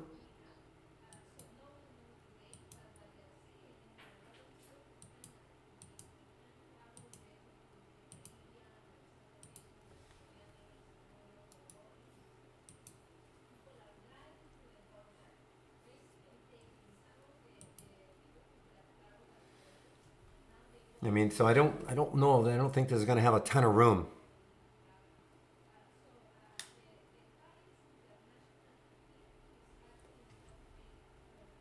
Big float, 111 million in the float. Now you see, this is the one.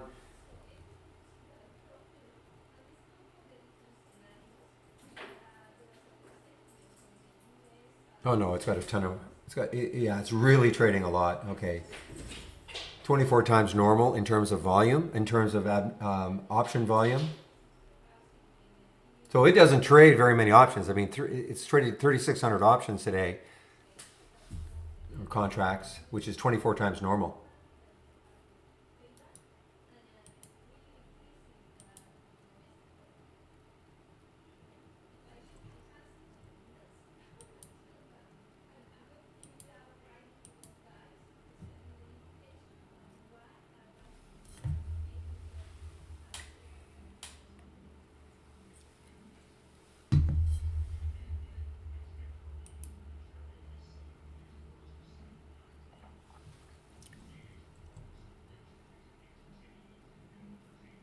Just waiting on it, guys, just to see. I don't expect much. I really think 25 will stall it. So I really don't. I don't really expect too much out of it, even if it does move a little bit.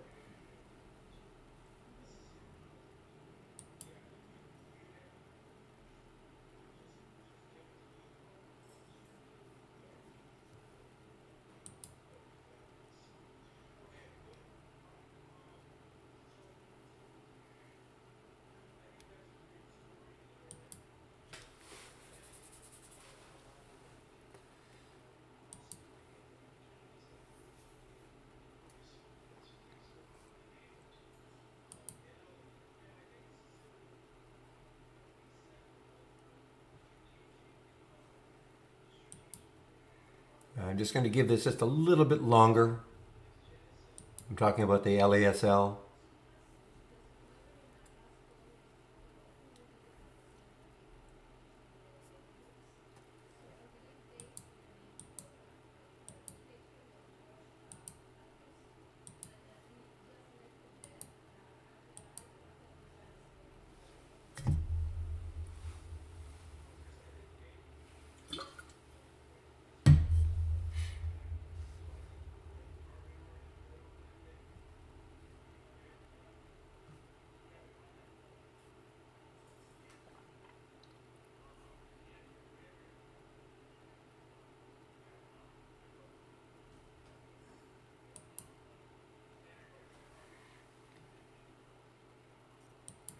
I'm going to flatten out of this trade right here.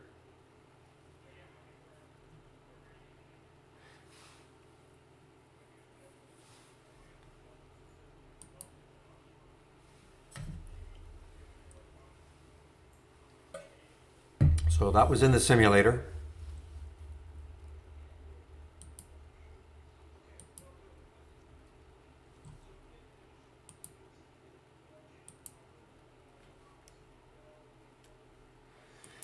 Oh, we have a halt here. Oh, a halt on the way down. CBLI, look at this. Halted on the way down. Announces, oh, it was miserable. What they've done is they've announced a financing during market hours. 14 million, let's see, it's $7 a share. $7 a share. They've just announced it. 2 million shares at $7.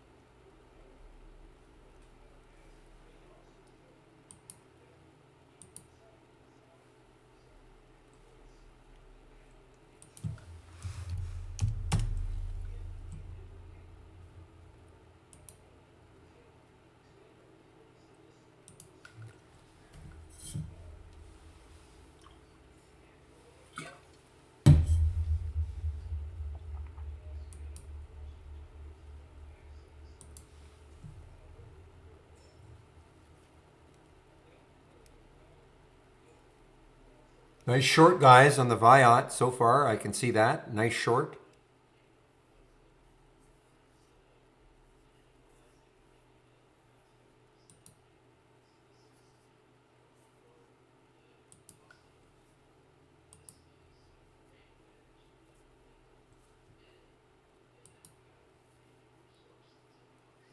Hey, it's getting close. It is getting close. Yeah, it may break it. Or not.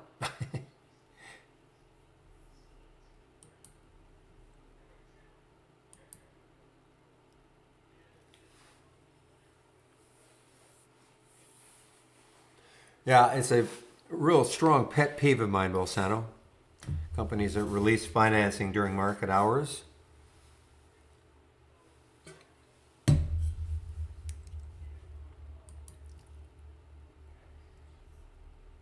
I mean, why not just wait 2.5 hours and do it at 4 o'clock? I mean, why not?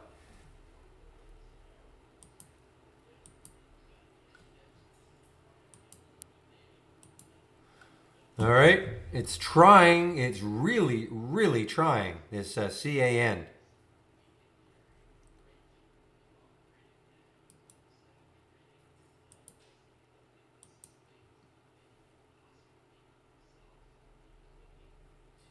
And look at the volume. Volume came in too. Look at the volume.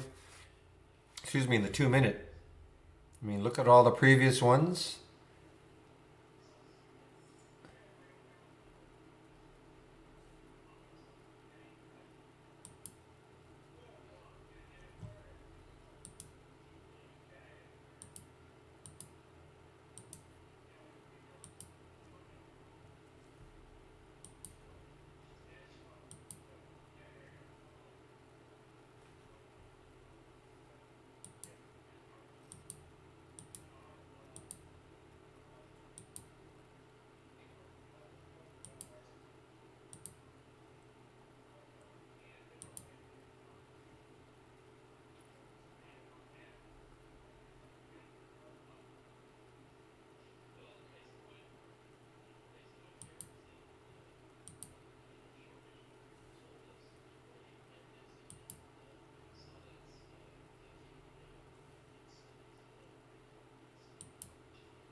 So look at that. So, well, that's why I wait, guys. I waited and waited to see if it could take out 25.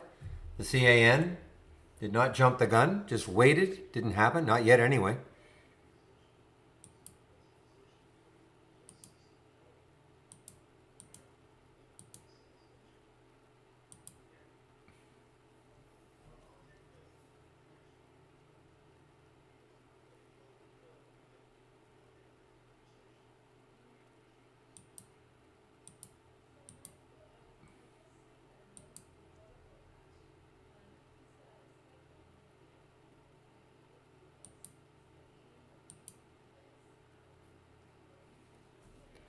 All right, Viot.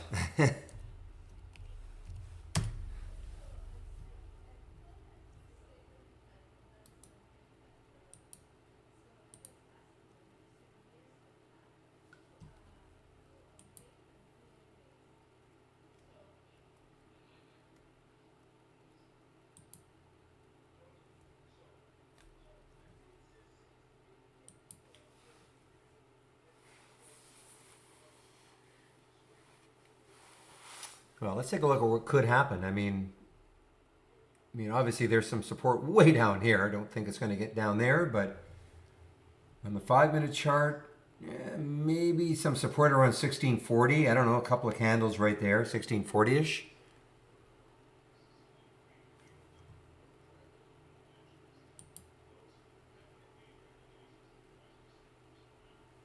However, a couple of bottom tails now on the 2-minute chart.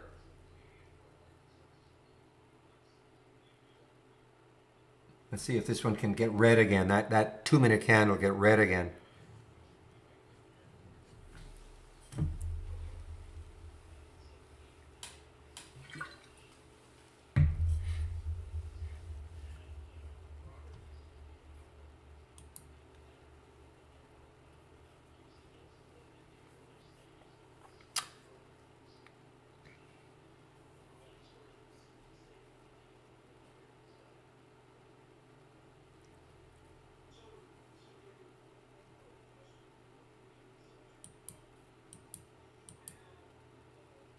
Yeah, pretty good resiliency.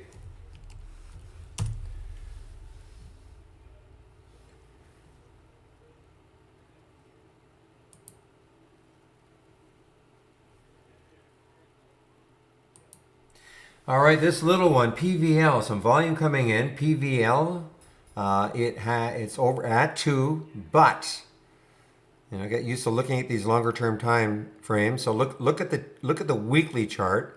Looks like there's some blockage right around 2 to 210 to 213. If it can find, or even up to 217, if it can find its way through that, then it's got a shot into this 270 level.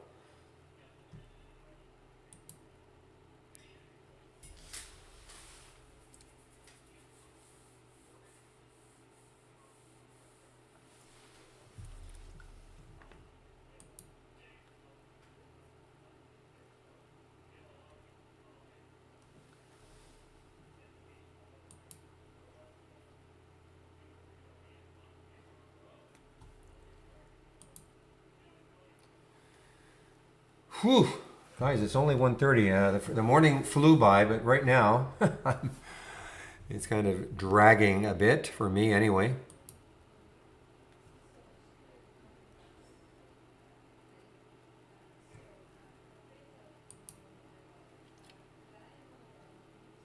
All right, so CBLI, so they've done a financing at $7. So $7 is holding. Got down to 704.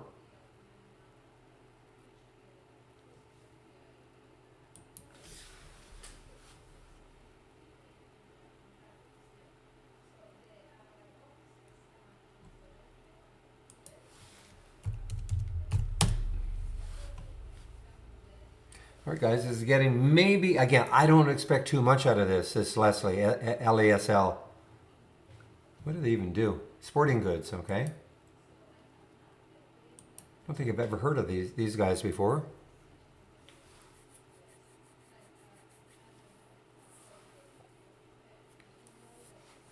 And to you, Zorro, cheers.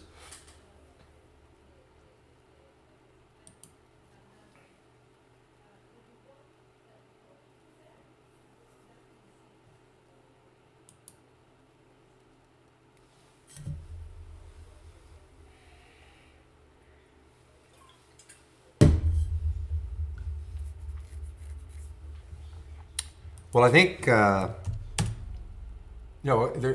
isn't any. Somebody asked where's the nearest resistance above 25. It's an all-time high. So there's no chart resistance. There could be fib resistance and all that other stuff, but there's no chart resistance for CAN above 25 because it's an all-time high.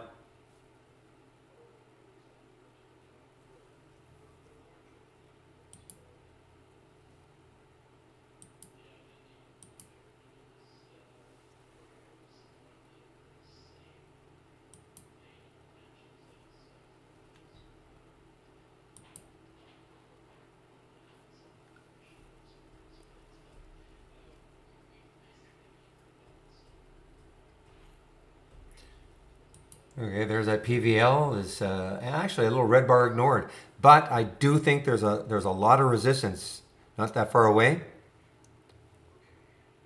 Doesn't mean it.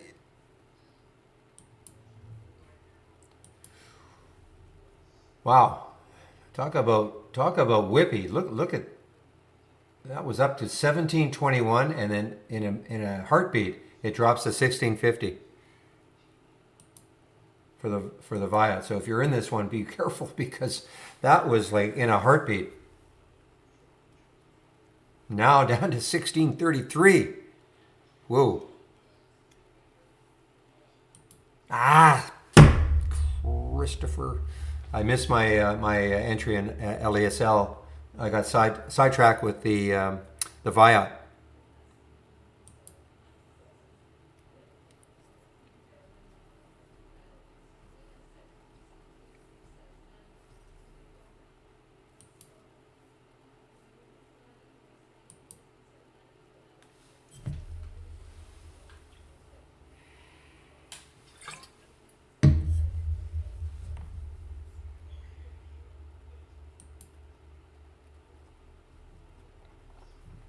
I mean, I really think it's going to struggle to get through 25 anyway, LASL, but I would have taken a little bit here and probably scalped it out mid 80s if I could have. You too, Hojo. Are they still around?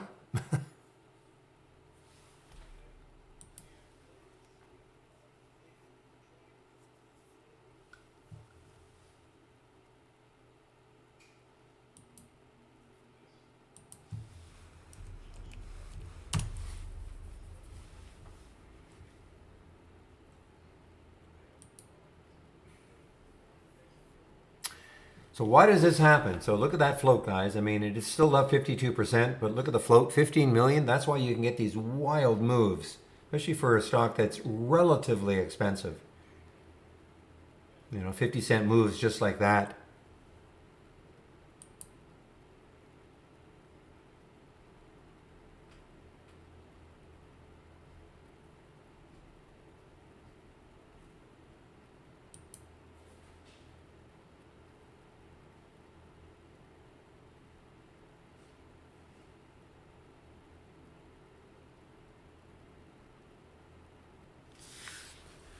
Now, if I'd been really paying attention earlier, there's that cross also. 2-minute cross, 80 EMA crossing down below the 20 SMA, right at 1739 or so, 1741 or so, right there. So that would have given you a straight shot down to here before it popped up.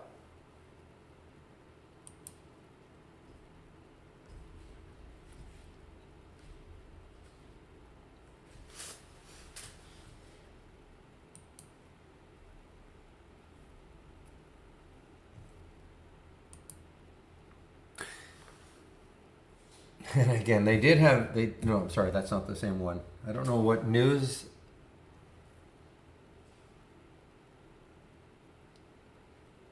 I'm not sure what the news is on this Viot. Unbelievable. My favorite scan, fantastic. Check it out. Not quite as robust as yesterday, but look at the alert we had. VCNX 711. Right there, 711 gets up to 965. GSAW 1424 before it pulled back, got up to, these are 50-minute charts, of course, 1477. CASA 1173. It was a bit choppy, but it got up to 1320 odd. This one didn't do anything. This one, that was kind of choppy. This one had a nice pop, 1694 right there, got up to 1753. This one I explained why I didn't like it. It had to take out 25. And this one, well, 2469. So certainly the VCNX and the CASA.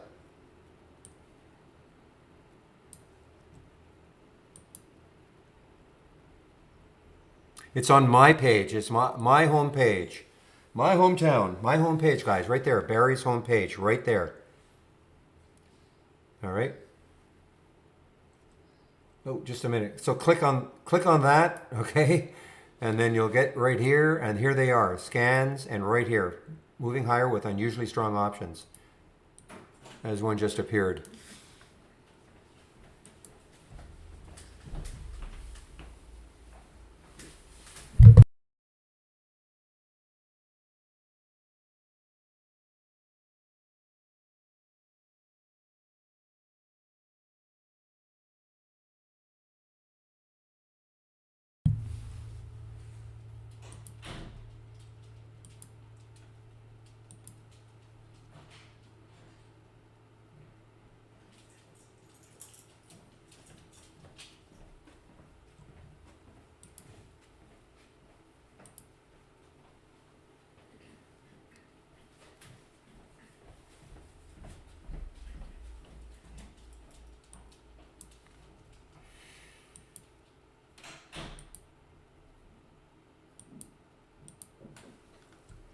Okay, guys, so yes, we do have this alert for NEPT. Now, the issue, as always, getting a little close to that whole number, but also look left. So they're not all the same, right? So look left, the next high is 197, then up here is 218. So, I mean, if it gets through 2 somehow, you would have to, we'd have to contend with a 218, but if it can get through all that, then look out. I mean, it's got a ton of room for NEPT. So, they're not all created equal.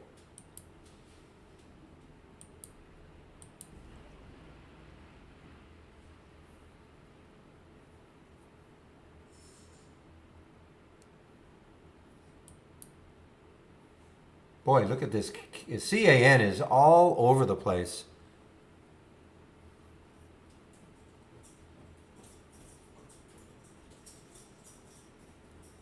I mean, it got up there, it pulled all the way down to 24, right back up to 25 just about. Yeah, tough one.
All right, guys, let's see.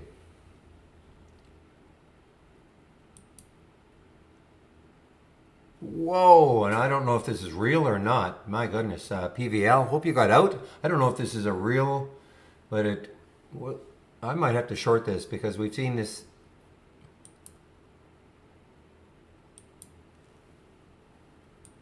I know, Poe, I think you were in that one, PVL. I don't know if you're still in it. That's a massive bottoming tail.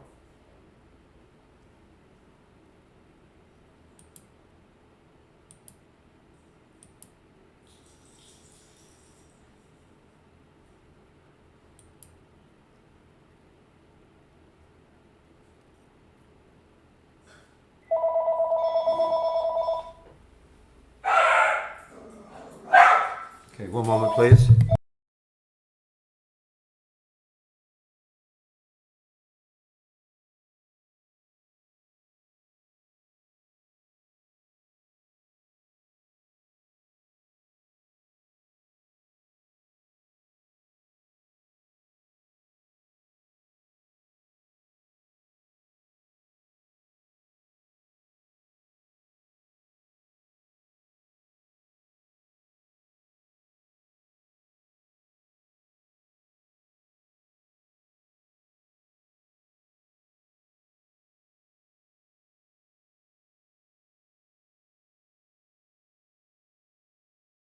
Back in a moment, guys. Got a package coming.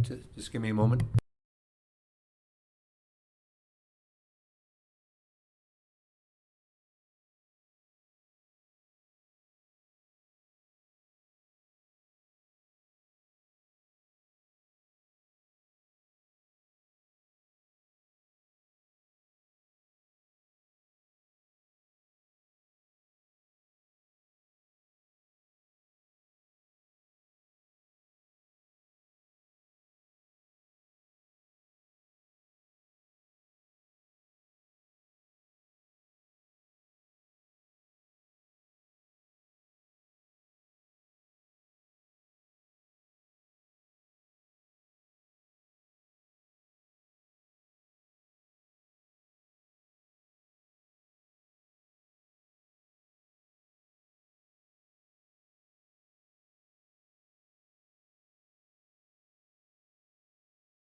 All right, guys, I'm back.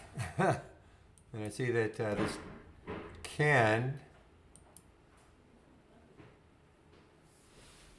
Whew. Crazy action for this one.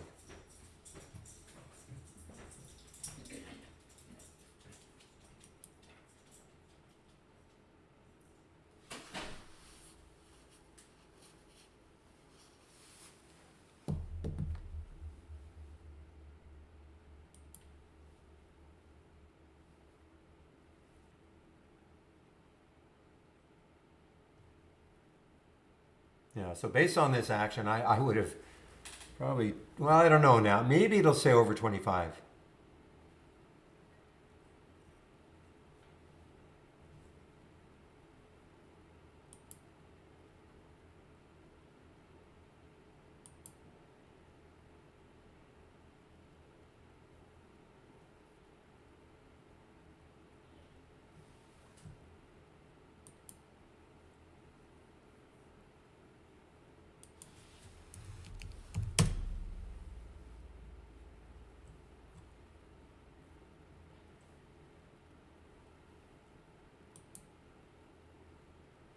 This is the one, guys, if it ever really breaks out, NEPT.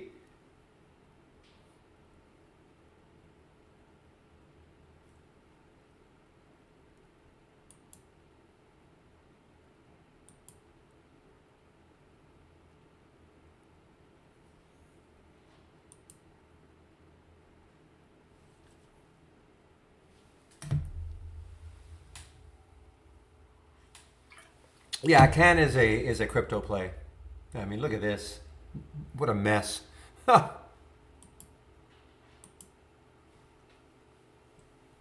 Just a mess.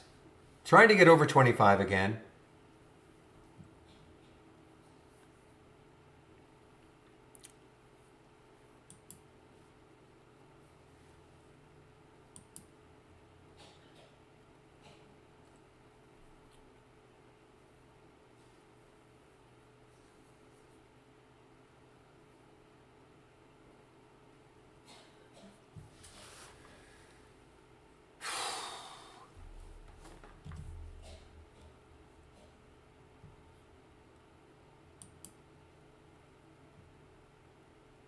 You know, this Viot looks like it could, if it gets down below 16.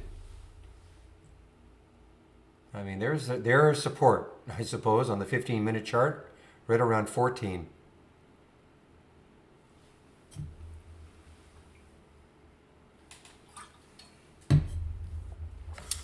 The boss won't let me, JB.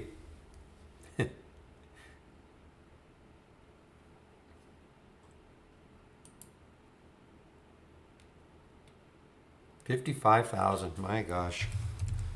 What's Mara doing today? I'm sure it had a bit of a surge after yesterday's bit of a down day yesterday.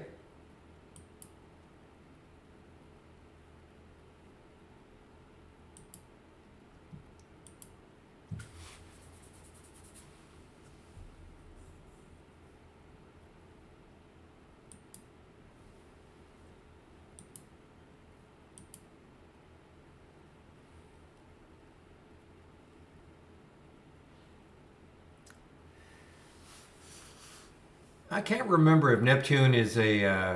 I know it has nothing. It doesn't say anything to do with cannabis here, but I can't remember if this had anything to do with cannabis. NEPT.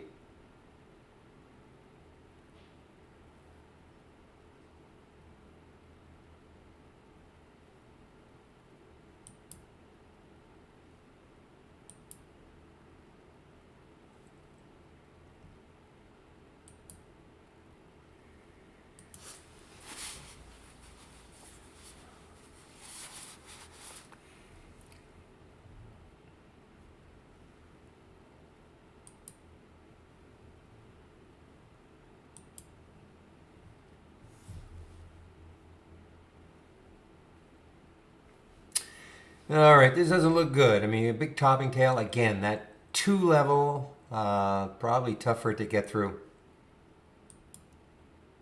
So what I'll do, flatten it and then see if I can get through 2 later on. I thought, yeah, I think so. I think it is a pot stock cannabis play. I know it doesn't say anything about cannabis in here, but I seem to remember that they switched gears a few years ago, or maybe here.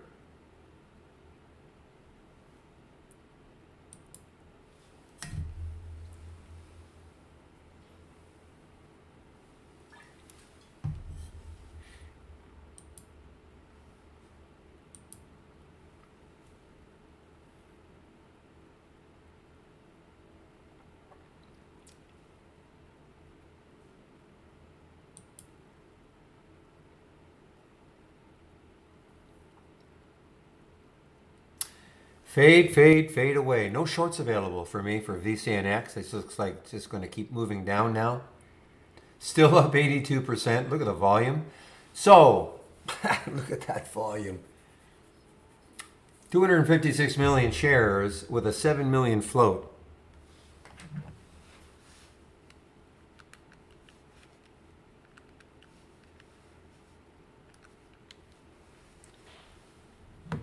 So I'm no mathematician, but that is 36 and a half times the float it is traded. Probably, maybe the most I've ever seen.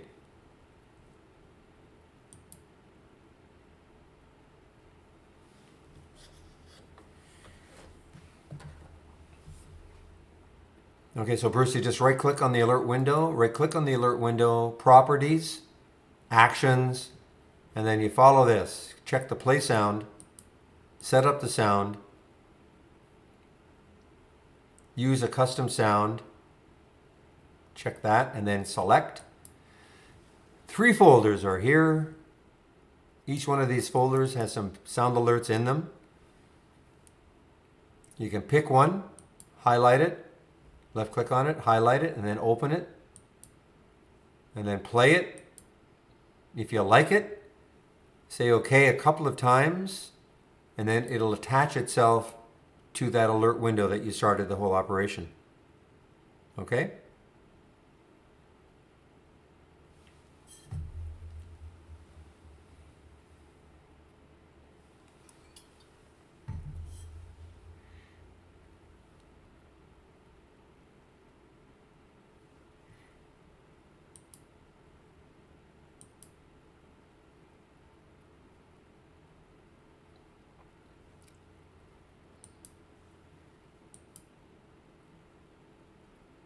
Well, this might do it. This might get through 25.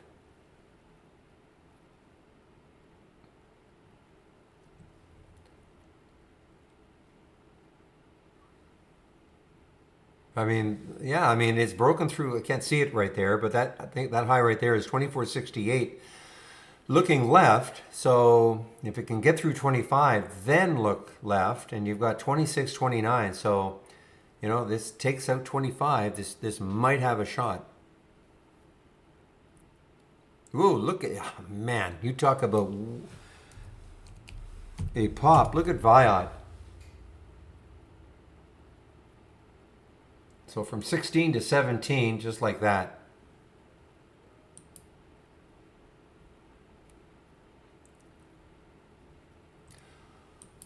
RNA, let's see, RNA. I don't see RNA, and I bet you the reason is, yeah, probably the volume is too low. Coming right into the 200-day. Oh, I know. I was thinking, why wouldn't you be here though? The relative volume is good. It's over $20, but nonetheless, there's a 200-day moving average, so it's got a little bit of room to the 200-day. Well, isn't that funny? We don't have a number for it, but yet it's on my chart, so I don't know what to make of that.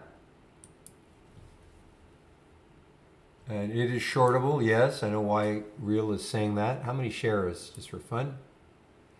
Not too many. 28,000 right now at Interactive Brokers.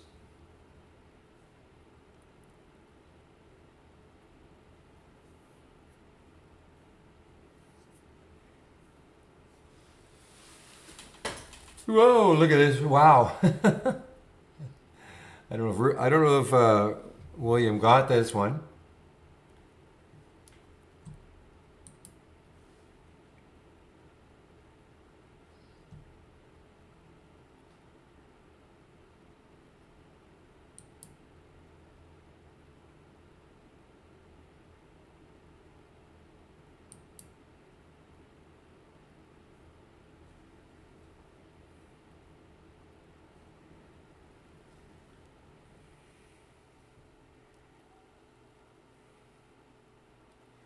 Okay, a little bit of weirdness here, guys. Are you getting Gamble, GMBL? Are you guys getting, wow, look at Viot. This could take out the high again. Are you guys getting GMBL in the options?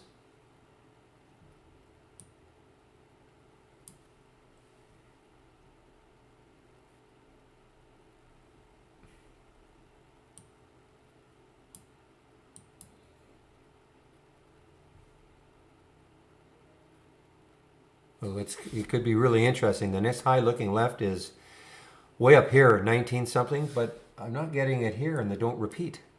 How is that possible?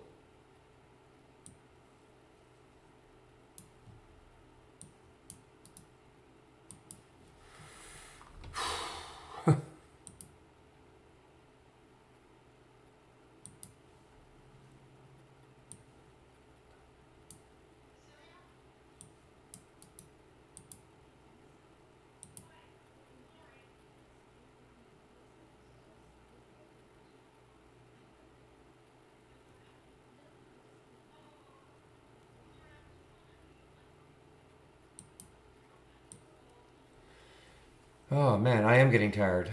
There's got to be a reason, but I don't know what it is. This is the 300, okay.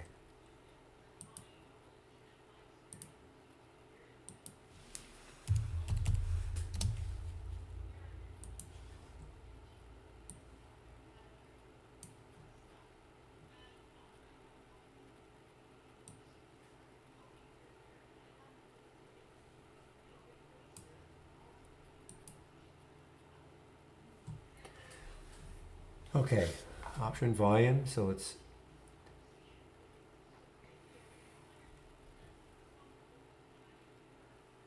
so all these filters are met. It's the right price range.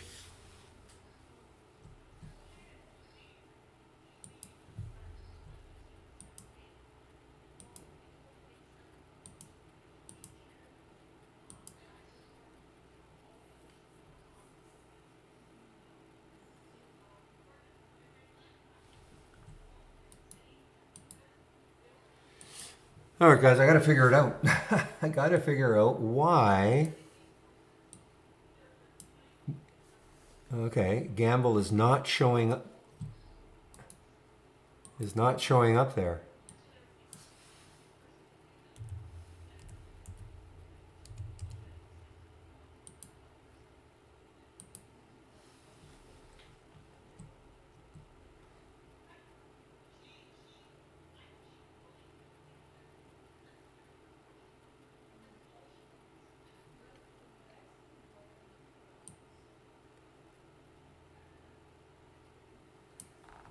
Hmm.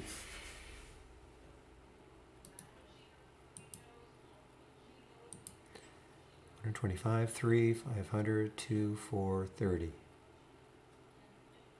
New high. 3, 5, 2,400.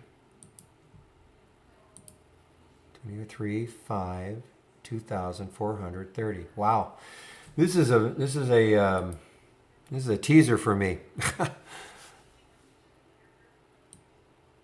There has to be a reason.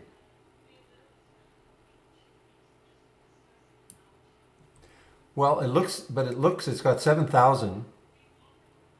So, I mean, my minimum is 2,000. So that's right. It's the percent right there is huge. So, I mean, so that's right. The relative volume.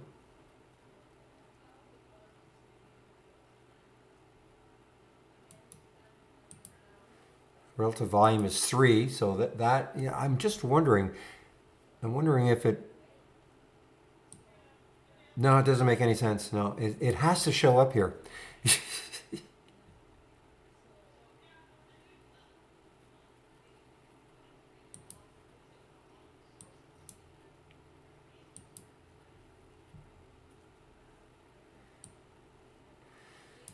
All right. The only thing I'm going to do, I'm going to duplicate this window.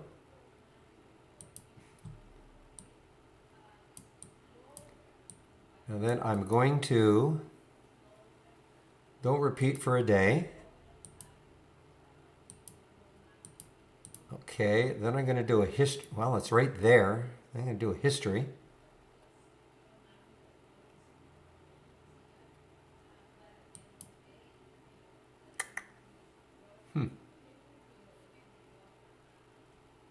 Sorry, guys, I know I'm kind of talking to myself, but this is perplexing because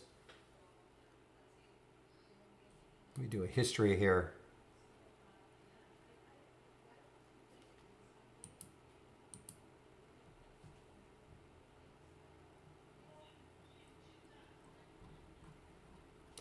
All right, I'm getting all the ones that I had before, which makes sense, of course.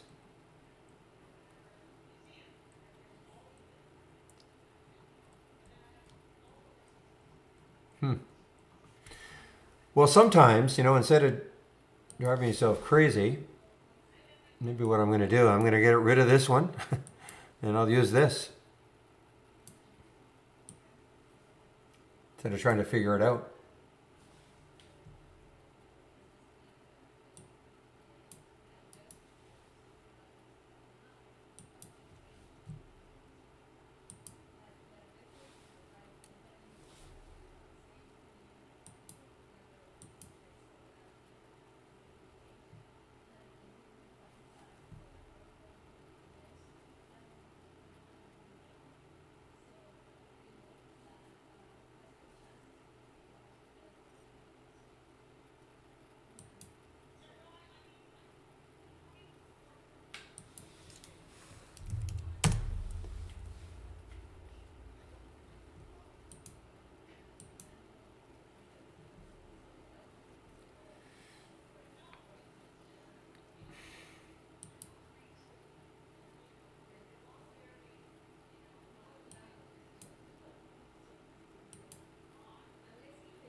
Definitely keep an eye on the LASL guys going forward. I mean, I'll be wrapping this room up fairly soon, but this could have a late day pop and gets through that 25.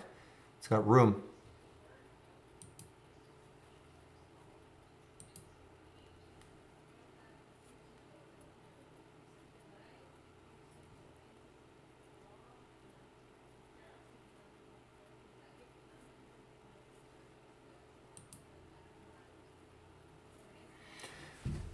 All right, another one popping a little bit here. MGTA, good volume, fairly low float, 30 million in the float. Looking left on the weekly chart, you've got 1134.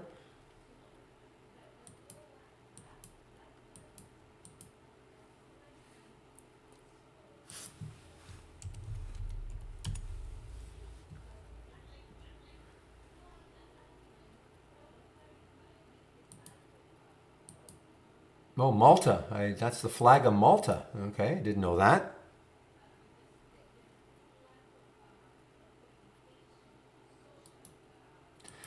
Well, let's see if it gets back over 18 for Gamble, GAMBL. Maybe that's why it didn't show up, because it wasn't that good.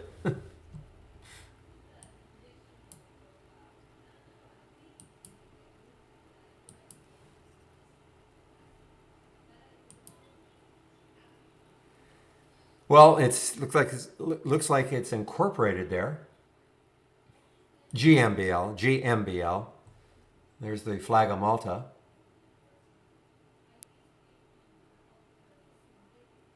Well, the volume of contracts, option volume is 7,000, so my minimum is 2. And it's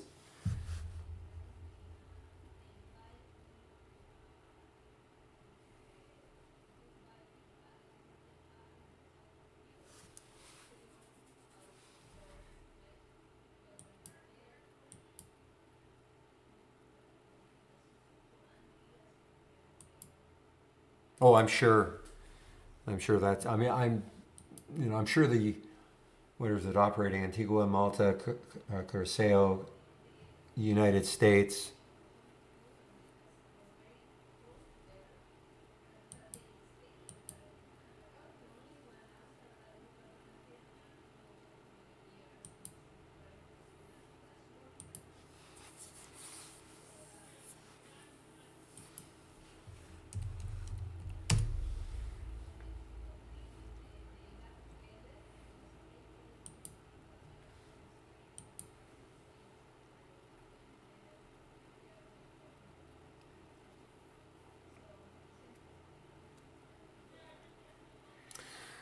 So, guys, maybe I'll wrap it up at around 2:30 or so today. I'm just sort of bogging down a little bit here. I don't think there's going to be that much. I would just keep an eye on the original option plays and see if they. Oh, here's another one that just showed up. Boy, what a press release they had. So, Apple's talking about magnetic charging, and somehow they found their way into that press release. Got nothing to do with what, but I guess this is what they do. So nothing to do with Apple, but sort of guilt by association here.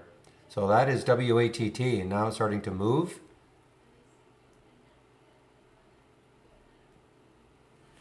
So so Christopher, so let's just say you get into a trade at 10 and the stop is 980, 20 cents away. And based on something, not just because you want every stop to be 20 cents away. So if you're willing, if your account size dictates that you could say risk $100 on the trade, basically you just divide the difference between your entry and your stop into $100. And that'll get you, say, 500 shares. So 20 cents into $100 equals 500. Okay?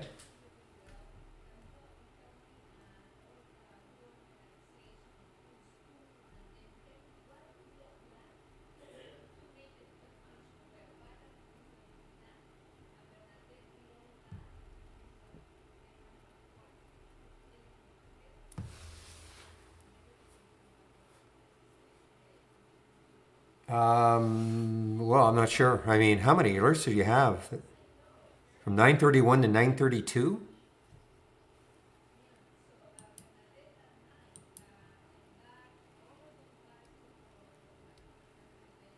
I mean, I don't have any answer for you. If you keep clicking more, I mean, you will get every alert.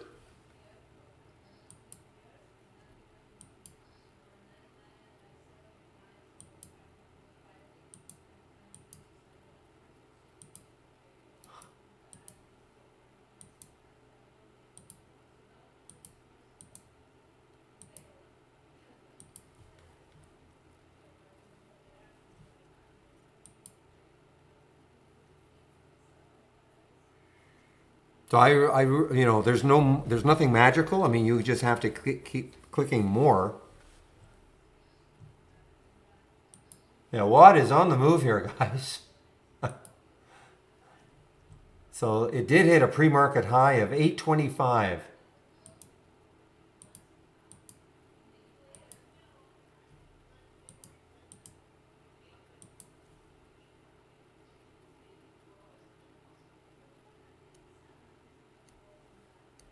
Okay, like for instance, if I click on this one, so history, today,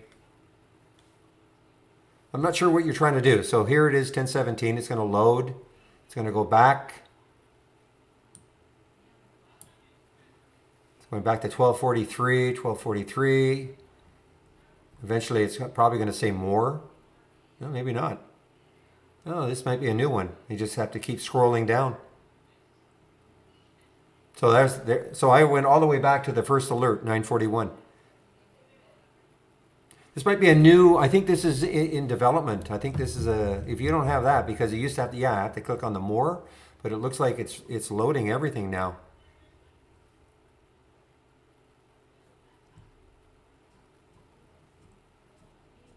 So I can't duplicate what you've got because I'm in a development one, but you can just see what I did.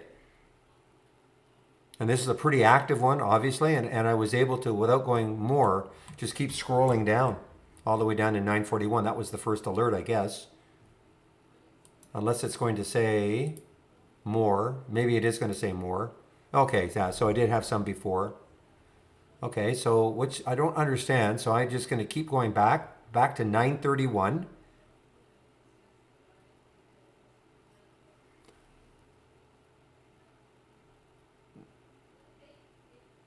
Well, I guess, okay, I've never thought of it like that. Usually you want to go back in time, but that's the whole idea, the history, going back in time. Like, I'm not sure I know what you mean. Start at the top then.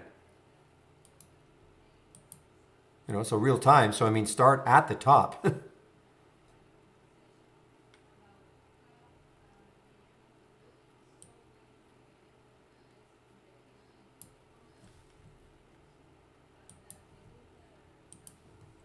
Well, Watt is a winner, guys. 613 now to 637. That's a pretty good winner. Late in the day, 613 to 637. Nice little percentage move.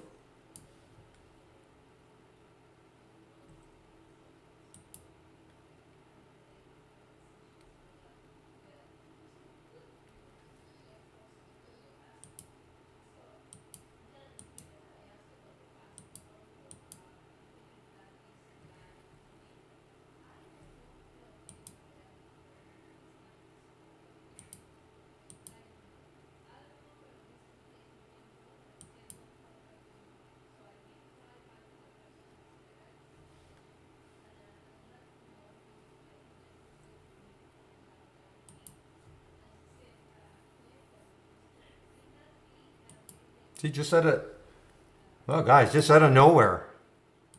I mean, 613, 647 now, and basically straight up on that 2-minute chart. So really no big pullback. Wow, look at this go, guys. Okay, well, I was all set to shut down the room. I'm glad I stayed open for this.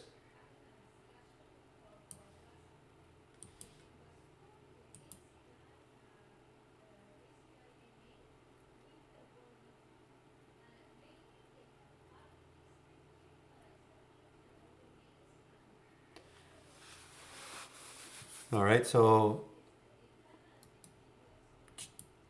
configure 5, change. Type in change. Okay, so the change, 5 days, okay. Hopefully, I don't know if we have 5 days. Yeah, 5 days, so the change in 5 days, percent. Put a big, so the change in 5 days, percent.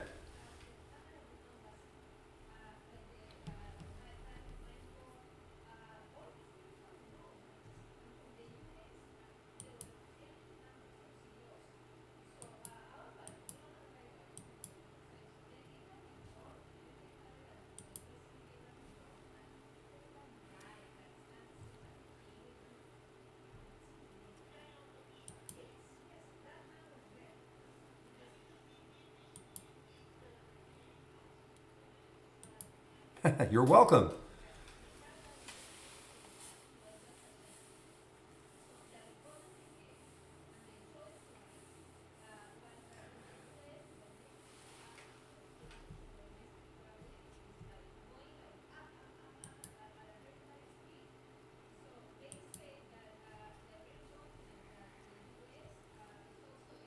Well, I don't know. Watt still has some power in it. And yes, pun intended.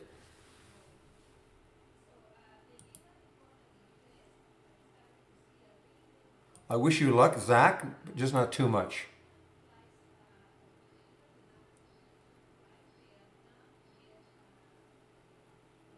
Wow. Well, how about that for a few extra toppings on the pizza? So 613, 671 from the Magic Scan.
I do too. I don't know why it took me so long. Really.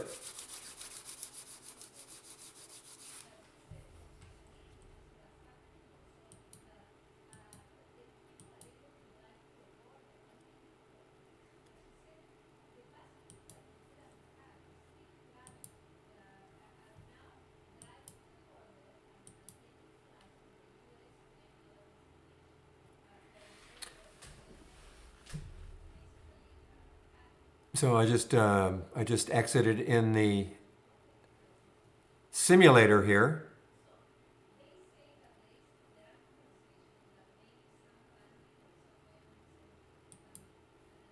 And as I keep saying though, not every alert we get is equal. So I mean, I talked about the CAN near 25. LASL doesn't have a lot of room. The NEPT, is close to $2. So you have to, just because we get the alert doesn't mean just pile into it. But look at Watt. I mean, Watt had there was no resistance. It was just over 6, so it seemed to be ripe.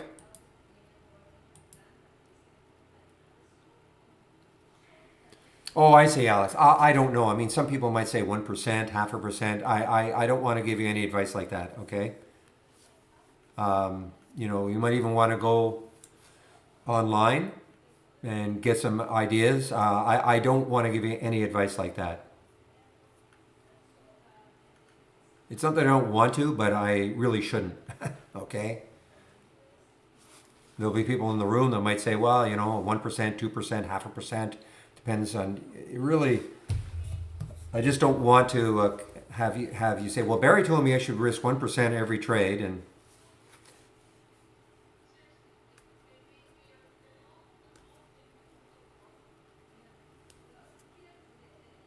if you're just starting out, I wouldn't risk very much. Even I don't care if you have $1 million account. Well, okay, but if you're just starting out, test the waters.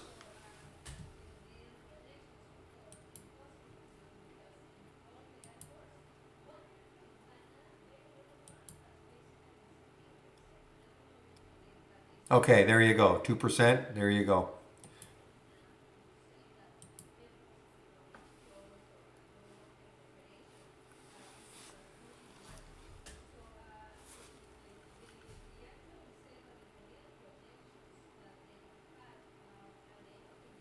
There you go. 1%.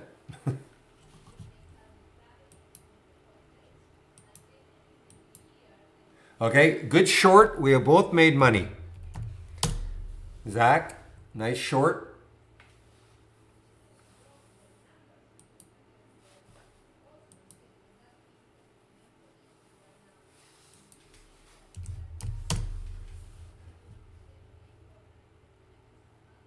You know what? You're right. Viot is going to make a new high. VIOT is going to make a new high. Well, I shouldn't say that. I should not say that. It has a chance to make a new high. There's a high up here, but I mean, it's got lots of power right now. Lots of volume coming in. Look at that. I mean, we don't even have a we don't even have any information on the float.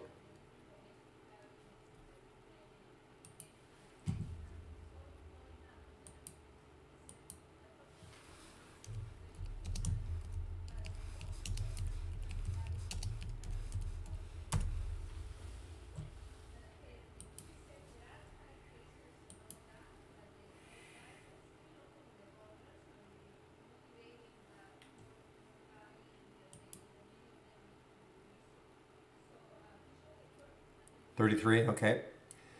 Yeah, I don't know why our provider doesn't have that information.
Yeah, so we actually do have the float information. What happened is I had my single stock window was scrolled down one line, so I missed that. So we have 15 million.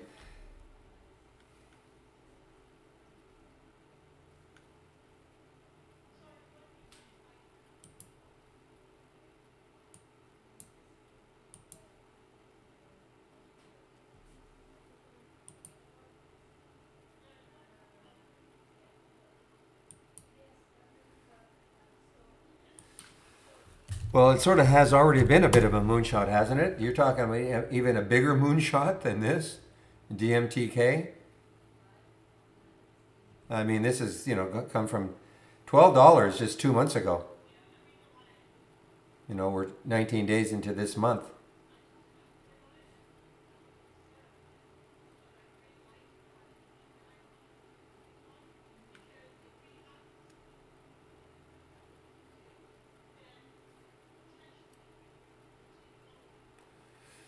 I have been known to disparage the 1 minute chart.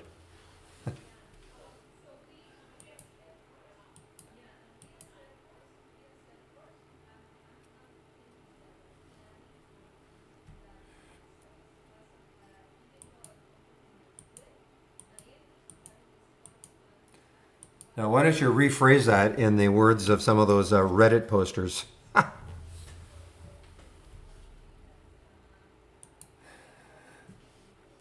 Don't do it. Family show here.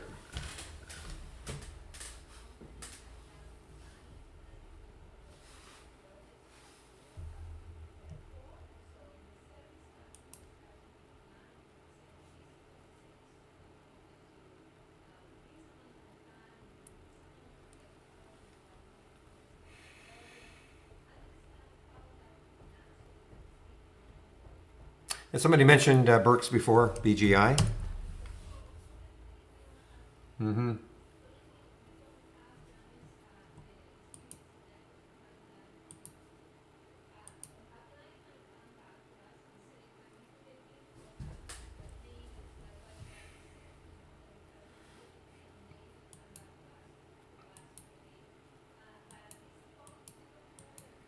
Okay, so as somewhat predicted, LASL struggled to get through 25.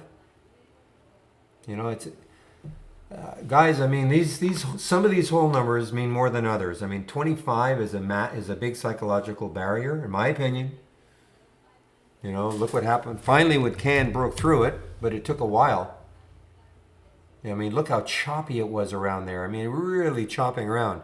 I mean, it doesn't make any sense. It's just a number, but it does have a. In my opinion, it does make sense.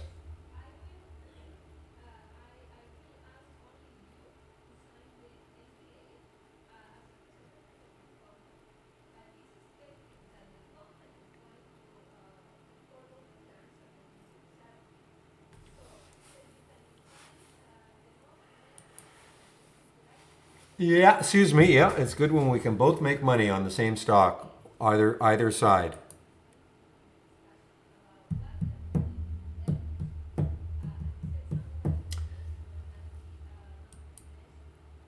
Well, I think Watt's over. Well, I mean, listen, anything can happen, but I think Watt is, especially if it gives up 6, that's a pretty big pullback so far.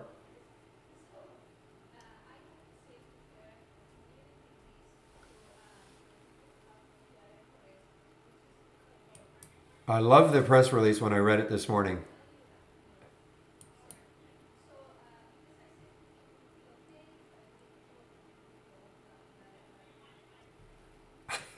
I love it. Watt surges more than 30% in pre-market trading on a report that Apple is working on a magnetically attached battery packet for newest iPhones, etc., etc., etc. To be clear, the article does not mention Watt at all.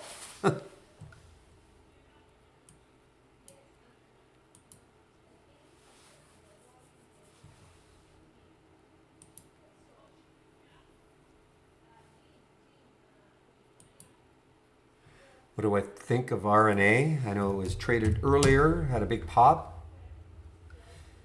Yeah, it's still going.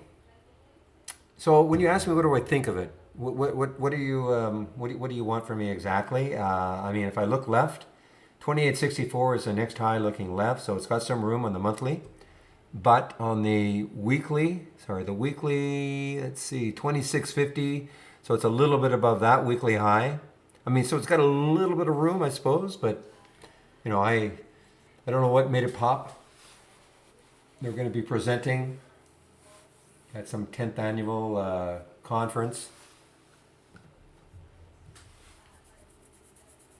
But I think nothing of it. I mean, I hate to say it like that, but I don't, I don't know the company. It's not that I mean, right now it's extended on the 15s.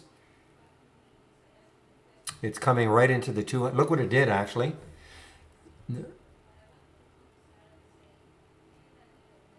Oh, I see why I did that. Okay, let me just move this down a little bit.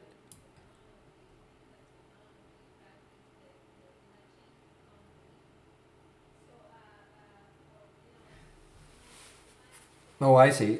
Yeah, I don't see any news either, other than it's going to be appearing at some conference. But that was on the 17th. Yeah, I see no news. I see no news at all. So there's nothing. But for whatever reason, somebody wanted this. 1 million shares just piled into it right there.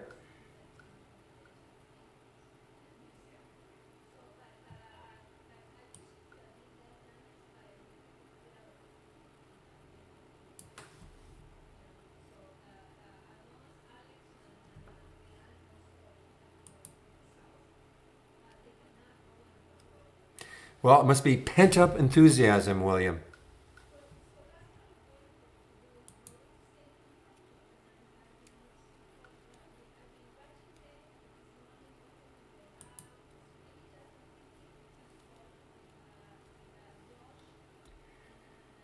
Well, Watt's coming back, guys, actually. Watt is actually making a bit of a little charge back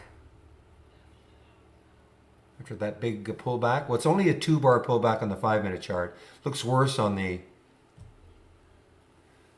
It looks a little more dire on the 2-minute chart, but it's only a 2-bar pullback on the 5-minute. So, You know, I guess if it got over 638, it could have another little run again. Oh, I feel fine. I'm fine.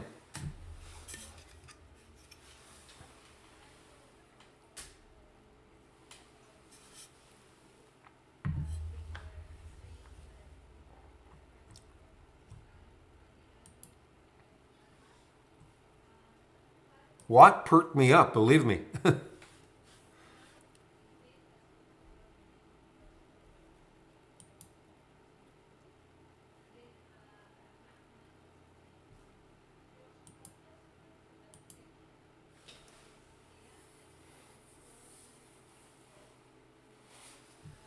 Was it your first pick, IJ? Okay.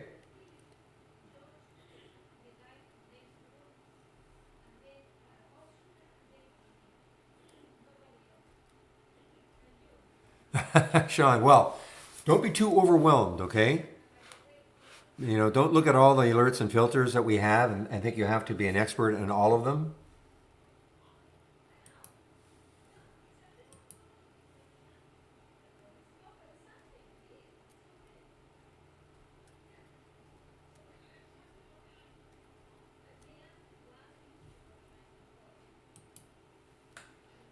And also, I don't know if you've seen the scans that I'm sharing, including the moving higher with unusually strong option activity. I'll pop that into the room, into the YouTube feed, so that you can take a look at it.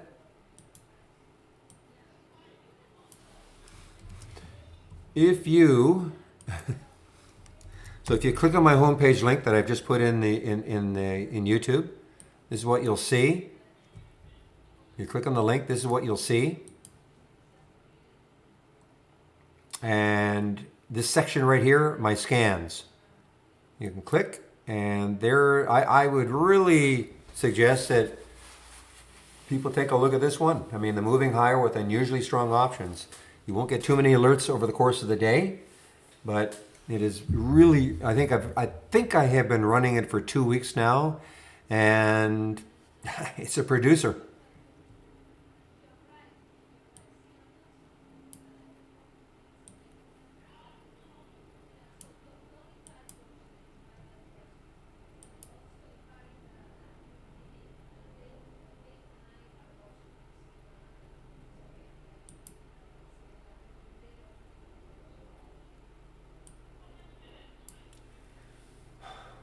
Moving higher with unusually strong options.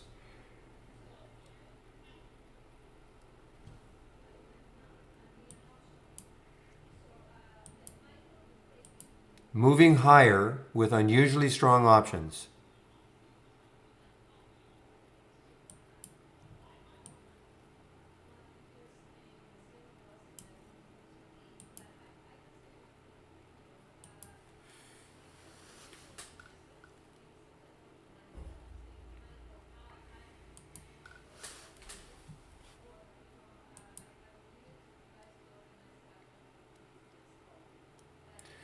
Well, that would have been a heck of a short, the LASL, on the rejection of 25. Look at this.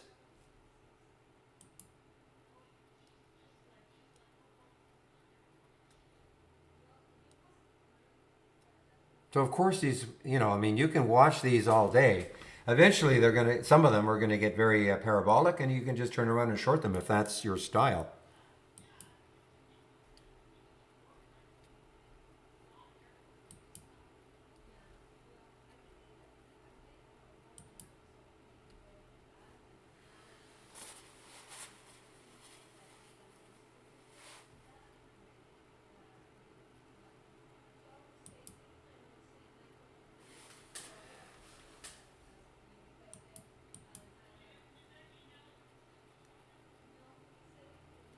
Wow, look at what now? My goodness, I missed that move. I was talking about taking it over 634. You know, the 2-bar pullback, that next candle over the high of that previous candle. That's about 636.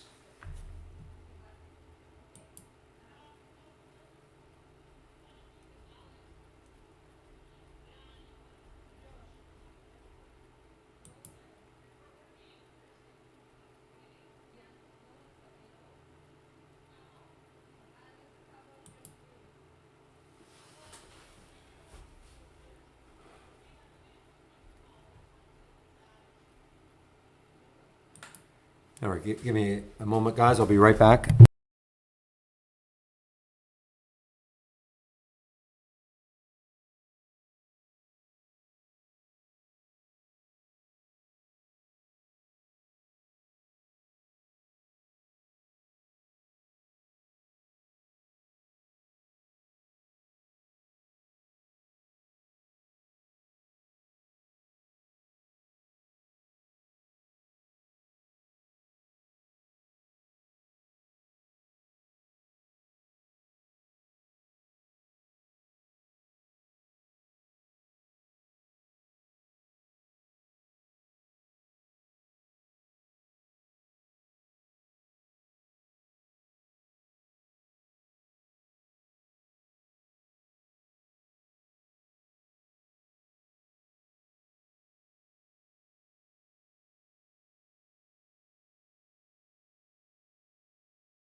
All right, guys, I'm now back.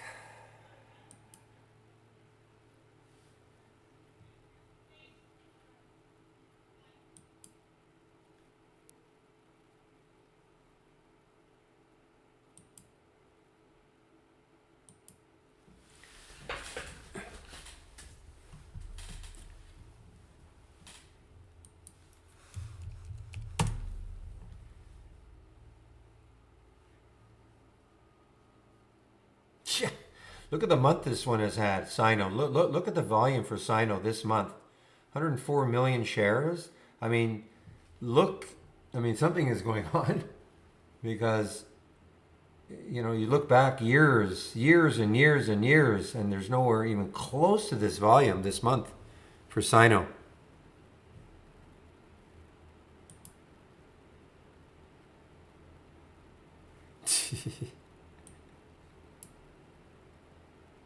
Hello, Dan. Welcome.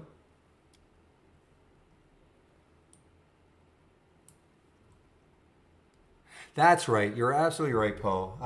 You're absolutely right. They made an announcement that they're getting into crypto. That's right. That's why this spiked, I guess, here that day right there, or maybe it was that day here. You're absolutely right. I remember saying, yeah, why not? You're a shipping company. Why not? Yeah, they're going to haul crypto. That's right. They're going to haul bitcoins. Wait a minute. There's no such thing.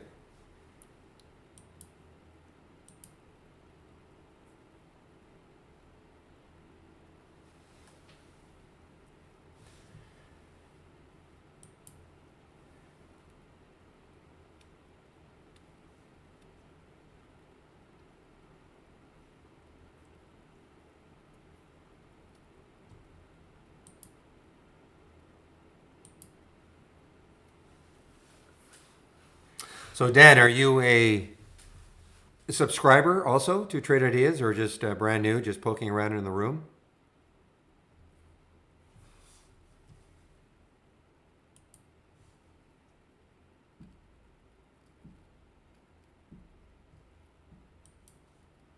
Brand new to everything. Okay, well, first thing I would suggest is that before you start trading with real money, you practice. We do have a simulator here.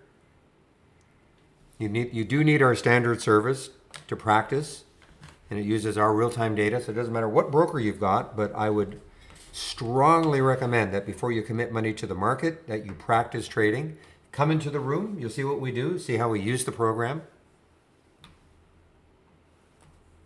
Room is free, as you know, because you're here and it's free.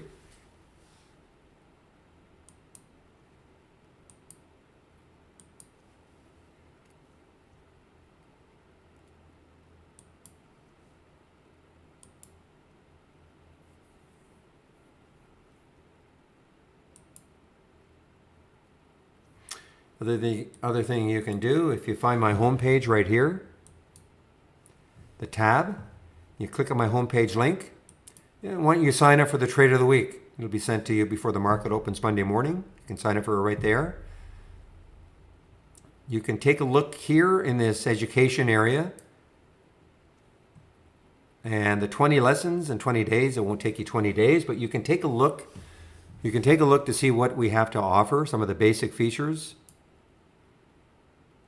Things like top lists and building one, what's an alert window, creating one, etc. So all the basic features of trade ideas, covered. But again, it's going to show you how you can use trade ideas. It's not going to show you how to trade. That's only going to come with time and practice, and especially practicing in a simulator before you actually commit money to the market.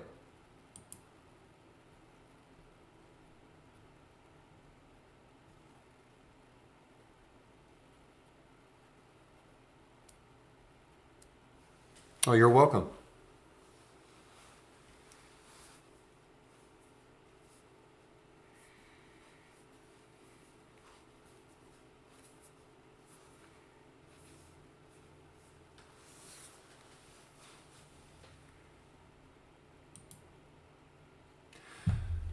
All right, guys. You know what? Maybe I'll wrap it up now. Are there any other questions? I will stick around, of course, if there are questions. Otherwise, I think I'll just wrap it up now. It's 10 to 3. I usually close at 3, maybe a little bit early, but again, I'll stick around if there are questions. And we get to do this all over again Monday morning. I think you'll be happy here, Dan. I mean, we've got a lot of great traders in the room and helpful people. It's not just myself. I do this from 9 to 3 every day with a little half-hour break between 12 and 12:30. But yeah, you can ask me questions. Yeah, but we've got a lot of great traders in the room, and they'll offer some suggestions too. So come on back. Okay, guys, I think I'll wrap it up now. I will open the room tomorrow. No, not tomorrow. I'll open the room Monday morning, 9 o'clock Eastern time. Let me just get my day in here before I close it down.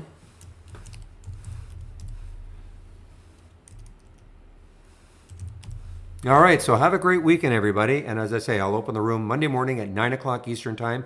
Hope to see you then. Bye-bye.